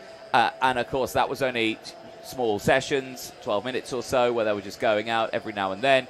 And yeah, they dealt with that quite nicely. They've had 2 days of dry-ish racing, and then of course now it's all just fallen on the circuit in one go. Here we go then. This is still the battle raging on through the third sector. Sammy down the inside through that second hairpin, but is not going to hold on to that one. Clough finds his way through. Out of Seagrave they will go once more, as Toro is actually the driver that is involved in this one. These two are inviting Clough into the fight. This trio then, let's watch how this one unfolds. Into turn number 1, no attempt by Sammy once more. Let's not forget he was put under investigation at the start of this race. Down the inside, Ilya Sammy makes it stick this time. No, he doesn't, because again, that sort of switchback moment, actually, no he does, as Toro. That is tough stuff. Mikas Toro, 5-second penalty for the driver in P5, who's gained 12 positions within this race. That is such a shame for Mikas Toro. Really strong drive in this one to get through the field, and it's just come to blows, and it may come to blows again. Little bit of contact there with Ilya Sammy. Is Sammy going to have to give that one up? But he does. The kart stopped. The kart's just ground to a halt. It's died into club corner, and Ilya Sammy is the latest retirement in this race. This is great stuff, though, for Charles Clough. Clough has found his way past both Sammy and Toro are now back inside the top 5. There is Ilyas Sammy at the bottom of your screen. That kart has just stopped. He's pulled off straight away and is just signalling probably to the mechanic, if he can see him, that that is an issue out there for him. Cloth on your screen there. P4 currently into the first corner they go, and they all know as well now that Toro's got that 5-second penalty. I think that was the chain on the kart, the way it just stopped going out of the corner. And I think that the way he would have known instantly it would just revved up straight away. Foot in and it had put its foot down, and then it was just all of a sudden, as it was accelerating, then it stops, revs to the roof, and grinding to a halt. That is such a shame. But the race goes on, lap 10 of 13 here. Fawkes still in the lead, Hibbert still there, only 0.3 of a second behind. They are still, I'd say they're still in a fight. 0.4 of a second, quite a lot, but they are still relatively close to each other there. A lot of curb being used, and now Toro will be under pressure now from Davidson, who's on his charge back through the field. Yeah, Davidson didn't have the start that he would have wanted. Tumbled down the order, actually, for both him and James. Oh, move down the inside. Here he goes. I think he can hear us. He's going for it. He's redeeming himself. He finds his way past Toro again. That was very smooth, that was. Just going with the flow on that one, straight down the inside. I would say taps are very much open. I tell you what, I was running up the stairs to get back up into here, and I couldn't run because I was laughing that much. It's quite the comment. I liked it. Paulson, fastest driver out there now, 1:17.123. He is there in third place. He is trying to close up a 3-second gap between himself and Hibbert, and Fawkes up ahead. Easier said than done on that one. He hasn't got any company from Charles Clough just behind, so they're not working with each other right now. Paulson is hoping that Fawkes and Hibbert start fighting over the next couple of laps here to try and close that gap down. If they don't, there's just no way he's going to close in on them. Well, yesterday it was Hibbert's day. He took that win. Today it's looking like, for now, it could be Fawkes' day. These two drivers qualified very close together in time qualifying. They were P13, P14, I believe. They've both had to pick off positions throughout these qualifying heats and are now back up the front. But question remains, is it going to be Fawkes P1 and Hibbert P2, or is it going to be a replication of what we saw yesterday? Still more laps to play this one out. This is another battle on your screen. This is going to get fiery, I would say, very soon, because Hibbert is starting to arrive. Oh, there he goes. He's arrived. Hibbert, where did that come from? Makes himself a race leader. That came from turn 2 stage. Oh, okay. Nicole, Thank there you go. There we go. Brilliant little overtake there. I don't think it's over just yet, though, between these two. Remember, we are expecting fireworks between these two. Hibbert, the winner of the final yesterday.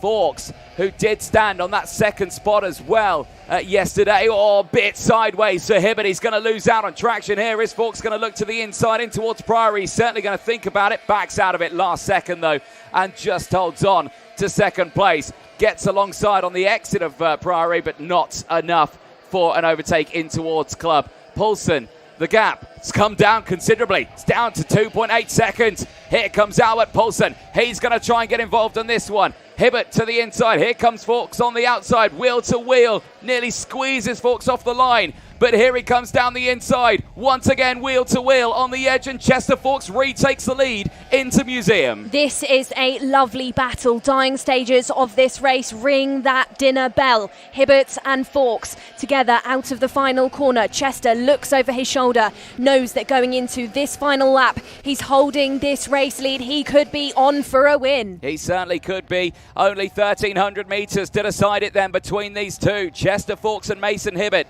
Absolutely nothing between the two of them as they head out of Brooklyn, side by side into Magazine Beckett. She can't overtake here, but he's going to try it, and that's absolutely astonishing from Mason Hibbert, a part of the track where it's got to be single file, and he's only gone and squeezed it through down the inside. But now the long run up the hill in towards Priory. Hibbert, he lost the lead here earlier on. Can he hold on to it this time around? Fawkes This time cannot look to the inside, but he gets alongside on the exit, but he hasn't got the power to get the move down the inside. But remember, he waited until that very final corner to get the move done earlier on. Is he going to do the same here? It's Fawkes down the inside. He retakes the lead, but Hibbert gets the up and under. He'll have the outside line. He's squeezed onto the grass, and Fawkes slams the door closed in towards Museum. They switch over. Here comes Poulsen in third place. It's neck and neck. It's side by side. He's squeezed onto the grass.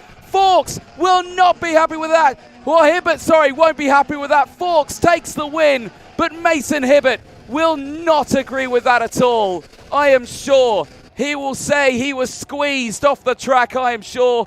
Poulsen pushes his way to third and finishes only 0.7 of a second behind the race winner.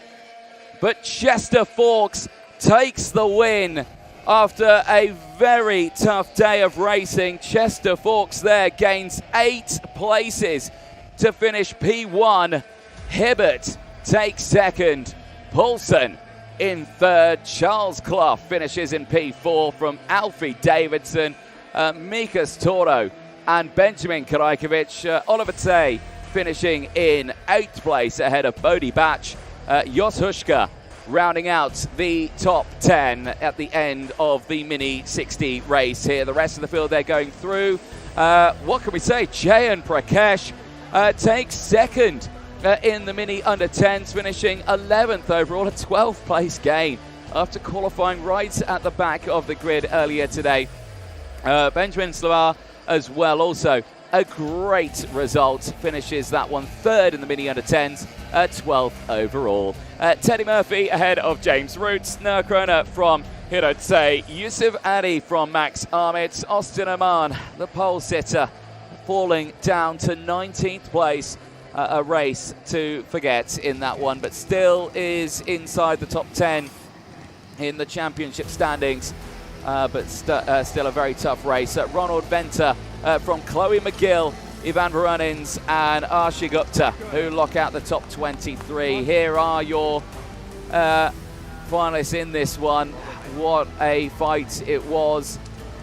Chester Fawkes taking the win. I would completely understand if Mason Hibbert is not happy at all. He's already discussing it. That move, you can see that the classic karting gesture of we were side by side and he squeezed me onto the grass. But for Chester Fawkes, he is thinking victory here in the final at Silverstone, and with that would step up to second in the standings. Hibbert would still be points leader with 122. Fawkes with 118. This is all provisional, of course. Alfie Davidson demoted to third now after that result with 110 points. Thumbs up there for Chester Fawkes at the end of that race. Here is a look at the highlights of that race. Well, quite a few right at the start of this one. Quite the start for many of the drivers on this one, and very luckily we could all get going on this one.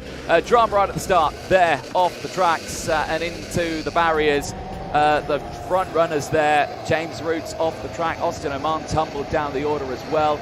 It was also part of that coming together. We saw quite the fight in this one. Ilya Sami getting involved. Great run for obviously Chester Fawkes, who was right up there at the sharp end from the word go, and you can see how we got an early lead. Ilya Sami second there at one point, dropping down the order, and then unfortunately later retiring, definitely thinking that it was that chain that may have snapped. Alfie Davidson very lucky there to only get a half spin out of Simon there before they entered onto the next lap. And again, the battle's just raged on all the way throughout it. James Roots started fighting his way back through the field, so did Alfie Davidson. I will say for Alfie, recovered back to P5 in that race. A bit of a moment there for Hirotse, who tumbled down the order, did recover back. He lost out on 14 places earlier on and recovered back to 16th. We thought he was out, maybe just a spin at one point, but managed to get going again very quickly. But of course, losing out on a lot of time Other overtakes that happened thick and fast. Everyone moving forward. Teddy Murphy having a decent race there. 3 places gained, finished just outside that top 10, but a P13 nonetheless. A very strong result there for Teddy Murphy. While this was all happening, the battle at the front started to slowly warm up just that little bit. This was the fight earlier on in this one, but this was Sammy fighting away still with Toro before we saw the main fight. Toro at one point then received that 5-second time penalty in the race before later breaking down was Ilya Sami, and obviously only speculation of course, but thinking it was the chain that came off. Beautiful bit of kart control there. Where did he find the grip there for the likes of Mason Hibbert and Chester Fawkes? A brilliant little fight between the two of them. Fawkes getting the up and under there, wheel-to-wheel moments into the final corner. It was certainly a heart-in-mouth moment for anyone watching from the sidelines, supporting these two young drivers. Fawkes and Hibbert again continued to battle away, and on that last lap, this last little moment here, just getting that wheel onto the grass, and he couldn't get the power down out of the corner. Did eventually get alongside, but there you can see squeezed onto the grass, and yeah, very happy there is Chester Fawkes over the line. Hibbert understandably upset with that one. Will he say he was squeezed, or will he take the P2 at the end of that one? And Albert Poulsen very closely getting involved with the fastest lap of the race as well for Poulsen. Let's head down to Parc Ferme and over to Nicole Sutherland. Well then, we're down here with what I expect is a very excited but also very cold Chester Fawkes. Chester, great race for you. Yesterday, podium, a P2. Today, a race win, a final win. Fantastic result. And tell us about the battle between you and Mason Hibbert, because it was really, really good to watch. Yeah, I feel amazing. I'm just so happy. I'm overjoyed right now. It's a great feeling to win, because I've came P2 in my last 2 races, but now to win it feels great. It was a great race between me and Mason. I feel like at the end I just could have gone a bit quicker, but I went off a bit. But apart from that, I'm just happy. And although that you got the race lead back, at one moment you were challenged by Mason. He pulled off a good overtake even though you were leading. When you were leading, how did you manage to not panic, and when he did get past you, to just keep your calm and know that you would get past again? I knew that I had the pace, because in the practices on Friday I was quick, so I knew I had the pace in the wet, and I knew that if I just kept my head I could have won. Well, Chester, you have just won. You're going to take that trophy home. So I'm going to let you go and warm your hands up so that you can lift that one up later on. That is Chester Fawkes, your Mini 60 winner for today. That's it down in Parc Ferme. One more race to go, so back up to Anthony Jordan. Thank you very much, Nicole Sutherland, down there as, yeah, those conditions looking ever worse. But good news, one more race to go. It is the OKN senior final that is heading out onto the track as, yeah, those conditions have loomed in, which is, well, good news for the drivers in this race, because they know, well, they don't have to deal with mixed conditions on those wet tyres. Bad news to everyone else, because they've got to pack down in the rain. So there we go, never mind. But there, your pole sitter for this one, Harrison Whitcomb. He is ready to go racing in this one. He's had a solid day so far, put it on pole position, and certainly will be the one to watch in this race. And that rain apparently falling with quite some vengeance out there, so we're certainly not going to see any improvement in the conditions in this one. But we will, like we say earlier on, keep calm and carry on and enjoy some wet, cold racing here. Still only 8 degrees out there. We'll take a look back at some of the results for the seniors. Of course, qualifying Heat 1 did go the way of Harrison Whitcomb. It was a very controlled race, winning that one by 1.8 seconds. The second race was a very similar story as well. Good results for Whitcomb. This time, though, by 20 seconds when it was that glorious wet race with slick tyres. So, yeah, quite quite the challenge on that one for them. But enough from me. Let's head down to the grid because Nicole Sutherland is already ready as their Emma Dowling does not want to take part in this race. Well then, back on the grid, last final of the day, and we're going to start this grid walk with Noah Barham. Noah, it's really cold out here. You know, going into this one, it's now actually a fully wet race. You've not got to deal with slicks on wet, so how are you going to approach this one? I felt fairly confident on the slicks, so it's definitely going to be easy on the wet tyres now. Just stay calm. We know Harrison's fast, so try and keep up with him, maintain gaps between people, and just have a good race. Well, let's see how this one plays out then, Noah. Good to catch up with you. I want to go and catch up with Emma Rose Dowling because she's just been in the background jumping up and down on the spot because it really is that cold. When we came here a couple of days ago, I was catching up with some of the drivers and they said, you know, in England, is it always like this? Yeah, pretty much is. Emma, if you come over, you look really cold. I am. I am. My feet, I can't feel them. And going into this race, you're gonna need your feet because you've got a bit of a challenge on. You've got some good drivers ahead of you. These overtakes, where do you think they exist around this circuit? Because at the minute, it's unknown. We've not done a full wet race. You've been on slicks in wet conditions so far. I would probably say the first corner is a pretty good corner. The last corner, actually the last sector, and then probably down the hill would be some good spaces. And of course, you've raced with us in the International Series. We've seen you time and time again. We've seen your younger brother, Brodie, as well. I know he's going to be sat at home watching, or I think he could even be racing this weekend.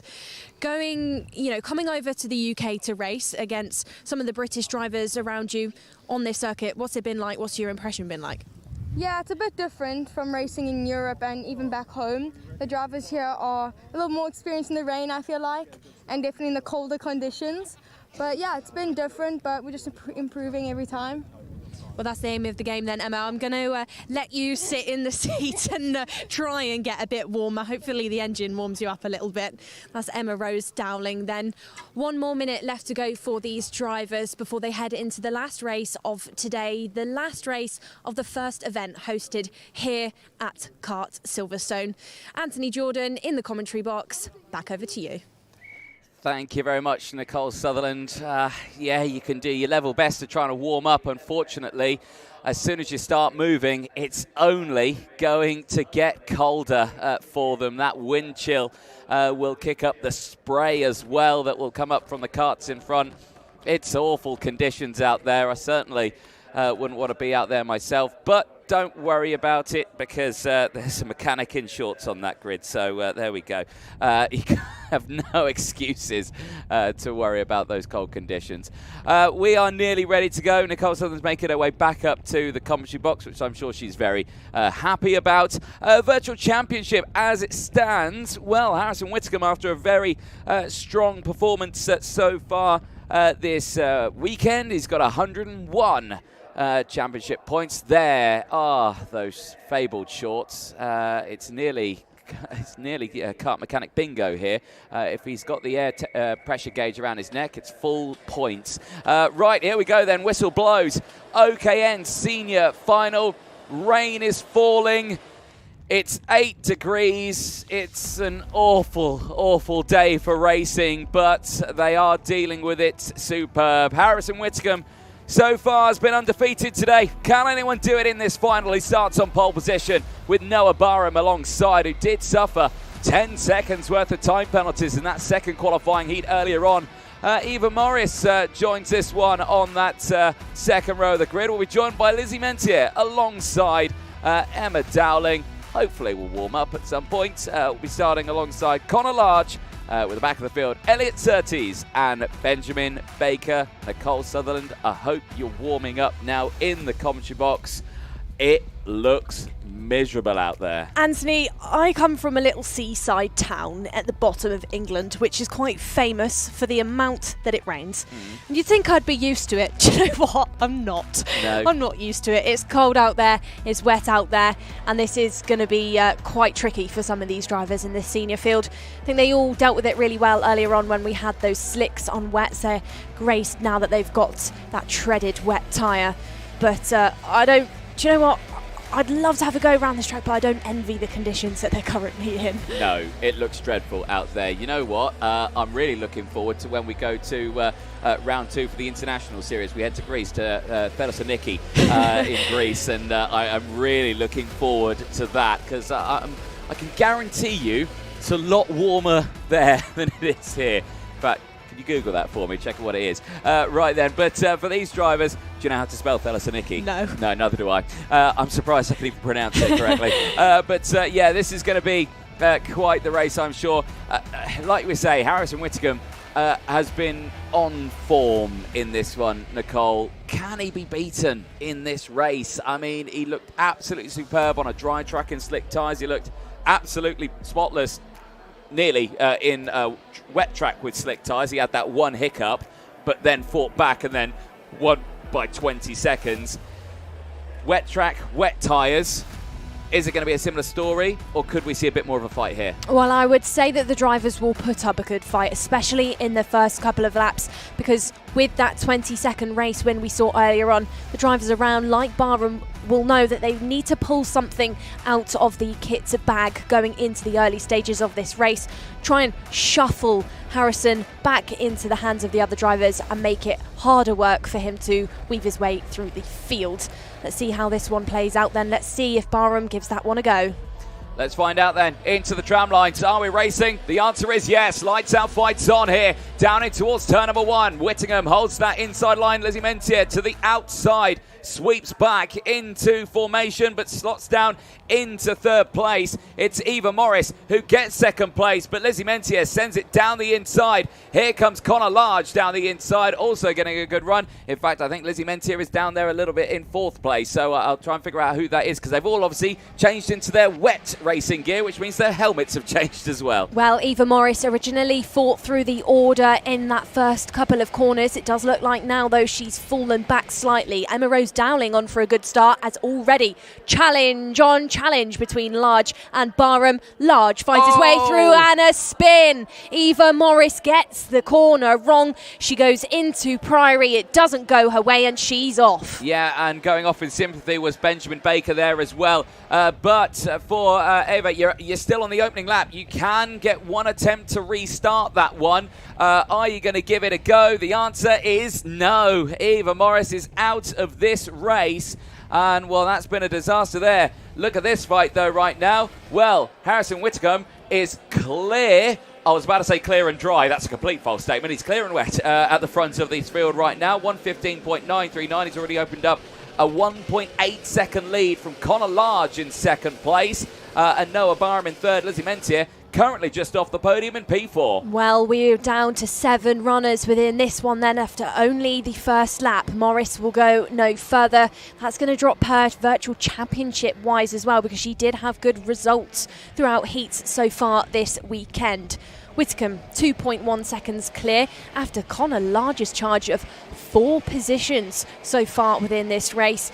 And I'm saying as well within this one then, Anthony, visibility for these drivers really difficult for them to deal with. You can just see Benjamin Baker a moment ago wiping that visor to just get some of that water off. Tricky stuff, and tricky when they get really close to the back of drivers as well. You know, it makes it hard work. They can't see too much. The spray really does throw you off the path a lot of the time. Yeah, it really does. And of course, it's mainly with the water on the visor, of course, as well, because it just starts.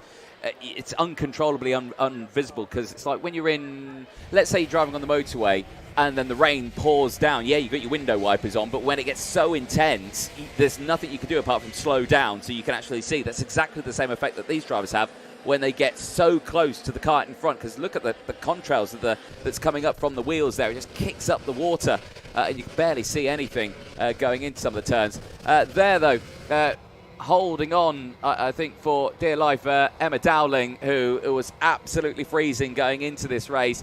Like I say, not going to get any warmer like this, because, like you say, that water that comes up and then the air, the wind chill that comes up, it's 8 degrees. Again, it's awful conditions out there. Yeah, Emma trying to chase down now, trying to warm up as well, under the guidance then this weekend of Russ Carter and Marvellous Marv as mechanic. Heads up to Priory, trying to find a way to get onto the back bumper then of Barham. Barham obviously is under guidance of Russ Carter as well. So these two drivers have probably been told some quite similar stuff going into this weekend and this final. Gap then between Whitcomb and Large hasn't actually changed too much just yet. Still 2.1 seconds, as the pace between them on that previous lap is actually almost identical. Both Whitcomb and Large on a 1 minute 14.9 as Whitcomb crosses the line and drops down to a 1 minute 14.8 as Large actually gets all three sectors a little bit wrong. There. Look at this spray there down the main straight again, Anthony. I don't envy this lot. No, indeed. Barham looking down at his engine there. They're looking over to his mechanic. A shake of the head. Is something not quite right there on board that 208 machine? Lizzie Mentier closing in. But that is quite something. And I think they're saying something about the airbox maybe. That's having a little bit of drama. But right, let's keep a close eye on that one. But Mentier trying to close in here now. The gap just 0.6 of a second between herself and Barham. Barham looking over the shoulder. A little bit of oversteer there, trying to get that kart round the corner. But has to get that one sorted out. But apparently, so getting reports. So Chris Simpson is our cameraman on the roof. He's got an eagle eye, I'll give him that. He's thinking that something to do with Noah Barham's wetsuit is getting affected with the airbox. It's getting caught on it and blocking it. I'm not too sure. From our position, it looks okay, but yeah, maybe something not quite right there. Yeah, not sure what is going on there for Barham, but what we can confirm is that It's Emerald, slow, yeah. Here we go. Got no power. Yeah, no power at all there into the first corner. Gets passed now by Lizzie Mentier. It's passed like he was stood still out of that final turn. They will momentarily go side by side towards that second sector, but Barham just lost some legs there through the main straight. Mentier now into P3, finds her way past, clips these curbs, slides ever so slightly, but holds onto that wheel very strong and will now go down the hill into bridge once more and breaking into the top three. Indeed. 4.3 seconds though behind Connor Large, who is still holding on to the podium. Got to say for Connor, this has been a great recovery in this final. 4 places gained. We saw he was really quick in the wet conditions on the slick tyres earlier on before the unfortunate moment where he dropped a wheel on the grass, and then that unfortunately put him in the barrier. This time around with the wet tyres on, where he's now got the grip out there, looks a lot faster now and looking in control here. But Mentier, I'm sure, will try and close that gap. She had a second place yesterday. I'm sure she'd like to repeat that, if not better it with a P1. But Harrison Whitcomb quite a ways up the road. Well, Harrison Whitcomb then, the driver that hails from Pembrokeshire in Wales, out there in the front, just under 5 seconds ahead of Connor Large. The biggest win we've seen so far this weekend from any driver does belong to Harrison Whitcomb, and it was 20 seconds that he had to his name. Question remains wide open in the last laps of this race. Well, lots of laps left for him. Can he better than 20 seconds? Can he go more than that? It would be a record-breaking win for Whitcomb, who's currently racing his own race. As now you seem, Anthony, like you've spotted something. A little lick there for, I think, Surtees there trying to get back on. No, right, okay, so Barham, 208. Going to go back to him there just quickly. And I can see that the airbox is obviously taped up. That's to prevent water getting into that and then getting into the carb and all that. You don't want that, so they cover it up. I think it may be the cover that's coming off a little bit, and the water's getting in, and that's why on the start-finish rate, where it's fully loaded like this, and then it's just getting bogged down with water, and then it slows down. I think that's what's happening. Yeah, could be indeed. We'll have to wait and find out when Noah comes in, or to see if we do get confirmation from that from anybody out on the track we have communication with. But for now, he's getting put under pressure again. He's just lost another position, this time to Elliot Surtees. Turn number 1, Surtees finds his way past. Barham, though, does try and retaliate and does just that, gets the position back once more as again he looks down to play with it. I think he's trying to cover it and not allow the water to get in, and in doing so he's kind of distracting himself. It's becoming a distraction from that racing line, and again I thought he was going straight off the circuit there, but again look at the exit speed with a line like that. Yeah, for anybody that has just joined our stream then, that is something that happens in wet weather karting. It can look really misleading. Looks like these drivers have lost loads of time when those varied inside-outside lines are deployed in the wet weather. But actually, that wider line where they then cut across the corner again and veer it off is most likely that optimum line. They can really maximise the rev. Side-by-side action then, between Surtees and Barham. Again, Baker is now involved again, so that is Benjamin Baker and Elliot Surtees. They got a bit close for comfort then out of second hairpin. Yeah, indeed. Baker getting through now and up into 5th place, so Surtees getting very close to trying to get onto the back of Barham, but just not getting it done this time around. We're on to lap 8 of 17 here.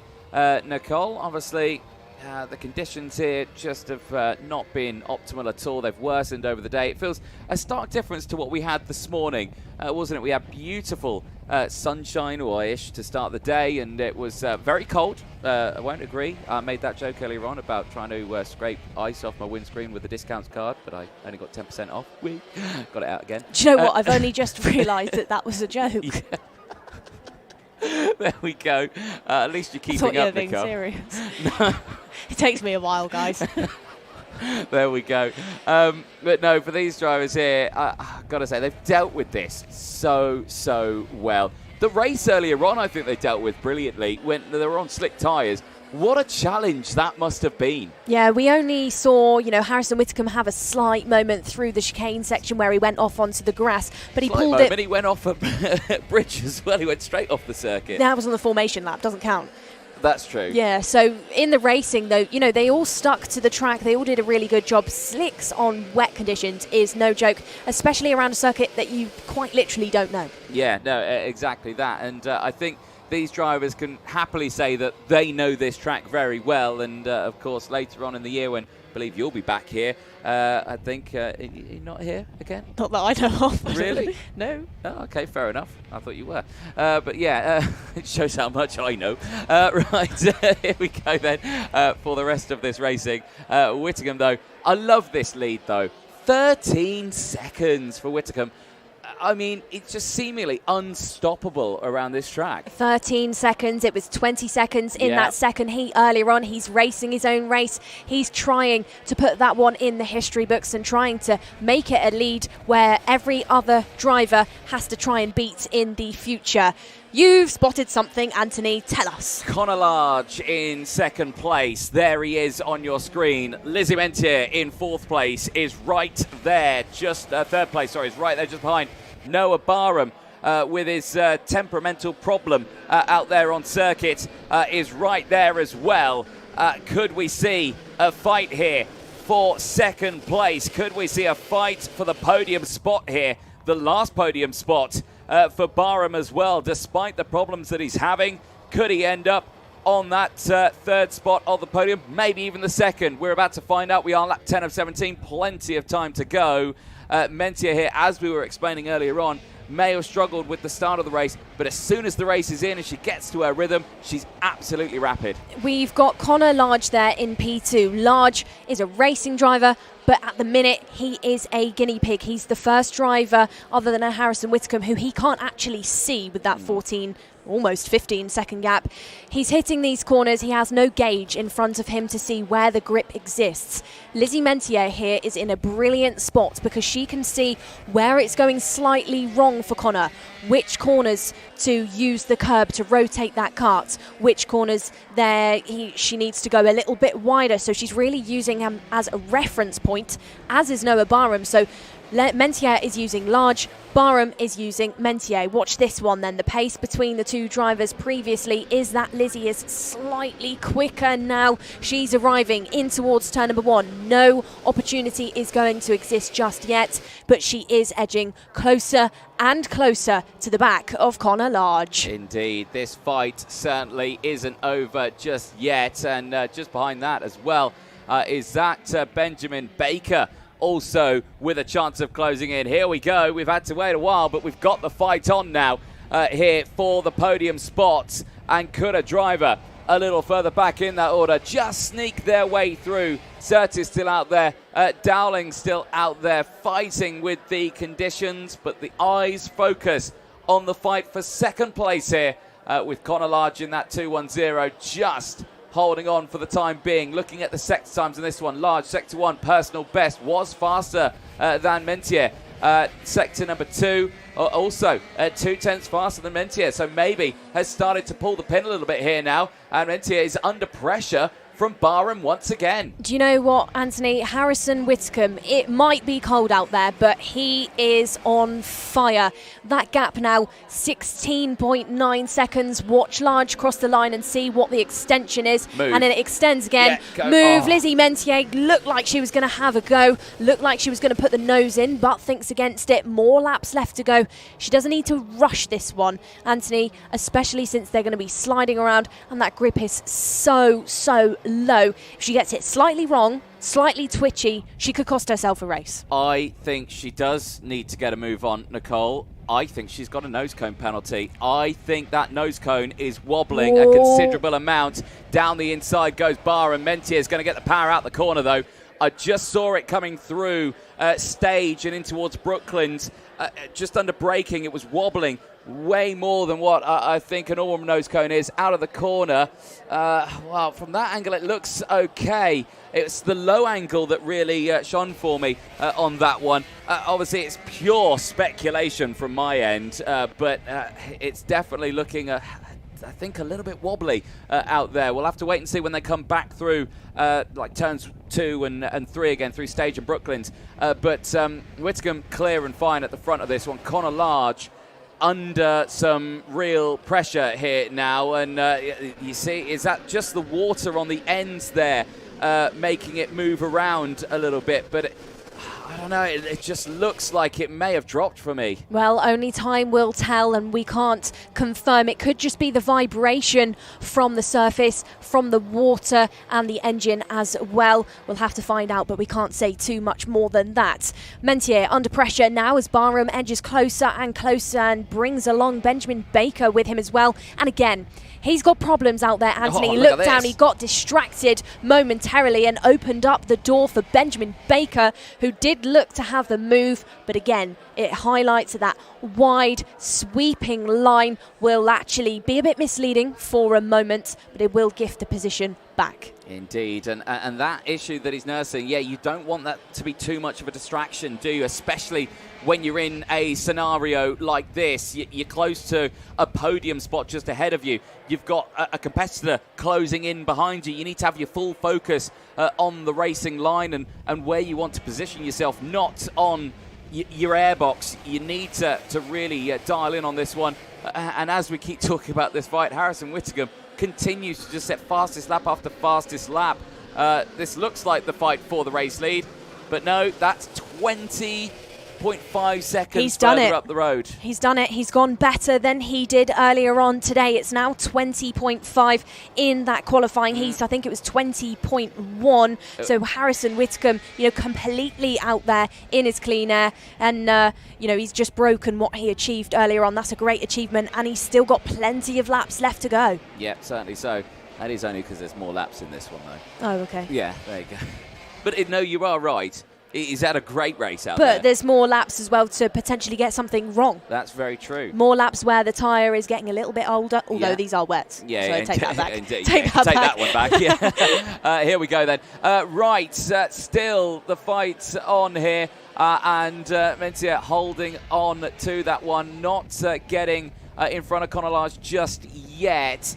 But we'll keep a close eye on this fight as they keep going through it. You're just waiting for that opportunity to do so. But again, risky to go for these moves right now because, again, everyone's so close in doing so.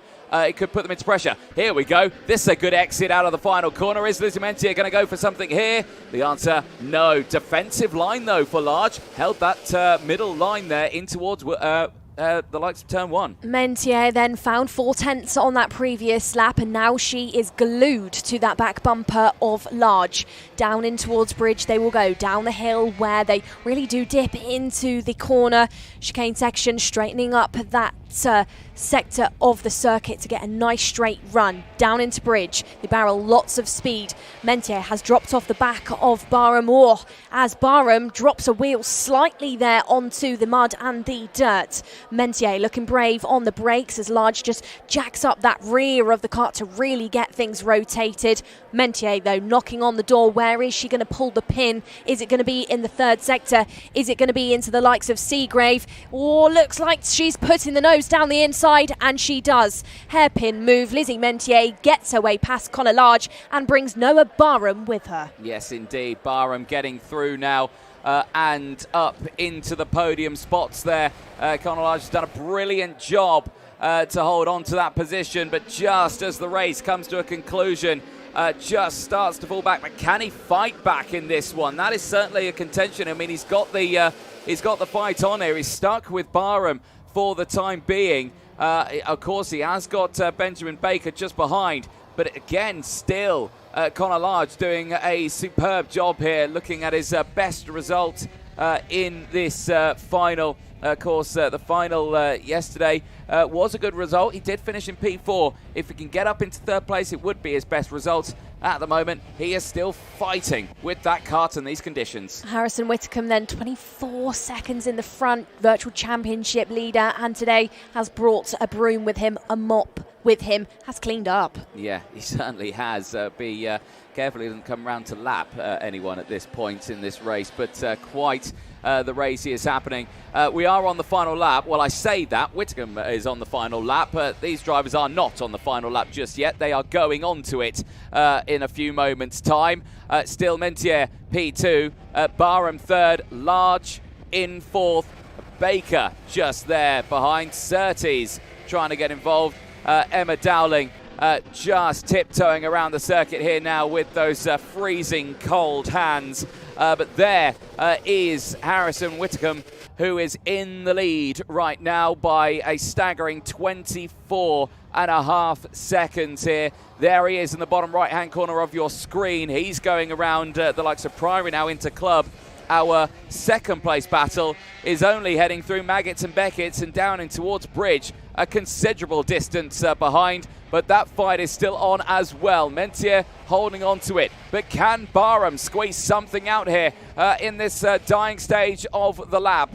Only a couple of corners to go for Harrison Whitcomb, who will exit out of Museum through into Farm Curve, and we'll see the checkered flag by a staggering 25.6 seconds as it stands. But we cut back to the battle here. There's Connor Large down the inside at Seagrave. He's back into third place, and this would be his best result if he can hold it. He'll hug that white line all to the very end of this lap. Will he get that run to the line, or will Barham get the power out of the final corner? It's going to be Connor Large. Mentier takes P2, and Large takes his podium in the final here. He takes his best result of the weekend here in the final.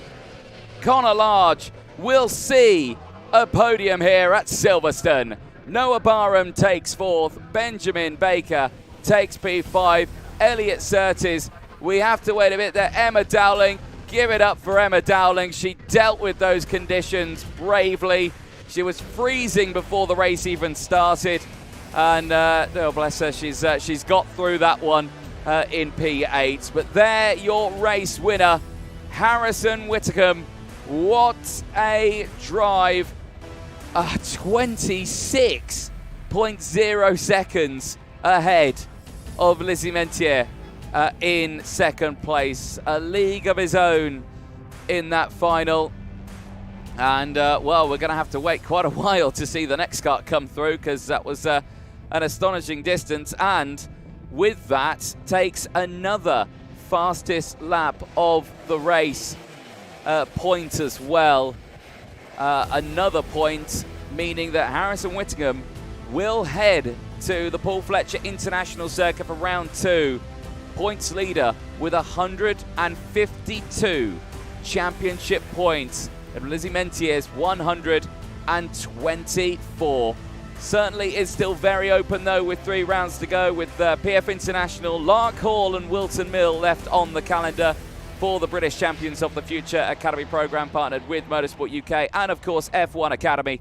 But a great effort from them, and it's a job well done for the marshalling team out there who can finally get dry, finally get warm here at Silverstone, and a job well done from them out on circuit. But for the drivers, we will see them on the podium, and there for Harrison Whitcomb, what a drive. And you can see there, the mechanic's very happy with that one, is Liam, and we will see Harrison on that podium. Another superb result for that young man there. Here was your highlights from that race. Well, you can see there how everyone was trying to fight for that inside line. Right to the outside there went Ava Morris. She was fighting up at that sharp end. Connor Large getting up to third place in the early stages of that race. But of course, Barham all involved in that fight as well. You can see how he was a near victim of that spin there. Eva Morris, such a shame in that opening lap with that spin. Looking down here, right, well, what was he looking at? So his hand was on the carb there.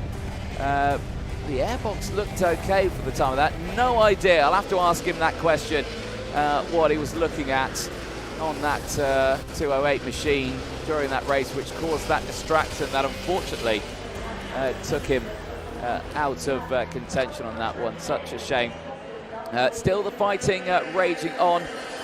Everyone getting involved, Beck getting involved as well. Connor Large was clean and dry up in that second place spot for the majority of that. Benjamin Baker there trying to get involved. No exit power there out of bridge, and I think that was purely due to the racing line. He took that tighter line in. He was on the racing line of the exit, trying to put the power down, and unfortunately it just did not go, and he dropped himself down the order. There was Emma Dowling bracing those conditions. We caught up with her at the start of that race. The one thing she could think about was, I am freezing cold, and you can't blame her at all. 8 degrees, rain, horrible conditions. The fight then started to close in for second, third, fourth and fifth place. Lizzie Mentier trying to get on the power, doing so, getting back past. Here was your race leader, Harrison Whitcomb. What a race it was for him. Just completely uncontested so far today in these wet, raining conditions, and winning that one by a staggering 26 seconds ahead of the rest of the field. Large, though, lost out on second place, later lost out on third place, and I thought he wasn't going to end up on that podium after holding on to second place for so long. But this here, 26 seconds up the road, that was Harrison Whitcomb across the line. A great result there. But then this move for Connor Large down the inside took back third place from Noah Barham, and with that was able to stand on the podium, both with Wittmann there and of course Lizzie Mentier, who matches her result from yesterday and coming away with another P2 in the final. Well, there we have it. Racing is done and dusted here at Silverstone. We will head down to Parc Fermé, but don't go anywhere, of course. Those podiums coming up very soon. But first, let's head down to Parc Fermé and over to Nicole Sutherland. Well then, we're here, and we're here with a very, very, very happy Harrison Whitcomb. 26 seconds, your own race, a wet race, start to finish. Harrison, tell us. Yeah, it was amazing. Just had to keep consistent lap after lap, make it work, and just pull that gap very, very far away. And as you were driving round to really, let's just pan round here slightly so we can get away from the engines being revved. Harrison, to drive round and stay that calm in your own air and not make a mistake in what looked like really slippy conditions, how do you manage that? I mean, it was hard to do, just to keep my focus because it was wet and cold, but the track's amazing, so it's really smooth, so it was able to keep on the track. Well, a clean sweep, 2 P1 podiums for you this weekend. Congratulations. Thank you very much. Also, thank you to Liam for an amazing job on the spanners. Well, Harrison, thank you very much. That concludes it for our first large-scale event here at Kart Silverstone. I'm Nicole Sutherland. I've been down here in Parc Fermé. Anthony Jordan in our commentary box. Back over to you. Thank you very much, Nicole. What a day it has been here. What a weekend it has been here at Silverstone, where we have been battered by the weather, but the event has gone through smoothly. Big congratulations to all the drivers. Big thanks to all the marshals out there on the circuit and the officials. Great work by them all weekend to keep the drivers nice and safe. And great work from the entire Silverstone team here with their first experience of the open wheel racing here that we are looking forward to seeing over the years to come at Silverstone. We will say goodbye for a short amount of time, but do not go anywhere. We're going to take a short break. We'll be back with the podiums in roughly about half an hour's time. Don't go anywhere.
Well, thank you very much, ladies and gentlemen, for your patience. We are now ready to do the podium presentations for all three classes. I know it's windy, I know it's cold, I know it's wet. We will try and get through this as fast as we possibly can. We will start with, it's very windy. We'll start with Mini 60 under 10 and finishing in third position. Please welcome onto the podium Benjamin Slavar. Well done, Benjamin. You take a stand on that third place spot. Well done. Please welcome now finishing in second place in the Mini 60 under 10. Please give it up for Jayan Prakash. I know. Well done to Jayan there. And then finally, please give it up finishing in first place in Mini 60 under 10. 8th place overall, it's Bodhi Batch. Big congratulations to Bodhi there as the win comes in. Please welcome Dan Parker from Motorsport UK Kart Division onto the podium to present the winners' medals. Firstly, heading to third place, Benjamin Slavar. The second place medal heading to Jayan Prakash. And the winners' medal heading to Bodhi Batch. Great work for Bodhi, 8th place overall. A strong start to his final. Well, Dan, if you want to join them for photos, sorry, don't disappear, don't run off. There we go, Dan, nice big smiles. Excellent stuff. And then once we've got a few of those, we'll get you all squeezed up on the top step of the podium as well. So, Jayan, if you want to join up there as well. Benjamin, if you want to jump on that top step. Dan, you can squeeze in with them also. There you go, you can get up there. One big step. There we go. Well done. And ladies and gentlemen, please, one big round of applause for your Mini 60 under 10s. Perfect stuff. Right, we will now pass over to the full Mini 60 category. And we will start with third position. Please welcome onto the podium, gaining 2 places in the 810, it's Charles Clough.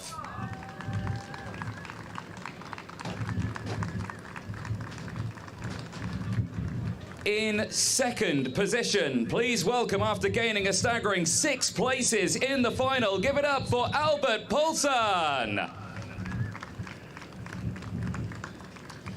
And finally, your race winner, finishing ahead by just 0.2 of a second. Please give it up for Mason Hibbert.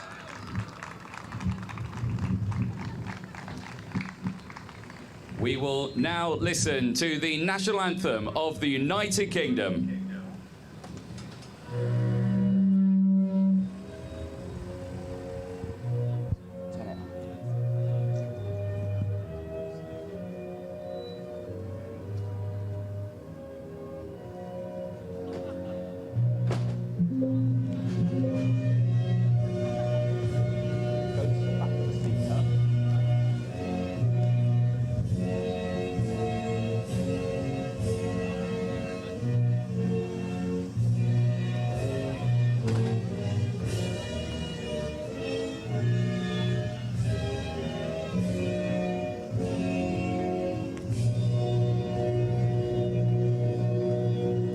Big round of applause then for your Mini 60 finalists. Once again, we would now like to welcome Dan Parker from Motorsport UK to present the Winners' Trophy. Firstly, heading to third place, Charles Clough. The second place trophy heading to Albert Poulsen. And the Winners' Trophy heading once again after 2 final wins to Mason Hibbert. Well, a superb end to the final again. Dan joins them for a photo. Drivers, lift those trophies as high up in the air as you can for me, please. Nice big smiles. I know it's been a long day. I know it's cold, but brilliant end to their racing here at Silverstone. And of course, we head to the PF International Circuit for round 2. And if we get you all on the top step of the podium as well for me, please. Nice and close. Dan, you can join as well. 1 small step for man, 1 big step for mankind. There we go. Thank you very much, Dan, joining on there on the podium. Once again, nice big smiles. And ladies and gentlemen, 1 big final round of applause for Mini 60. Well, before the drivers disappear too quickly, though, of course, get rid of your helmets quickly. Come on back. Come on back. Top 3 drivers, keep that nice and safe. You're not finished just yet. Right then, wait for it. Are we ready? Are we steady? 3, 2, 1, champagne! Non-alcoholic, we'll stress, for the Mini 60s there, and a great end. Sorry if you have to clean those race suits afterwards, but a great end to their racing for Mini 60, and we'll see them out once again, like we say, at PF International. We'll now turn our attention over to the junior category. It's very windy. Now, it's awful.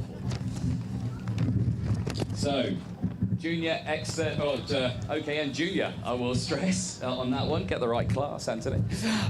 Very windy conditions for them. Rainy conditions in that final as well. But if we can get up onto the podium, please welcome, in third position, George Clark.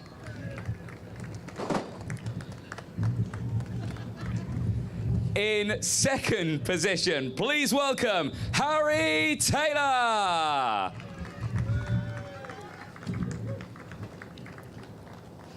And your final winner, please welcome Colby Patterson.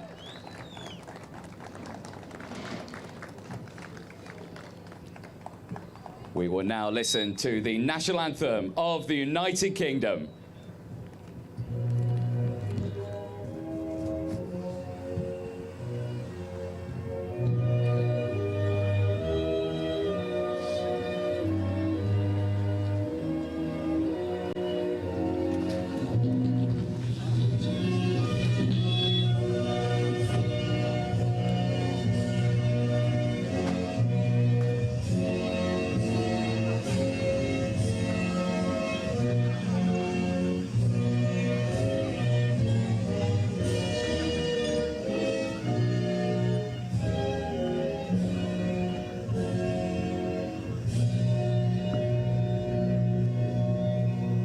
Big round of applause for your OKN Junior finalists here in Silverstone. Would now like to welcome once again Dan Parker from Motorsport UK to present the winners' trophies. Firstly heading to third place, George Clark. The second place trophy heading to Harry Taylor. And the winners' trophy heading to Colby Patterson. Great work from Colby, 2 places gained, and of course the 8 places gained for Harry Taylor as well. Big photos again, nicely done there, and we'll squeeze you all on the top step of the podium also. If you want to squeeze in nice and close, Dan, join them as well, there we go. And then we'll get you to duck and cover at this point. Drivers, if we could, as well, nice big smiles. Focus forward on all the photographers as well. Brilliant stuff. There we go. Thank you very much. Dan, if you want to duck and cover at this point, I won't forget this time. Bottles of champagne. Noelia brings them in as the wind picks up uncontrollably once again. And are we ready, drivers? Do you want to hide the trophies, hide the helmets? Don't run off too far. George, do you ever see Lando run off the podium to protect his trophy? No, he stays there. Go on, good lad, get back up there. Right then, are we ready? Are we steady? 3, 2, 1, champagne! Well, there we have it for OKN Juniors. They're done and dusted here at Silverstone. We see them once again out at PF International as they dive into the crowd. Not only are they wet enough, but now it's champagne weather as well. Thank you for my thankful assistant, Noelia, there, hiding my results. Right, one final class to go. If we could get everyone gathered in once again. They're still throwing champagne for the junior. In fact, they've not finished throwing champagne yet for the juniors. Perfect, right, on to senior. They're still going. Thanks, Colby. Right then, third place in the seniors. What a final this was. His best result of the weekend here in Silverstone. Give it up for Connor Large.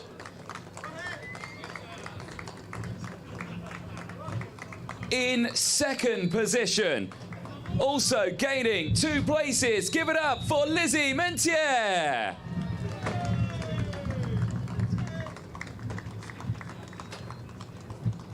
And finally, your final winner in the OKN senior category here at Silverstone, finishing a staggering 26 seconds ahead of the rest of the field. Give it up for Harrison Whittingham.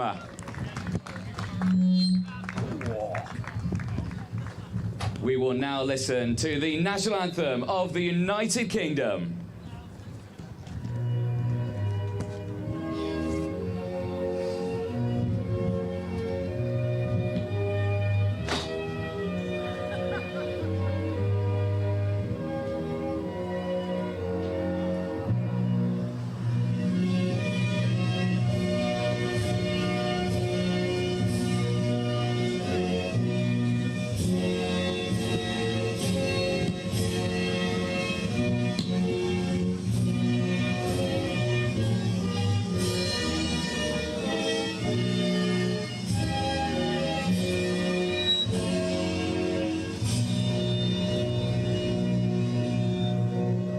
Big round of applause there for your senior finalists here at a very slippery Silverstone. Thank you, Nicole. We'll now like to welcome Katie Denver from F1 Academy onto the podium to present the winners' trophies. Firstly, heading to third place, Connor Large.